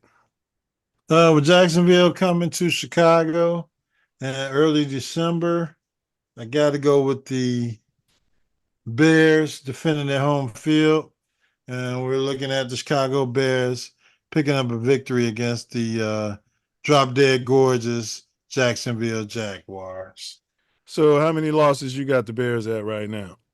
I think I got 2. And you came out here talking about Hink was drinking the Kool-Aid. Well, him and you are drinking the Kool-Aid. But the tougher games will be in this last portion of the season where we're battling against the division. Well, this is a pick'em game. The Bears only favored by 1.5 points. And Diesel, I went with Jaguars, but I made my pick. I went with the Bears, but I made my pick before I heard Hink's pick. All right, Diesel, and Hink went with the Bears. Oh, okay. So same pick, right? Same pick, but I made mine before I heard his pick. Now I know you guys connected through the force, so it's like okay. Who you going with? Jacksonville. They got a good defense. What's that? Your third or fourth loss you got for the Bears? Should be what, 4? Yeah. Okay. Yeah. Okay. 4 losses, 13 games. So you got the Bears at 9-4. All right. So you like Drop Dead Gorgeous quarterback over Iceman, who you ran Justin Fields out of town for, and we got to win on his rookie contract, Ace. We got to win on his rookie contract. But now you're picking Iceman over Caleb Nails. No, I don't. I said they got a good defense, so I think they'll play their game tougher than what you expect. Yeah. And the Bears aren't going to be winning all these games like you drunk on Kool-Aid folks think. So these aren't too early predictions right now, all right? I know. They're going to stay that way, though, for the most part. You know I don't be doing this. Usually it's y'all picking more wins than me with the Bears. So, bear with me here. Normally I'm more leveraged. No, you're not leveraged at all. Yeah, I'd be more leveraged. That's a cap. No, it's not. I'd be picking. Don't make me go down and do the history. I'll be having the most level-headed number of wins for drink Ace can attest to it. Eat porridge, all of that stuff. I'm not crazy. trying to hear that. You're talking to about his reasoning makes somebody sense. just walked up to me. You're talking to a window licker. Hey, look. Yeah, his reasoning makes sense. All right. I like that. I like that reasoning. We got the Bears at 5, Dolphins. 6 players that don't play for the franchise anymore and say the Bears gonna win, and that makes sense to you. Okay. We got Bears at Dolphins. They coming into town in December. It's a noon game out there on the lakefront. No, we're going there. You're going to Miami, right? Oh yeah, Bears at So Dolphins. you keep giving us bad information. Well, I mean, I just said Bears at Dolphins. That's that Hink juice. That's that stuff he keeps giving you. All right, Bears at. I said Bears at Dolphins. I don't know what the part of that you didn't understand. All right. You said they're coming into town. I said Bears at Dolphins that's multiple what they taught times. you at that school. I get it. I'm not gonna fault you for it. Your hearing's getting good now. Yeah. So the Bears are 5.5 point favorites with this tough schedule that y'all been bloviating about. And I'll give my pick before Hink, so y'all won't say I'm just picking what he picked. It's gonna be the same thing. I'm going with the Bears. He texted you already. Hey, here's my pick. Yeah, okay, gotcha. I'm going with the Bears. Now we going down to the Sunshine State. Sunshine State. We playing them Florida Renegades down there, and we'll be playing the Dolphins. But Dolphins ain't got a good quarterback. It's gonna be hot that time of day. The sun is on our side of the sideline. Right. Dolphins barely have a team. Dolphins might be out there tanking for that Archie Manning Jr. or whatever I think his name is. But the Manning boy to Texas, he might be. They may be trying to draft the quarterback, so they may be in the tank mode. So be it. We're gonna take advantage of it, and that's another W for the Chicago Bears. That's gonna take us to 12-2. All right, me and Hink are in agreement once again. Of course. I know what's in your heart. Watch them. They're going to be in agreement, Hink. I mean, they just ignore these facts. All right, Ace, who are you going with?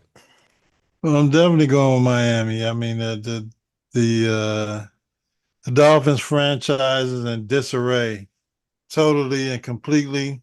and I don't think they'll be able to compete with the Chicago Bears down in South Florida once we get down there to Miami Gardens, Hard Rock Stadium. You traveling to that one, Ace? Hotel rooms are kind of high. I looked them up, but we might we might be looking at it. Yeah, get out of that winter, man.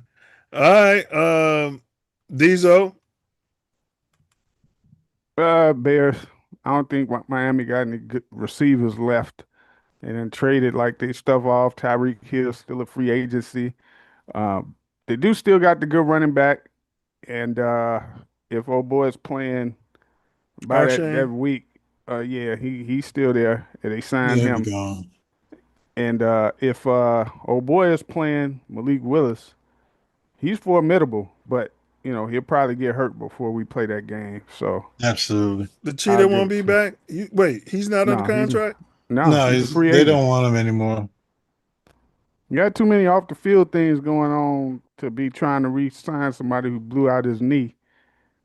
So somebody gonna pick him up. He ain't been picked up by nobody yet. So yeah, the Chiefs gonna pick him up, or if it's not the Chiefs, it's gonna be the Eagles. It's gonna be a smart organization like that. While we sit on our hands and Ryan Poles twiddle his thumbs and listen to Ben Johnson say he don't fit my system, he don't have the body type. Man, that type of dumb stuff. Because he could surely replace Rome. We picked up some speed in the draft, and that fits the Bears' budget. Ever since Rome went to that natural hair, Diesel been on his ass. I ain't been on his hair. No. Yeah, he got the fro. Since he's dropping balls and I can't get the man to catch He hates that pro-black look, man. He hates that pro-black look. He don't like all that. I don't like a brother who came into the league known for you don't like a high brother. point, You catches high point. You don't like a right there. You don't like a brother. Catches high point balls and back shoulder throws, and he hasn't caught either since he's been in the league. All right. Yeah. They worked on it this offseason at USC, so we'll see what they got for us. And I can't That's right. Now we got Bears at Bills on another national TV game on December 19th. Y'all gonna be stuffing the stockings, doing your final Christmas shopping, waiting on Amazon, tracking the packages, making sure the porch pirate, little Pookie Ray and one of the Venezuelans ain't walking up with an Amazon jacket on, trying to pretend like they dropping off a package, carrying an empty box. And Diesel, you sitting there watching them on your ring cam, take your shit and sitting there and taking it. Now, taking the shite and taking it up the bum. Taking it exactly, Ace. Right up the bum. Now, the Bears are at the Bills. They're going into town. The Bills have an open air stadium. They got that drop dead gorgeous quarterback in there. DJ, that's my DJ. DJ Moore revenge game. So for that reasons and those reasons alone, I'm picking the Buffalo Bills. Nobody circles the wagons around the Bears like the Bills to win this game, ladies and gentlemen. I just wanted to get that out there before I heard the Inks assessment. Oh, DJ. That's my DJ. Last night, the DJ saved my life. Let's keep going. Week number 15. Mm-hmm. Now, this is where it's going to get challenging. That's the cue right there. That's what he texted. I like the Buffalo Bills. Challenging. And DJ Moore might be on his revenge tour. And it's at Buffalo. On a good Sunday night. Sunday night. They're going to be cheating for that white boy. Bills Live Squad. I think that's what we're taking a loss. I think that's what we're going to take a loss. And that will put us at 12-3. I agree. Now, guys, let me say this. 12-3 is a good record. Good record.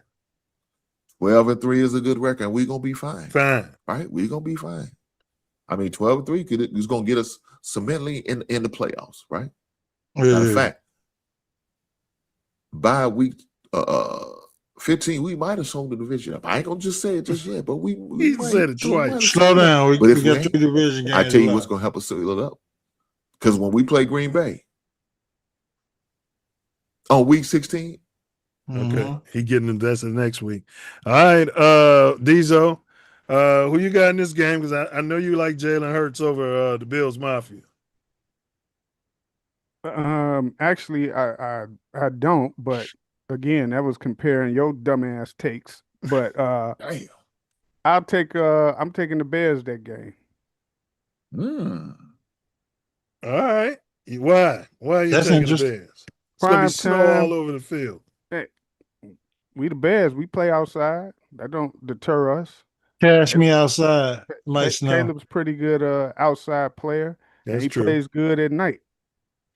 So when they're on those national stages, he usually plays good. We don't always win them, but he usually plays well. I'm gonna push back on that play well shit. He sucks for the first 3 quarters and he closes it out good. Most of the That's damn a fucking games, cap. He's he got sucks. 58% completion It's a fucking percentage. cap. You've I'm seen talking him about- miss it. No, I'm Y'all talking want to about at forget night. all the bullshit he does At and night. just Sucks glaze most of over the it. damn game. Yeah. Yeah. You see him play San Francisco, right? We lost that game. That motherfucker threw all crazy. We had like 40 points, right? Still lost, right? Ace, we got to go through the threads when we watching the games and the beginning of the games and the commentary. Go through the threads. The text threads. Yeah. You the biggest flip flopper ever. I'm not a flip flopper. I call it like I see it. Like the guy you see it, sucks in the first 3 You can't see with them fucking ruby quartz glasses on.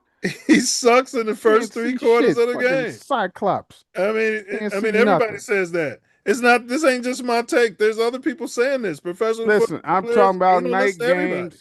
games. He's played well when we played night games last year. All right. So you're signing off on 58%. I got him to win. You don't have to question my shit. So you don't like the black ass? What was the black ass quarterback? One of we had Ace. The Vince one. Evans. Yeah, you don't like when Vince Evans' black ass has a 60% completion percentage, but when this high yellow guy Vince from Evans could have had a sweet city of 65. DC, He could have chocolate had sweet. a 65% completion percentage, and we could have never made the playoffs. And for you, that would have been just fine. All right. Right? That's right? what you want. All right. You couldn't have had it because we was throwing to some This ain't bums. nothing We but didn't direct we didn't have any wide JF1 receivers. indirect when he was comparisons. playing. This is JF1 bullshit. Whenever he gets cornered and they tell him to stop licking the windows, he brings up JF1. That's what you're doing. I know what you're doing. You're not Biden. slick. Yeah. You're not slick. Biden. Yeah. The previous administration. Obama. They corner him. He not- started talking hey, about Obama Hey, and shit. you not Obama slick. black ass. You not slick. That's exactly what the fuck you doing. You're mad because I'm on to you and I let the whole world know that you and your butt buddy Ace in the hole. Biden. That's what y'all on. Yeah, It won't be long. Yeah, Biden. Yeah, Listen, it These are won't be Biden and long. Obama policies. they raised the gas prices, and we lowered them. We lowered them for a week 1 and week. a half, and now they're the He highest. finally stopped talking about Hillary Clinton. He was blaming Hillary for and their policies. Hey, it won't be long before you get Bluegrass Hank under your spell because y'all always talking about his ass. All right, Packers Bears. Let's get to it. Let's hear what Hink has to say. Oh, I didn't. I'm going with the Bills. Oh, my fault, Ace. You going with the Bills? Look at you and Diesel holding hands in the Bills' bathroom and shit. I said the Bears. What the fuck are you He talking picked the about? Is that Bears. what they teaching you at that school? Yeah, he Is picked that the what Bears. You, I'm going with you the notice he Bills. done had like 7 errors today, and they all come from that same school that he was teasing You the picked slow the Bears? kids. Yeah, he picked the Bears. Take off that shit, and maybe you can. Wait hear. a minute. Okay. You picked the Bears? I picked you the did pick the Bills. Bears because I was talking to you about, you did pick the Bears. Yeah, you want to question my picks, Yeah, except you yeah. don't question yours when you. Of course, I'm not going to question my picks. I know why I picked them. No, I know exactly why you picked him. Your boy over there, he texting you, telling you what he got. And you like, yeah. All right. Yeah. Ace, you went with the Bills, right? Yeah, I'm going with Buffalo. I'm going with the I DJ support Moore that. revenge tour. Yeah, DJ Moore revenge tour. Would you say not walking through the door again, Bluegrass? Yeah, I support that. Jim Kelly ain't walking through that door. Goddamn right. Thermal Thompson ain't walking. Thomas. Bruce Smith. Him or That's Bruce. Yeah, Norwood ain't walking through that door. Cornelius Bennett does not walk through that door. James Lofton. Yeah, Lofton. Dub. That's a goddamn dub, and we're going to get the dub, baby. We're going to get the dub because it's going to be a win for us. Shout out to Chicago Bears beating the Green Bay once again. Whoa. We might. 12-3 is going to get us cementally in the playoffs, right? Matter of fact, by week 15, we might have sewn the division up. I ain't going to just say it just yet, but we might have sewn it up. But if we ain't, I tell you what's going to help us seal it up. Because when we play Green Bay on week 16, Christmas Day, that's a dub. That's a goddamn dub, and we're going to get the dub, baby. We're going to get the dub because it's going to be a win for us. Good Shout dub, out baby. to Chicago Bears beating the Green Bay once again. FGB, you know what it is. Every Can day. we get an FGB? All day, every day. FGB. FGB. FGB. The highest level of activity. I know one guy ain't going to say it, though. Of course. Look, you heard him. I got to make sure I got the seasoning right, folks. That's gonna be.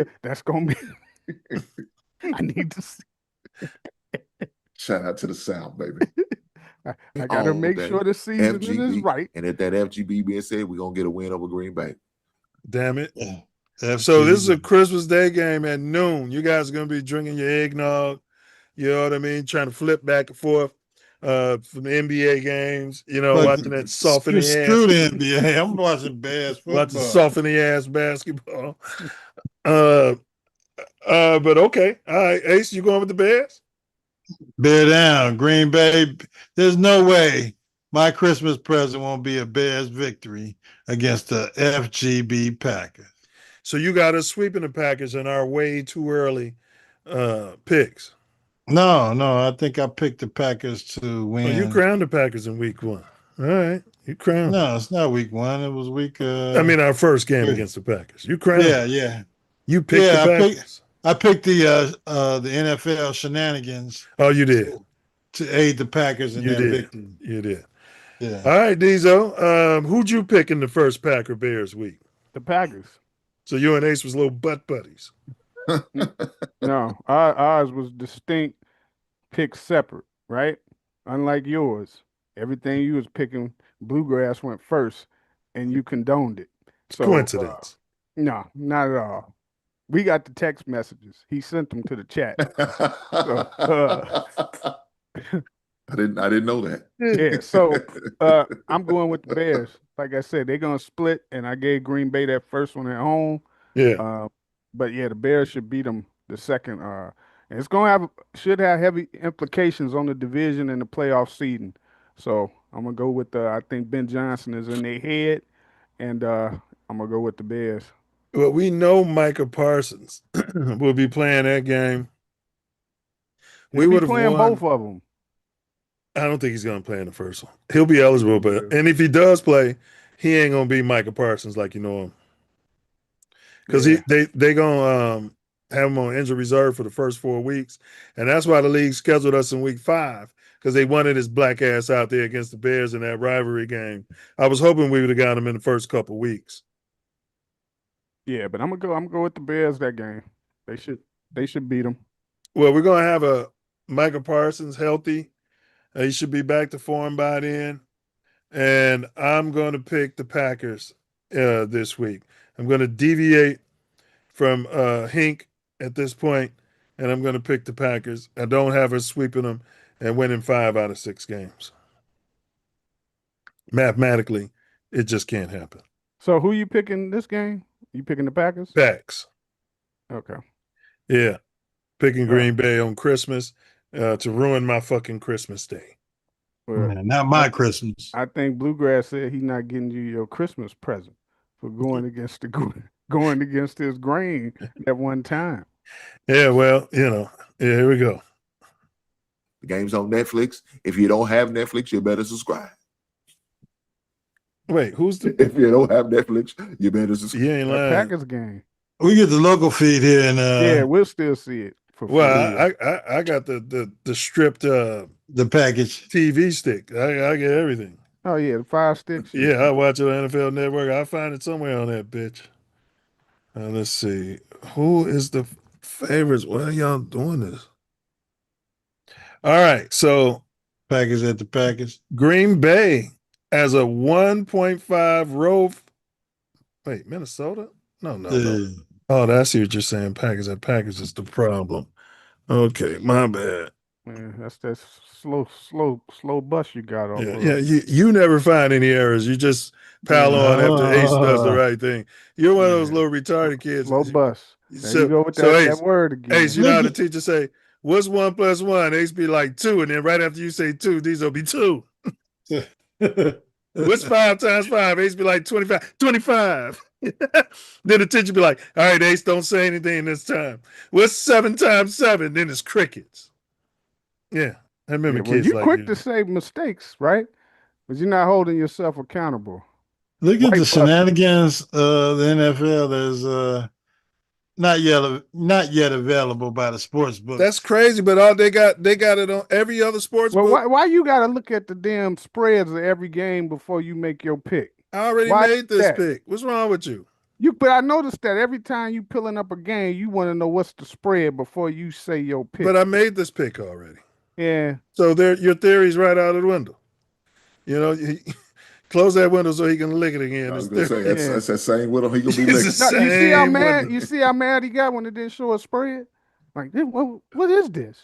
Because every other game, like Ace said, that the NFL ain't figured out how they're gonna be cheating yet. Yeah. All right, let's move on. The next week, y'all. Shout out to the Grill Ace. Yeah, shout out to the Grill. Well, we only got 2 more games left. Danger. All right, we got the Lions at Bears at 3:25 on January 3rd. Lions at Bears. Cold weather, baby. Yeah, you gotta celebrate that now while you can. Subscribe if you want to see the greatest team in NFL history, and that's the Chicago goddamn Bears. Right down, baby. Greatest team in NFL history. Do you mean in the present? Because I know you like to be in the present, Hank. Or do you mean historically the greatest team in NFL history? Historically, baby. All time. Present and past. Right. That's him off on that shit. God damn, man. We're going to get you expedited up out of here, that D. Kool-Aid juice. He got that corn looking mixed with that Kool-Aid, huh? Yeah, he's in there talking blaspheme. You know, I mean, come on, man. Come on. Bear down. Now, with that being said, that will take us. So what is that? 13-3. Who? 13-3 at the. And I got us at 12-4. I don't know it's- what you and Diesel got. It should be 12-3. Week 16. Because we got What two did games Diesel left got? on. But he's picking. So he's picking Detroit, picking the Bears over Detroit. Yeah. Because that would give him to that record. So what is that? 13-3. The greatest team in NFL history. That FGB being said, we're gonna get a win over Green Bay. Games on Netflix. If you don't have Netflix, you better subscribe. I don't think he picked it yet. If you don't have Netflix, you better subscribe. If you want to see the greatest team Or his in math NFL was off. history, that's the No, I Chicago. think No, he- my math was I off. think It he should have got been a 12-3, I baby. think he got a Now, transfer with that from being that said, same white bus you've been on. Yeah, my math was off. It should have been I understand. 12-3. Hank. I understand. You're not perfect. You know what I'm saying? I bear down for the rest of the False. season. Yeah. He's so 12-3, which means I got 11-4. All right, let's see here. That will take us. What you guys got the Bears at this point? Do you know, Diesel? Do you know what your record is with the Bears right now? While you laughing at I him? know I think I have them with 4 losses. You think? Yeah, you're the one keeping track of that shit. I'm not keeping track. Nobody ever told you that. No, that's a cap. You got records of everybody's shit right there. Nobody ever told you that. This is a way too early prediction. Well, I if you said at didn't, the you top. should have told us, and we could be keeping it. You got a down brain, ourselves. don't you? You know how many losses you picked the Bears to have, don't you? 4. Okay, well that's what I asked. It's a simple answer.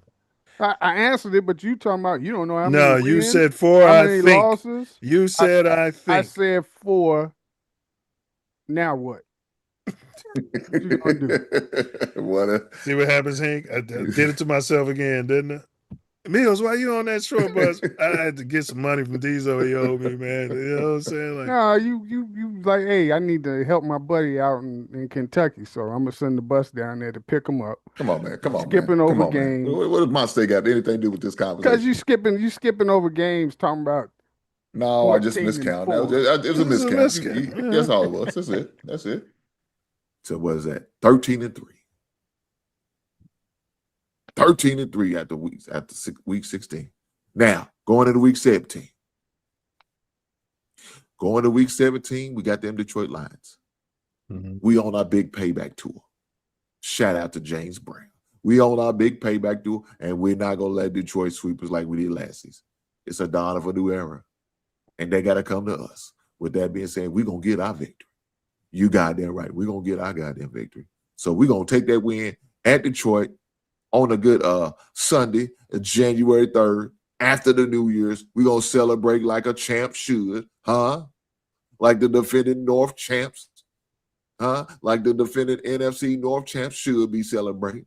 Because by then, we're going to seal up the division. Because we're going to get a win against Detroit. We've been sealing the division all year, according to Hank.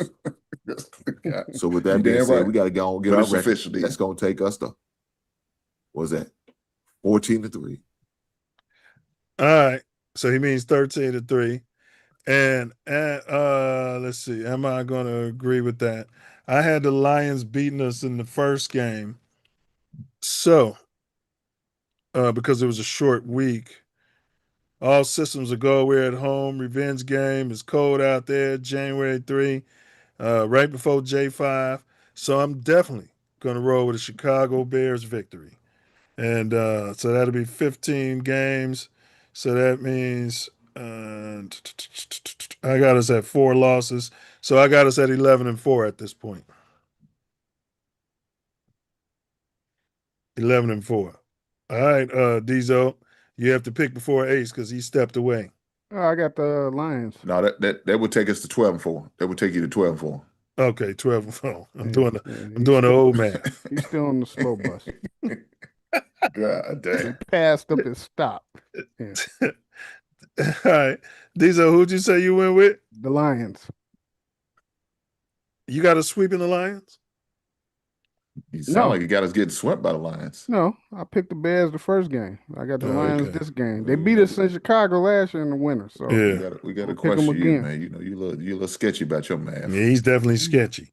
All right, we'll get Ace. Ace, are you there? We'll get Ace's Lions pick when he comes back. He said he's on the toilet. I seen it in the Slack. Damn. You just going to put the man's business out there like that. He put it in the Slack for a reason. Bears. You're a sick motherfucker, man. Sick, man. Bears at Vikings. Okay, so let's get your Lions pick, bro. Week I'm 17. down for the rest of the year. So you got the Bears for the rest of the season. Okay. Yeah. All right. He's sipping that Kool-Aid. Yeah, well, I mean, we're outside for the rest of the year. Are we? Yeah. All right. You're right. So Bears at Bears Vikings, the time is to be determined. It's on J10. No, we're not outside. The Vikings are in the dome. Yes. We got Bears at Vikings. And they're going to determine the time based upon, how good the teams are. Hold on. Let's hear from Hink. 14. No. That'd be 13-3. I'm sorry. That'd be 13-3 because it's empty. You're right. My bad. That'd be 13-3. With that being said, week 8, we got the Minnesota Vikings. We're going to end the season with the last 2 games of our season against division opponents. And I think by then, Minnesota might be done with the baby man, Calamari. We're gonna sweep Minnesota, and they probably gonna try to see with JJ McCarthy what they got in him. Nothing, not a goddamn thing. With that being said, it's another win for us. Well, see, Hink, the problem with your analysis here, in my opinion, is that if the Bears have already clinched, there's a good chance they're going to be resting Nails and everybody for that game. And I think that's why it's to be determined by the NFL. Well, but we still going to be, I think we want to play for that number 1 seed. We only one True. seed is a home field advantage. True. So. Don't you backtalk him. So right now, I'm telling you, we only going to lose 1 division game. And that's because we're going to split with Detroit. Oh, my God. That's going to take us to 14-3, guys. You heard it here first. 14-3 is my prediction for the Chicago Bears. I went through every game in the schedule. And I predicted 14-3 is going to be our final win. 14-3. Be our final record. Second best record. Chicago Bears 2026. Since 85. So, guys, with that being said, I'm looking forward to actually, we went 14-2 the year after 85. Nobody talks about that. This season coming up. This is going to be a great, exciting season. A lot of expectations I have for the Chicago Bears. Going 14-3, man, would be a tremendous record going into the playoffs and on our road to Super Bowl.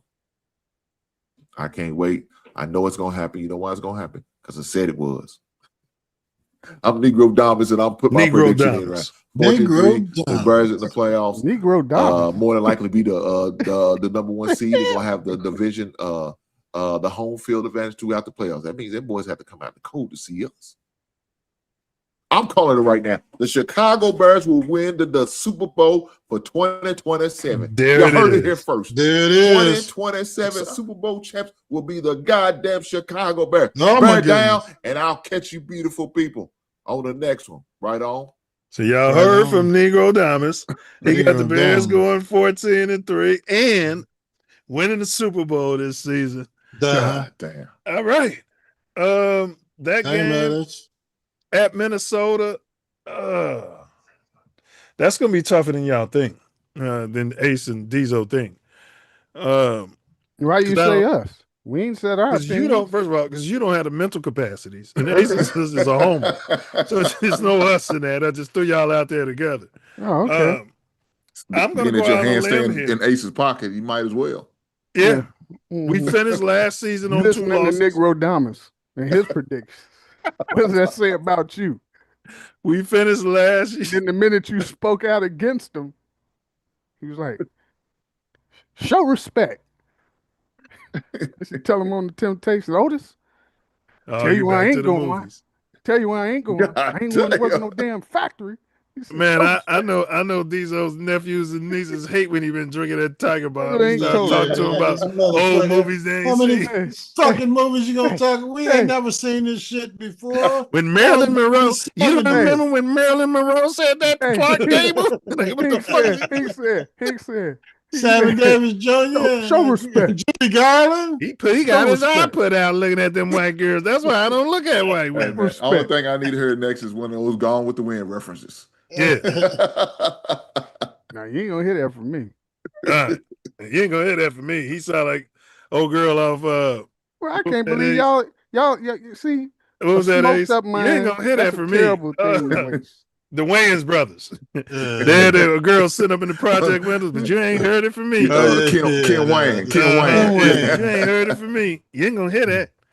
All right. So I'm gonna go out on a limb here. We lost our last 2 games, so I'm gonna go with the Vikings winning that. Nails struggles against their defensive coordinator. Although BJ is good when he's got a quarterback with a 70% completion percentage, and he don't have some guy who can't hit a target in practice with nobody defending him, and then sashaying away mad, checking his fingernails. So that being said, I'm going with Minnesota to close out a W. Let's see, where's this game at? In Minnesota. And upset the Bears in another game that we're favored in. I'm going with the Vikings, and mainly because I don't think we're going to care about the results. You look like a spy for the Vikings. It'll be right in their crowd, blowing that horn. And then Bluegrass going to come back and say, don't you come back in here unless you come correct. So that's 5 losses. All right. So I got the Bears 12-5 closing out the season. Ace, I want to hear from you before Diesel. I don't know what my record is. I think I'm pretty close to what you got, 12-5.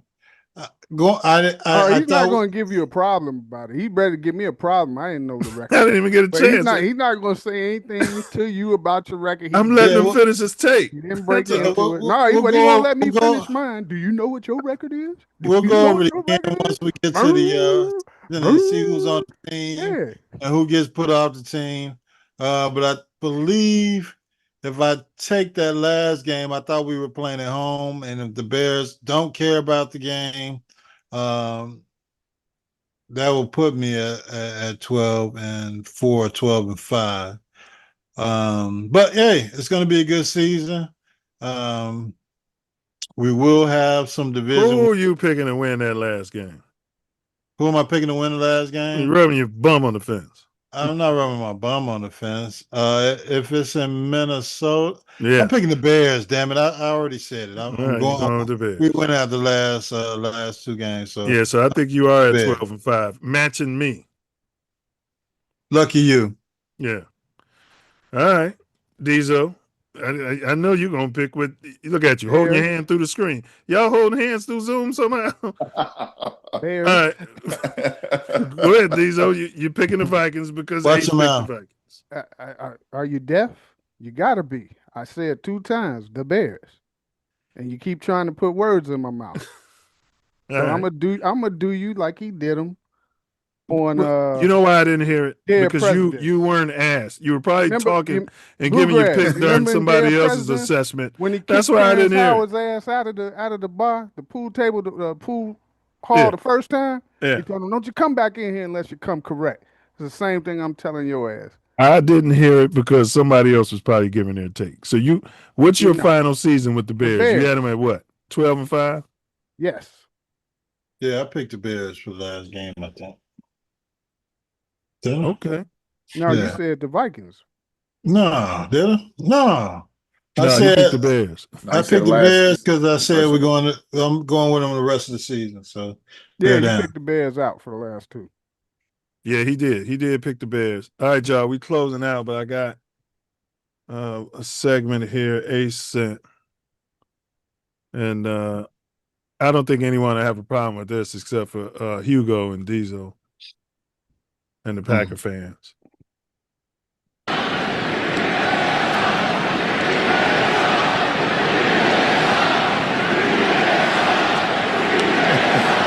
And while we have a moment, So to give context, Hank, this is the Cross Town, the Subway series. I mean, the L series. And you got the Cubs fans and the White Sox fans in unity chanting Green Bay sucks. here at Rate Field, the fans are able to join In the middle of baseball season, right? Now the football is being played. unison and tell everybody how much they love Green Bay.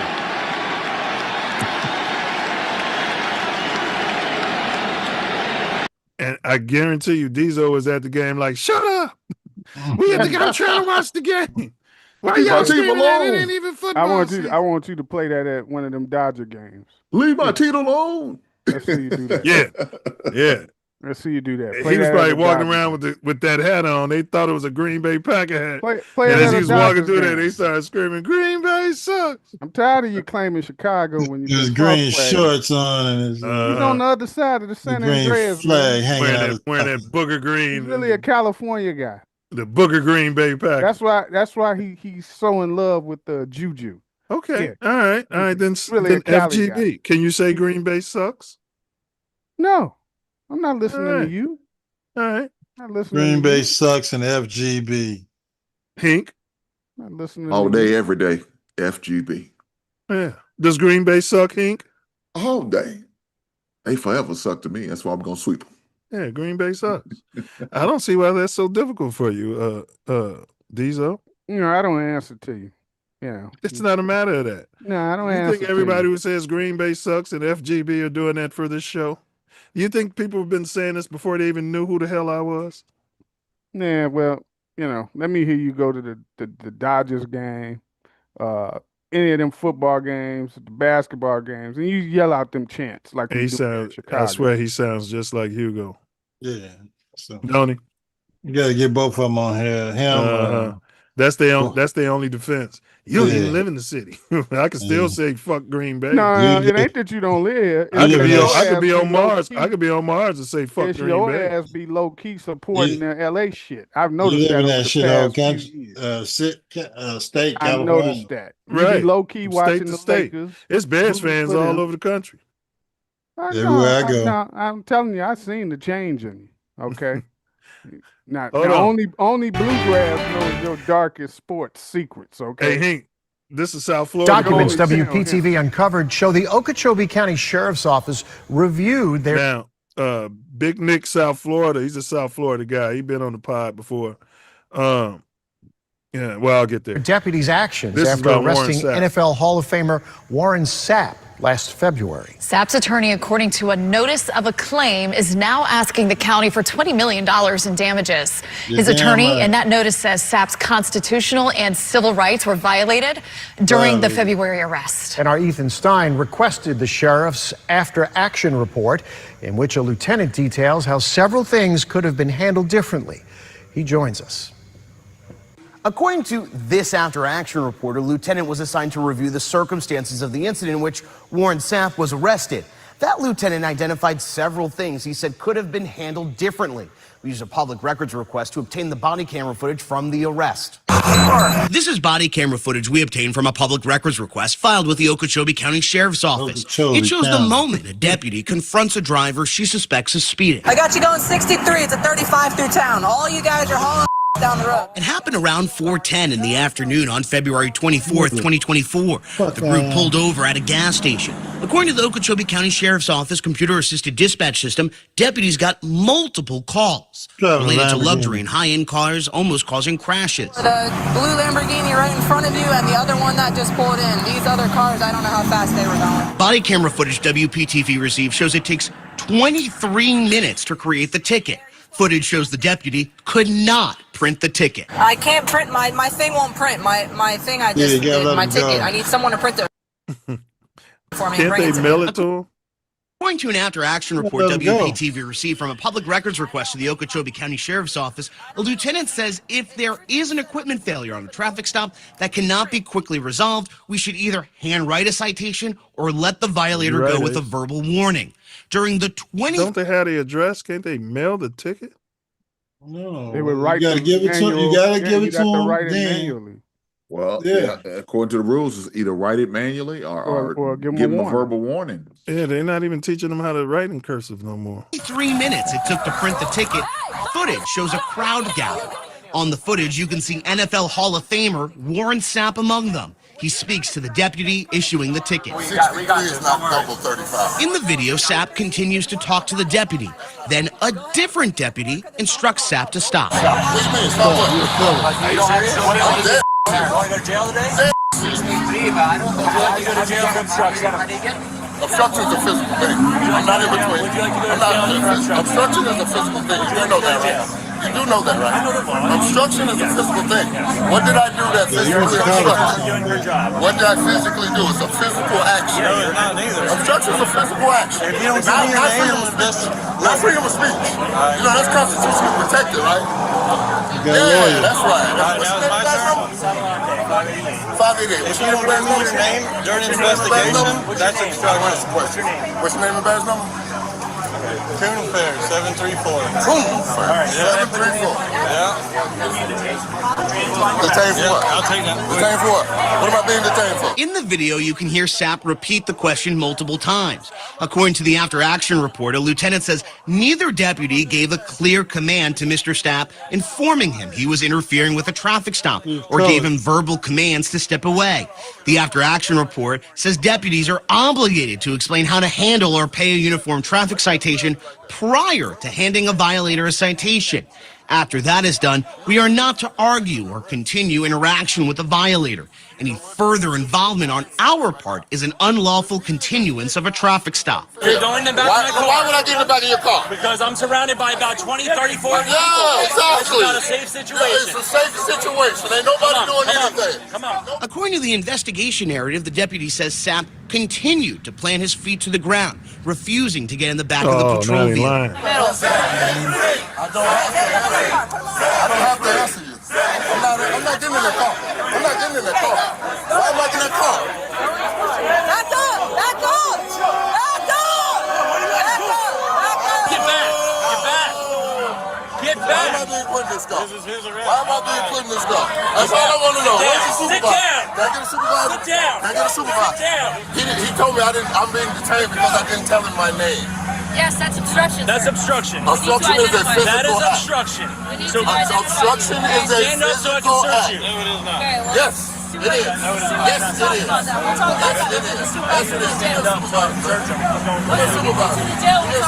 Stand up. Stand up. I need to stand up. All right, you're under arrest. You are under arrest. I'm in the car. I'm already in the car. Stand up. The after-action report says after Mr. Sapp was placed in restraints, he was never patted down for weapons. If this was done, his identification could have been located, which potentially could have changed the outcome of this situation. Documents show the state attorney's office dropped the charges against Warren Sapp. State law requires a notice of claim get filed before anybody sues a government agency. Spoke with Sapp's attorney on the phone, who told me they have to wait 6 months to file a suit. She says they have obtained the sheriff's insurance policy, but have not heard back from the county at all. The sheriff's office declined to comment on the case. In studio, Ethan Stein. They did a lot of commenting. All right, what's y'all take on that? Warren Sapp. Yeah, he just embarrassed them, and they don't like it. And this is how they responded, the way they did. Like, we're going to arrest you on some bullshit. That's all it was. Yeah, some idiots. Now, was it his Lamborghini that got stopped for speeding? No. It was the pinks that was all out there. He was just over there. So he became a First Amendment auditor. He's doing what Big Nick does, South Florida. And I didn't know he was doing that. And he got interviewed and he said it's his calling. Okay. Well, I mean, they had no reason, number one, to put him in cuffs. Number two, to put him in the car. And three, to arrest him. I'd have arrested him for that shirt he had on. Well, he should have been. They should have put out the coon beaters for the shirt he had on. But it's too small. It's too colorful. Like he got some proclivities going on. Big as Warren Sapp. You know what I mean? But it is Florida. That's how they dress it. The pastels and the multicolored type, utensils. But there's no way that they should even went further with this. And if he asked for a supervisor, when all of those people that were out there looked like they had no knowledge of what the hell they were doing, they should have got somebody out there. But they thought he was just a regular coon. They don't like when you have knowledge of the laws and they get cornered, their necks start getting wet, red. You know what I mean? And sound like you've been to school before. Yeah. Yeah. Diesel, what's your take on it? Typical harassment from police, going over the top, totally unnecessary. Typical, happens all the time. It's just he happened to be, famous and it was on film. But this happens every day throughout the states. Doesn't surprise me one bit. Yeah. Officer safety. He's like, look at all these. I'm surrounded by people. You got a gun. They get offended when you question them. Yeah. In front of other people. Yep. And then they want to test their might. All of that stuff. It's typical, bro. He could have broke that up, got all them people out of there. Or, there's no reason to arrest anyone. But you haven't arrested only the black guy that was. But you got to forget. Don't forget, though, it's different standards between a high yellow, smaller colored like Diesel, as opposed to a big, dark-skinned, 350-pound, dark-skinned brother like Warren Sapp.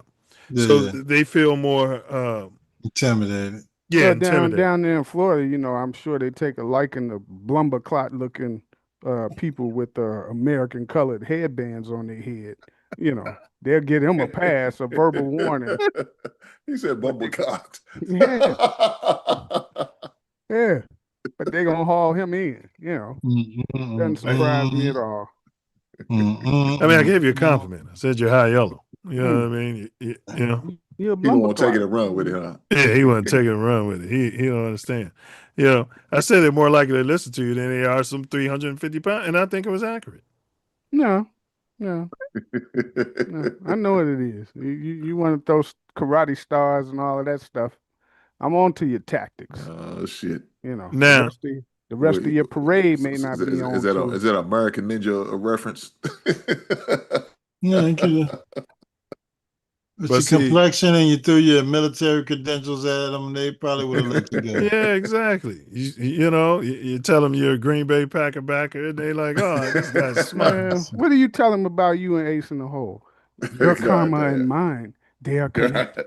That's what he tells them. Your karma and mine, they are connected. What is that? You said it. You said American Ninja. That's him and him. Damn.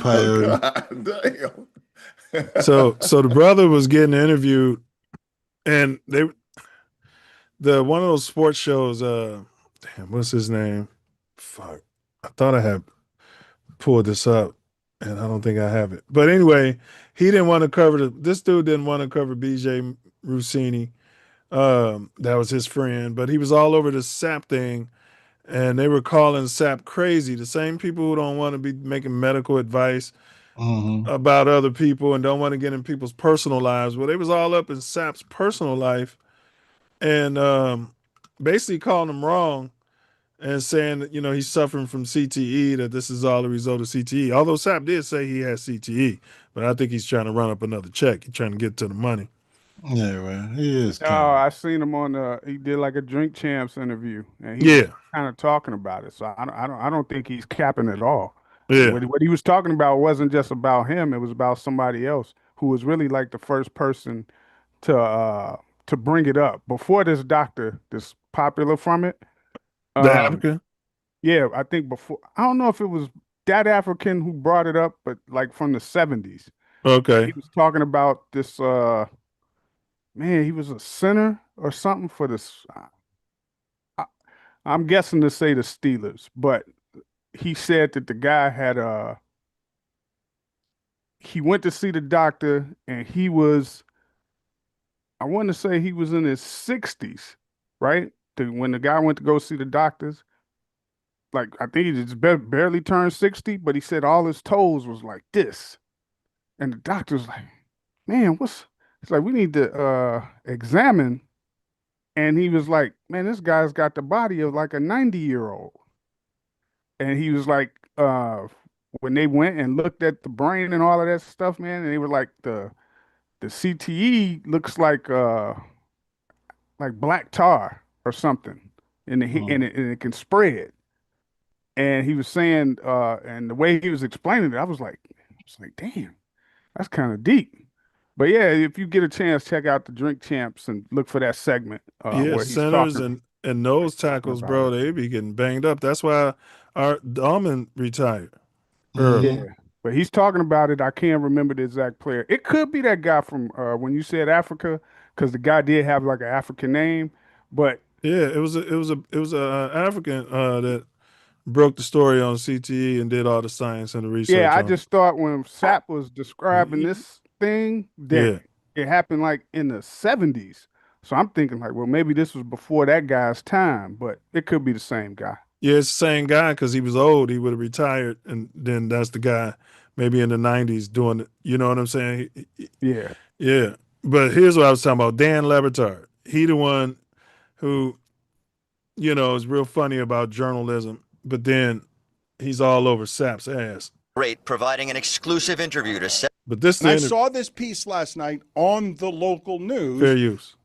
My worry for him in general went through the roof. So watch this video here. He is warring with the Hollywood Police Department. See how they make us savages? Warring with them. Yeah. Man, all he was doing was having a conversation with him. That's all he was doing, Ace. That's all he was doing. But they weren't able to have a conversation. Of my government. The NFL great. That's all he's doing is questioning the government. Diesel, you fought for my right to petition the government.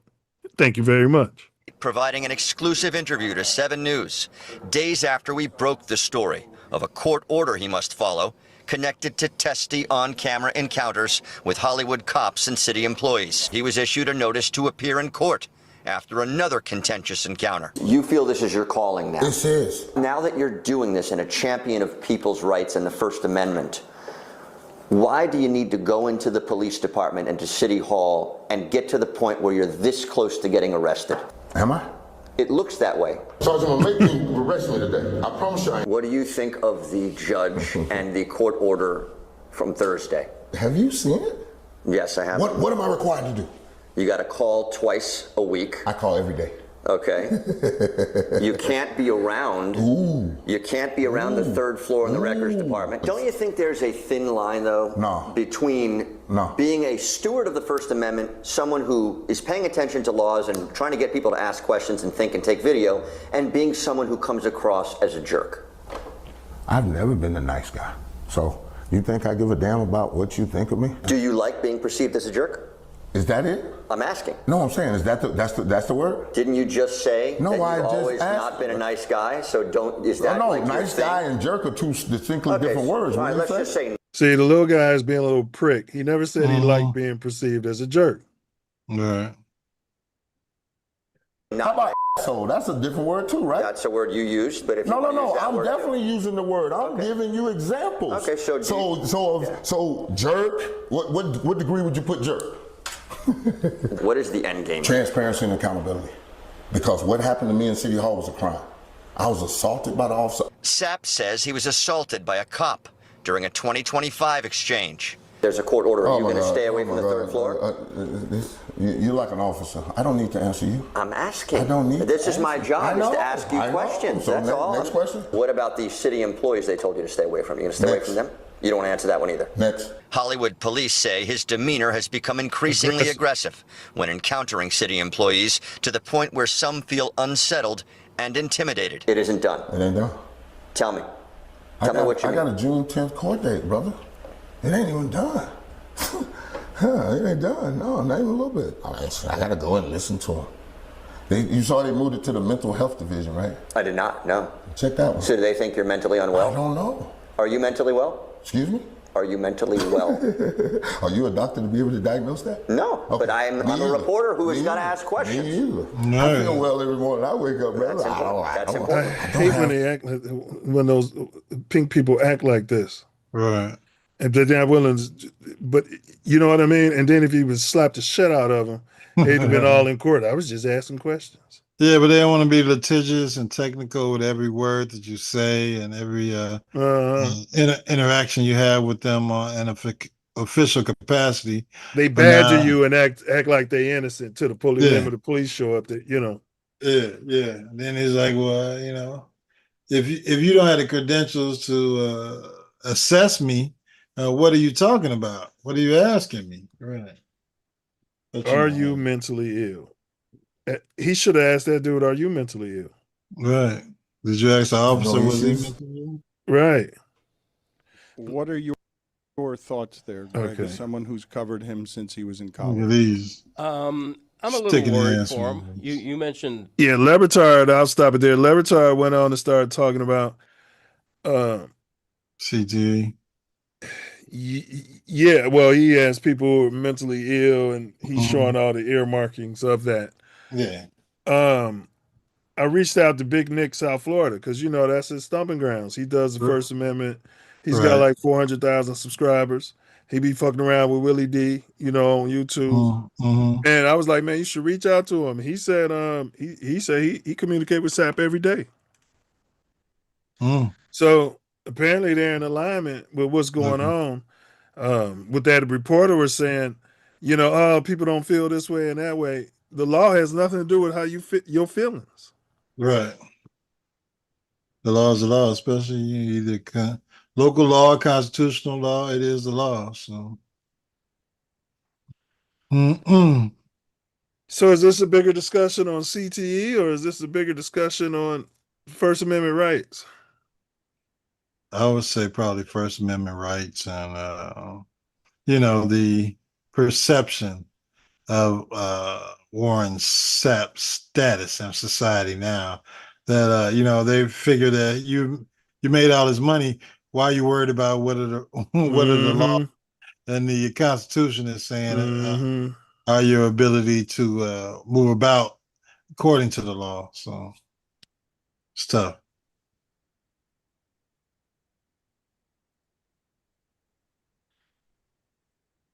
Yeah, well, they moved on from him. Dion moved on from him. So yeah. All right, Hink, you're a Southern boy. You got anything else you're gonna say on this, and then Diesel, and then we can get to our final words. I mean, look, the only thing I got to say, man, in that whole exchange at the gas station, it was obvious he was giving them a hard time. You know what I'm saying? Whatever reason, and they didn't like it. He was testing the knowledge in their metal, man. He felt like they was doing wrong and they was doing too much, and that's exactly what happened. So they try to lock him up because he was doing too much, because they felt like he was He wasn't being a cooperative Negro. You know, so he wasn't being a good Negro. He was being a disgruntled dark skin, but you know how they make all the dark skins aggressive and demonstrative. And the big ones too. Yeah. So, you know, and guys looking like these though, they all soft and tender and Yeah. Ain't no sense. yeah. Just And They saying not that a no threat. light-skinned and passive. crooks. Yeah, you know Yeah, how to threat, passive, man. soft So- in the ass. yeah, all of that. But if truth be told, man, you know, man has every right, and if that's his passion, man, I'm all for it, man. I praise the man, uplift him. Use your celebrity to further our cause, man. So if that's what it takes, then that's what it takes. Facts. He said it's his calling. And they don't like when you got other people listening to you, Hank. He had the crowd learning. He was teaching the crowd. They don't like all that shit. That's what got Jesus crucified. When he went and did the Sermon on the Mount and started talking in front of groups of people. When he was just talking to small groups, they didn't really care. All right, Diesel, you got anything to say on this too before we get to our final word?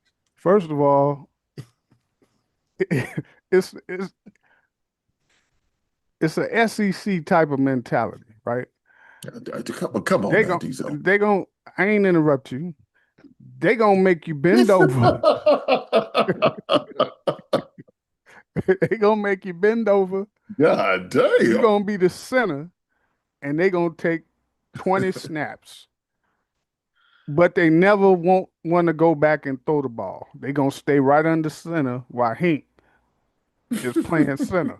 And they gonna take the ball from him.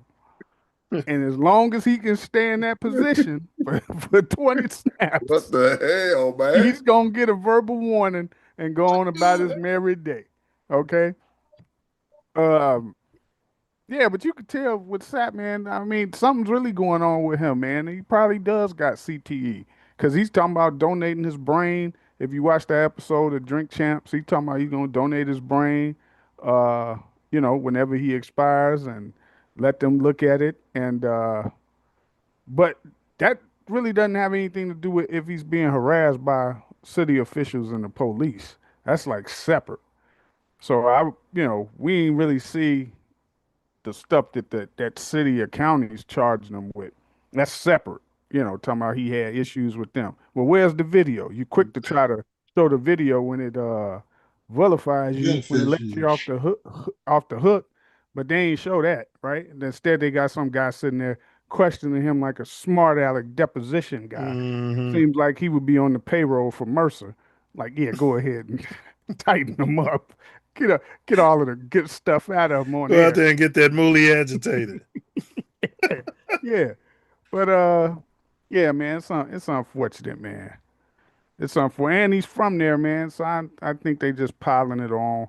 Now that they've been showed up from that little arrest that they had to drop the charges, now they really want to get him. You know?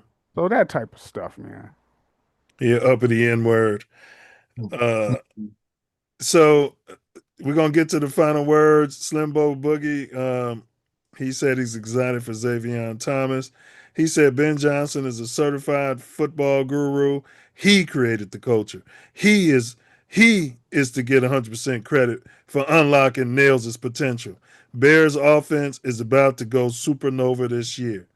Sounds like somebody's been drinking the Kool-Aid. Yeah, sounds like it. Now, he may be the one unlocking it, but your boy is the one who brought him there. Both of them. So you can't dismiss that. Yes. Y'all love Pose, huh? What? Yeah, I didn't say anything. I just said Pose, I'm saying tell him to tell. I'm talking about these guys. Yeah, well, he hates Pose, so we know that. He don't want him to get no credit for anything good, and he wants him to get all the credit for the bad stuff. So Diesel love the Pope. Oh no, yeah, he loves I just say Pose. he should get credit where it's due. Yeah, he loves. Well, Pose. did you give him credit for screwing up the damn team for the 2 years? That's JF1 reference. 3 years before. We don't need that. We don't need that, bro. He's the reason JF1 is not in town. That was the best decision he could have made. Man. That was the best decision he could have made. He wasn't a Pose guy, and Pose didn't like him. That son of a bitch. JF1 wasn't painting his fingernails. He was too masculine for Pose. He wasn't his type. ASAP. Get him out of there ASAP. I had no problem with it. I was happy that he got rid of him. Slimbo Boogie said, I keep saying Bears defense will have more takeaways in 2026 than 2025. Did my homework on Al Harris In last 3 seasons, his units have forced 95 takeaways, proving he can manifest takeaways. Slim Bo Boogie. Y'all got a problem with that take? No, I believe Al Harris's ability to coach up the secondary has aided, the players that we had and the players that we lost. And hopefully it'll help the players this year that are coming in to keep taking the ball away. And he did it in Dallas, so I'm pretty sure he can do it here under the tutelage of Big Dick Dennis Allen and his head coach, BJ. Well, he's the first one I'd ask about Tariq. I'd ask him since he's in charge of the secondary. Yeah, well, what were you doing benching him when he could play? I don't believe in him. Yeah, well, let him tell us that. If I'm the owner of the team sitting here with Locks, I would sit him down and say, look, Al Harris, you could be a hot new sexy name, but you got to cut that shit out your hair. Nobody's going to take you seriously. We can get you a defensive coordinator job, but you got to cut that mooly hair off. And you might even be able to be a head coach, but you're not going to have a head coach with dreadlocks, not in the National Football League. Y'all can say what y'all want, how y'all feel about that statement, but it's true. That's why his black ass ain't got a hot, sexy new name to be promoted to defense coordinator. He should be a defense coordinator right now. Well, sure. Absolutely. Yeah, that's strange that Ben Johnson keeps promoting these guys that we never heard of. Correct. From who knows where. They all white. I told y'all he part of the old boy system. I've been telling y'all that. It sure is strange. It's I strange. remember Al Harris was there. He had them locks like when he was playing. Him and the other cornerback, Mike McKenzie. It was like both of them running around trying to jump routes. They get burned sometimes, but sometimes they pick them off. Yeah, I like Al Harris, man. So maybe if Dennis Allen retires, maybe Al Harris could be his replacement or something. I don't know, but I like Al Harris a lot, bro. Yeah, Ben Johnson, give him a chance. Shit, he's so quick to get these fly-by-night guys that come out of the Cracker Jack box that we never heard of. Declan Doyle. Yeah, like they've been under his tutelage. From where? Where these This is guys? the old boy system. Exactly. So but they get mad when LeBron politics for his own flesh and blood son. If this dude that we got now, damn, Scottie Pippen. Oh shit! Now, if this dude that we know now, if he ends up going right, let's say he gets a job somewhere else, right? Yeah. How is he? Who would he hire to replace him? Right. So that'll be the key. He'll end up having like if he gets another dude out of a Cracker Jack box. That's he hired the coloreds for the underling jobs. He don't trust us to be making any serious decisions. You know what I mean? We could be like player coaches and stuff like that. But as far as coordinators and doing any thinking, I don't think Ben Johnson respects your ability to think. I don't know. I just find that strange. That, you don't know what's in his heart. Yeah, none of us do. I think he grew up in Indiana, if I'm not mistaken. Yeah, right there by that Kentucky border, right? Probably was getting the minimum wage, $2.25 an hour.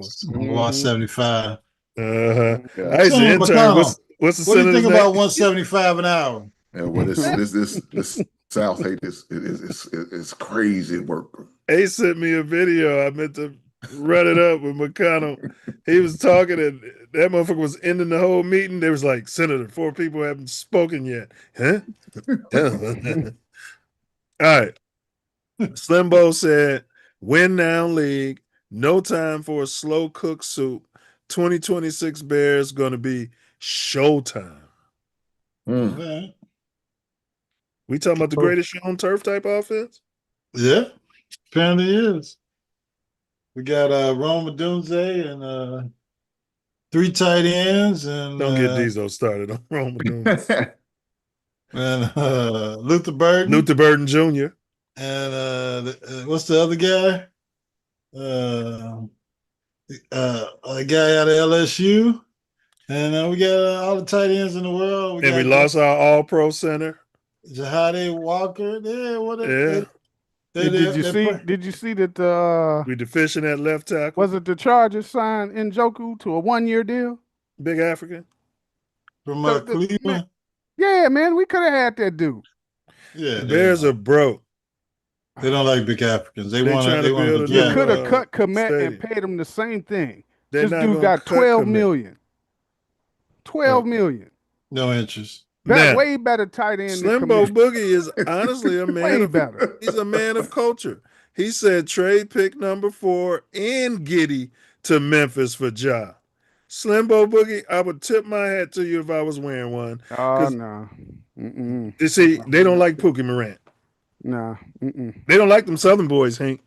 We don't need to trade our 4 pick for no damn job. You got people, potential stars coming out in like the top 15 of this year's draft. Bird in the Why hand, bro. That's how I was raised. Ja Morant is a bird in the hand. In what hand? A hand with a fucking piece of dynamite? That dude, man, no. If you want to trade the second, the 15th pick and they not gonna do Patrick that. Williams and Giddy for Ja Morant, why wouldn't they? They Okay, don't yeah, like I can move Giddy, the 15 pick, and package up 4 of those second But round they're not picks going for to give him. him up for that, right? That's what I'm saying. And they might, because they moving on from Ja him. Morant needs to go to a team where there's veterans who have established themselves. I bet the He Lakers can will pick his respect. ass up and had no Listen, problem they with got a few veterans that he can respect, but he's not going to go to a team with a bunch of young people and be a prime example for them to grow up on. That's where coaching comes in, bro. Yeah, that's what are you paying your coach for? Listen, he's had his chance, right?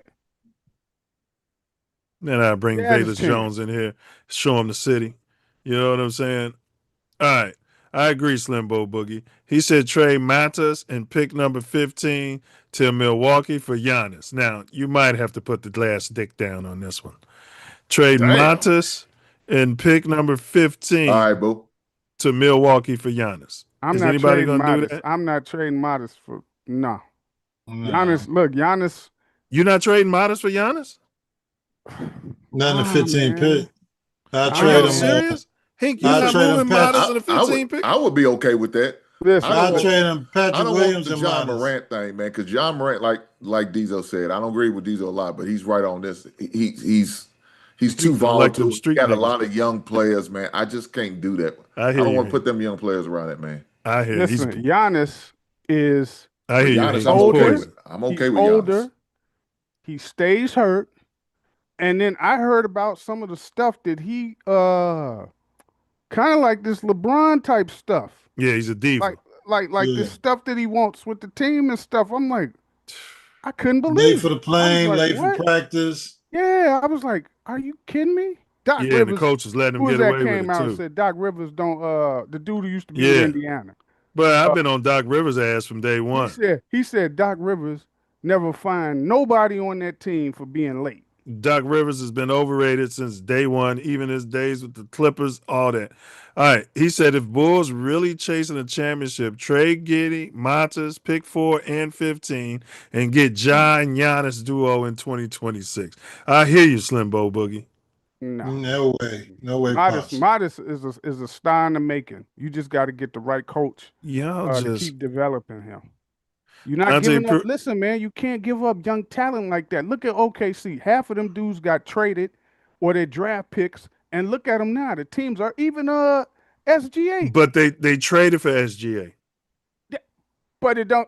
Same thing. You trade somebody like Modest. Ja could be our SGA. And Ja has had his chance. Okay, he blew it. You want to move on from him and bring in Caleb. He blew it. Not move on from him. He's already moved on from himself. He blew it. He's the one who blew it. Everybody deserves second chances. Ain't that what Otis told? Ain't that what Otis told Eddie? He's the They're one gonna build who through blew the it. draft. He's the one who blew it. Dante Purifier put some socks in the thing. I think he was talking about the White Sox. Maybe he's a Southside White Sox fan. And Slimbo Boogie said Kobe won 5 rings and was the face of the league for an era like MJ. Oh, yeah, we already did that. Joey White, who's going to win the finals? Joey White said the Knicks. I think he's on the Knicks bandwagon. And unless y'all got anything else to say, let's do them final words. Yeah, let's get on up out of here. Let's let Hank get them final words. He can go and talk about that that food, that porridge you got, and and the A1Cs. Yeah, And the 6767. check. We're gonna get you out here. Get you certified. Got to get that turkey basted in your bum, so you can make sure you ain't got no. I'm not Ace. I ain't gonna let them get me down, man. I'm staying positive, man. I'm trying to uplift the black men and black men being better. And these brothers want to just say hell with you, Negroes. It's barbecue. Karen, let's get a close up of everybody in final words. I want to see their Michigan lips on the screen. Say it's barbecue season. See Ace. They want to downplay a brother, man. I'm trying to get brothers, man, to get the health in order, the diabetes in order, the obesity. You know what I'm saying? I'm trying to get all that one. You know what I'm saying? The high blood pressure, high cholesterol. These brothers say, man, the hell with it. Y'all die happily. Eating them goddamn fried chicken and chitlins and hog and them maws. chitlins. Yeah. Don't forget the hog's head cheese. Yeah. Don't forget that. Don't forget that. Shout out to the bacon. But let me say this, man. This Tuesday coming up, man, we have primaries in my state, election time. I encourage you, I know some people out there has the belief that voting doesn't matter. It's not real. I'm not the one who believe that, especially with your local elections. If you want something to change, you want something done, vote locally for your governor, your representative, your alderman, your mayors, your judges. You know what I'm saying? Your sheriffs, your county clerks. If you want something done locally, this is the time you should be in there pushing it to the fullest. Your state's attorney. Every 2 years, you should be voting. Not every 4 years. Every 2 years, you should be voting. Getting out there, pushing the vote, encouraging young people to vote. My son, he's registered. He's ready. We got to get these young people out there doing what they need to do because they're going to be our future. And us old heads, I know we should be voting, but telling these people they don't matter, I hate that. I hate when I hear that conversation. So my final words, young folks. You only hear that mainly from coloreds. Young coloreds. Milz, I didn't want to say that. I feel like I sound like Diesel if I said it, but it's true. There you go. It's true. There you go. It's a truth. That's a fact. Unfortunately, they donated to your channel, didn't they? There you go. You tell them to go out to vote. They donated to black a man's channel trying to say something positive, with a nice big and you buffet. have these white Negroes coming there saying this shit. This ain't right, man. This is why I don't go to barbershops, Hank. This is why I grew my locks out. He takes a shot at me. He doesn't expect retaliation. Ain't that a bitch? I mean, Black folks, do what you got to do, man. Get out there and vote. Get out there and push voting. Next month is the month of June. It's Men's Mental Health Month. I encourage you guys to go out there and do what they got to do. Man, if you feel like you're going through some shit that you can't handle and deal with by yourself, go get some therapy. There's nothing wrong with it. It doesn't make you less of a man. If that means your therapy consists of brothers that you can trust and believe in and rely on, let that be your therapy. Get in your circle. If you need professional help, you know what I'm saying? You need to get on somebody's goddamn couch or Zoom me. Do that. If you got the spiritual counseling, then do that. Do what you got to do for your best and your mental interests. That's very important. Guys who are a certain age, get your A1C in order. I don't care what these fellas on the side say. Talk about your A1C. Get it in order. 6767. God dang. Get your A1C in order. Get your cholesterol right. Get your blood pressure right. Matter of fact, take care of your dental. You know your breath stink. Get your goddamn teeth clean. This is bullshit. Get your goddamn good hygiene is always the best thing. Good hygiene is a beautiful thing. Guys like these out there, breath smelling like ass. Get it clean. There you go. There you go. Do something. Be better. Rotten ass chicken that you man for a certain age. Make sure you get your colonoscopy check. Go get your prostate check. Colon cancer is a motherfucker. It's a motherfucker, man. And you don't want to deal with it. I promise you. I watched my great grandfather go through colon cancer. It was a bad and horrible sight to have to get him to go through it, but it is what it is. Do what you got to do for your health and your well-being. All you brothers and sisters, take care of yourself and take care of each other. Right on? Right on. Hey, right on, Negro Damas. Right on, brother. You goddamn right. You see that look on Hink's face right now? That's how you gonna look when he about to go to that toilet. Get rid of all of that excess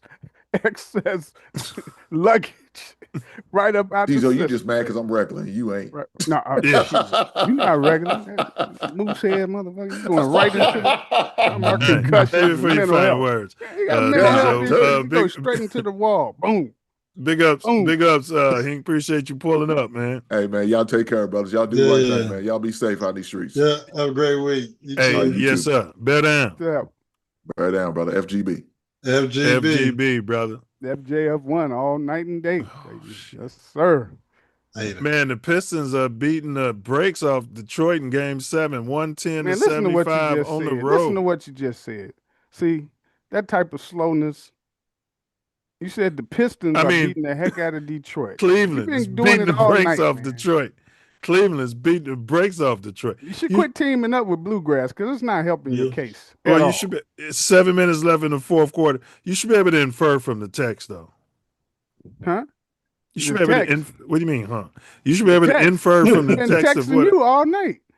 He's been texting you all night. You got to quit letting him influence you. You've been off your square all day because of him. Okay, he's been texting me all night. All right, go ahead with your final words there, fellow. Let's see. Well, I was gonna say so my niece, so she works for Obama, his staff. Obama. She works for him and Michelle, right? They staff that they got when they go around traveling and appearances and all of that stuff.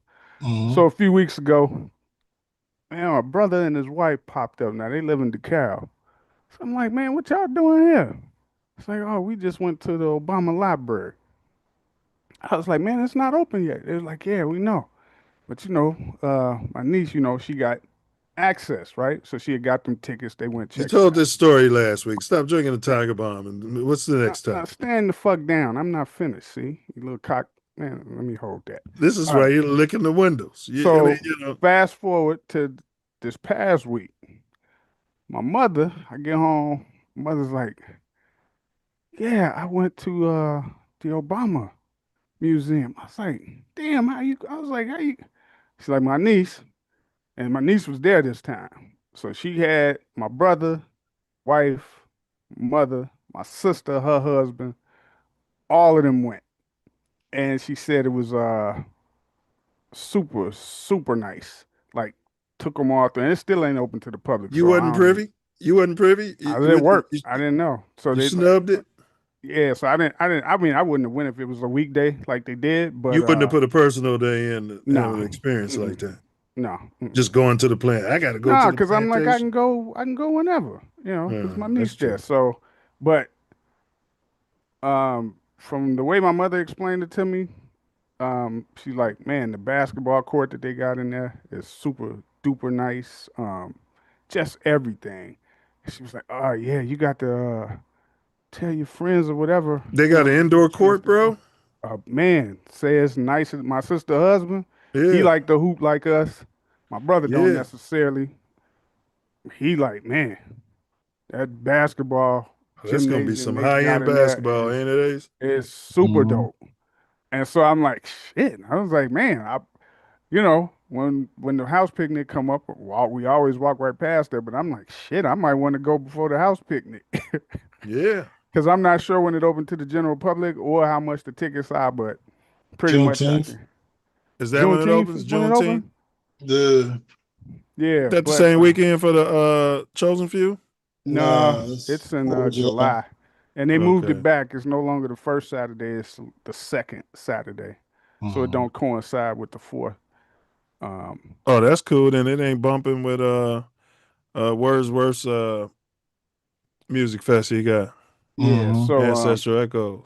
Yeah, but I was like, damn. So then when I talked to my brother, I was like, man, y'all came through and got mom and took her. He was like, yeah, man, we like surprised her because they took my nephew, one of my niece's sons.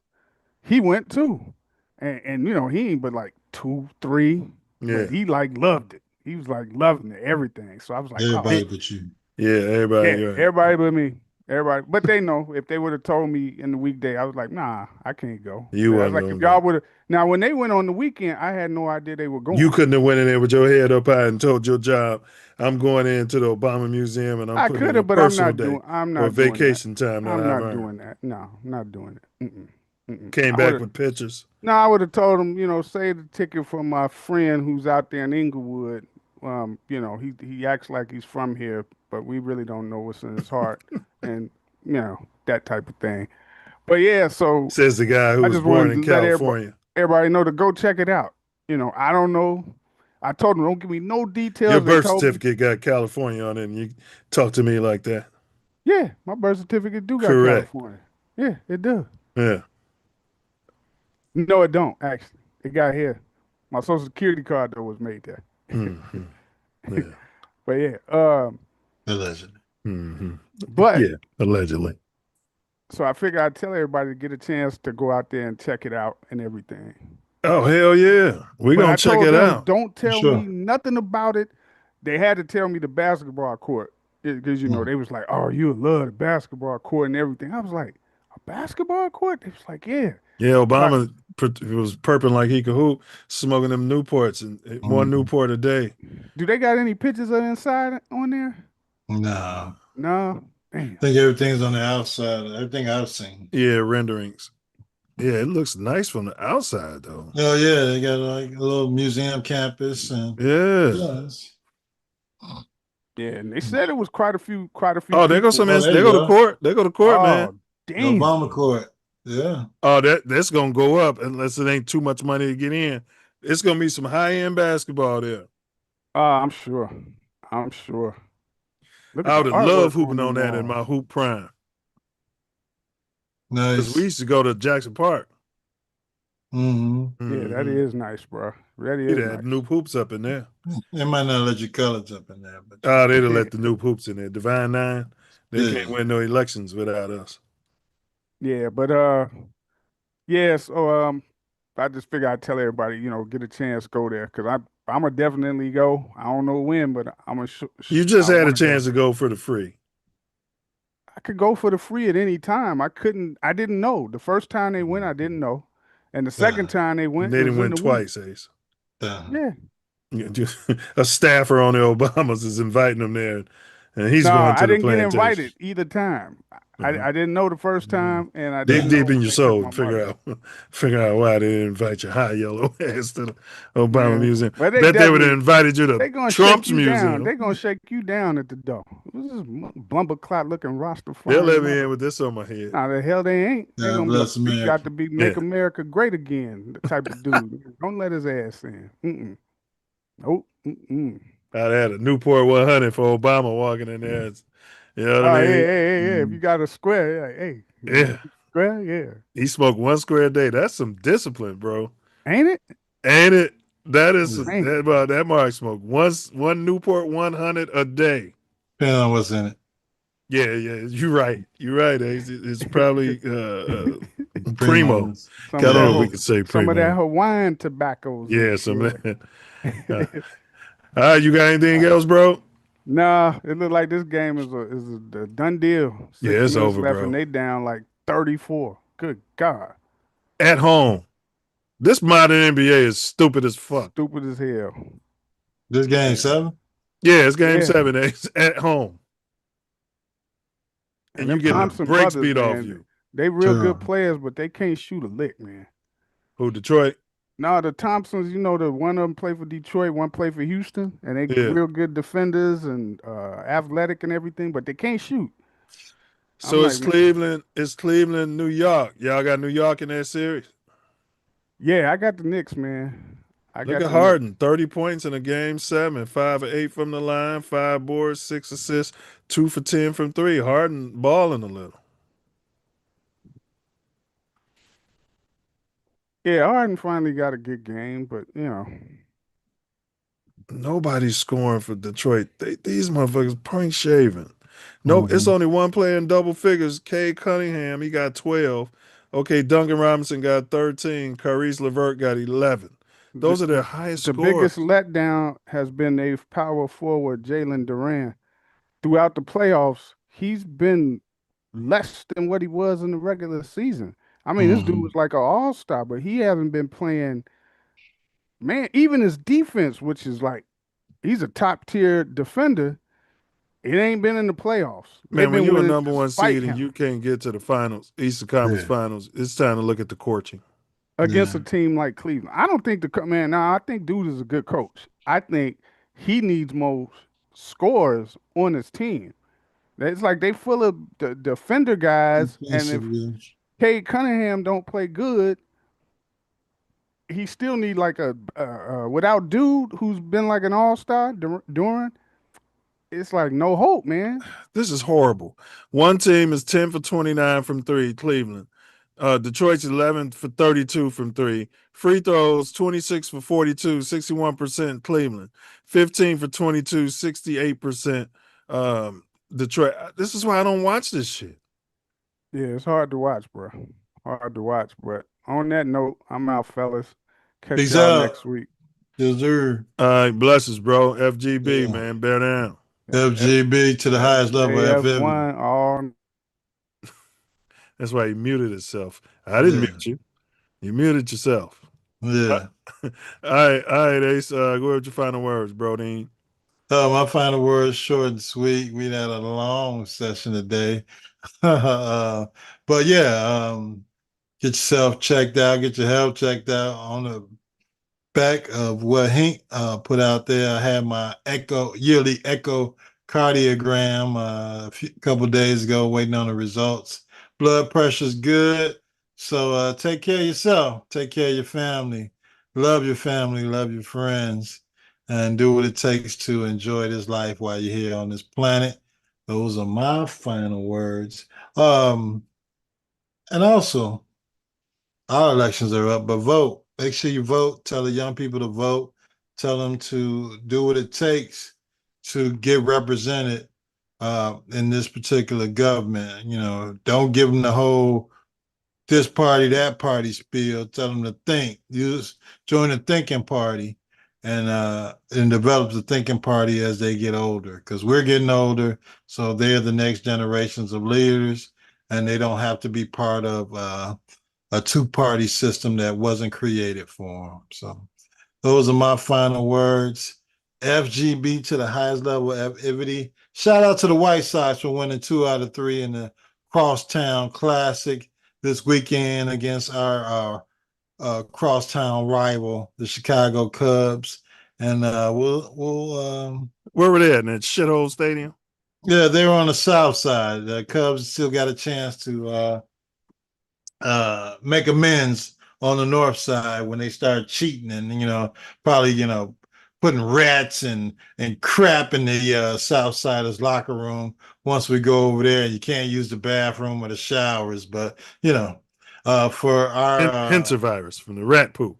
Yeah, from our fair game here on the south side, the White Sox beat the cover off of the baseball, hitting home runs by Munakari, whatever our big Japanese player's name is, Miguel Vargas, and it's good to see that the Rinkin Continental. Rinkin Continental. Mooney is his name. That's what I call him. That's his first name. I can remember that with his moon shots.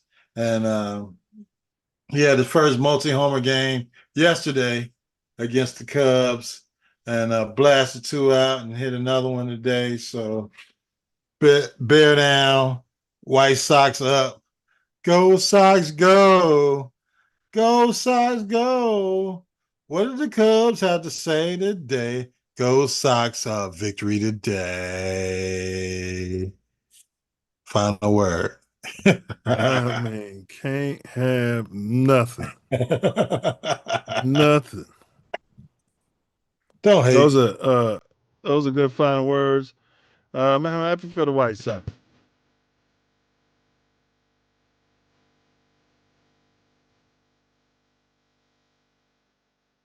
Baseball season's underway. 6767. All right. Go Cubs, go. All right, great final words there, fella. And that's how it unfolds. Chicago chasing its next cornerstones with the 4th overall pick, while the rest of the NBA keeps spinning in ego and evolution. LeBron's frustration reminds us that even legends crave respect, and Warren Sapp's stand for all of us, all of our rights, proves that freedom of speech still hits harder than any tackle he ever made. The game ain't just played on the field or the court. It's fought in headlines, hearts, hashtags, and courtrooms. Justin Fields steps into the prime time glare, starting out the National Football League season, carrying the weight of a city that measures hope and touchdowns and grit. Our Bears schedule is out, and every matchup already feels like a prophecy waiting to be tested. It's too early for predictions, but never too early for this passion that's what keeps Chicago loud, loyal, and impossible to ignore. So as the lights fade and the mics cool, remember, this ain't just sports talk. It's culture, conflict, and conviction. From locker rooms to press rooms, from bronze statues to broken narratives. We're here to call it like it is. Mouthpiece included, where the truth gets airtime and the takes never sleep. Thanks for rocking with us this week. Until next time, stay locked in, stay curious, and stay ready for whatever the week throws at us, on the field, in the political arena, and everywhere the two collide. This ain't just content, it's connection, and it means more because you're right here with us. Stay locked in. We appreciate all the support and enthusiasm for this pod. If you have any more questions or need further information, feel free to ask. Stay tuned, stay passionate, bear down, and as always, until next week, Ace. FGB to the highest level of F-ivity, and that's word bomb. Couldn't have said it better myself. FGB and anybody who won't say it. Yeah. Look yourself in the mirror. All right, y'all. Karen, take us away. Karen. Okay. Put a shovel on the ground. Wake up, breaking my heart, man. Yeah. Breaking my heart. You guys gonna get your little suburban stadium and your little, you probably have halter top night, fingernail paint night. You get your fingernails painted. Yeah, I'm not going out there, man. I go watch them out of town before I go to damn Arlington Heights. All right. You find yourself sliding through. You might be in LA. On Florence and Normandy. Hey, homie. Hey, man, come here. Better. You might be in Chicago. Woo! Dipping down Ashland. You better. Watch your back. Check your six. Double check that blind spot. Use that blind spot assist. TATN. Better guard your grill. TATN. Guard your grill. TATN. Mouthpiece included. TATN. Bear down. TATN. Bear down. Knuckle up.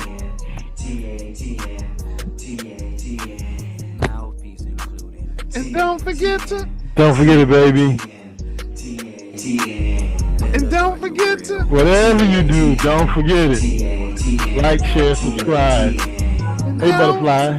Forget to bring your mouthpiece. Sure. Don't forget it. TATN.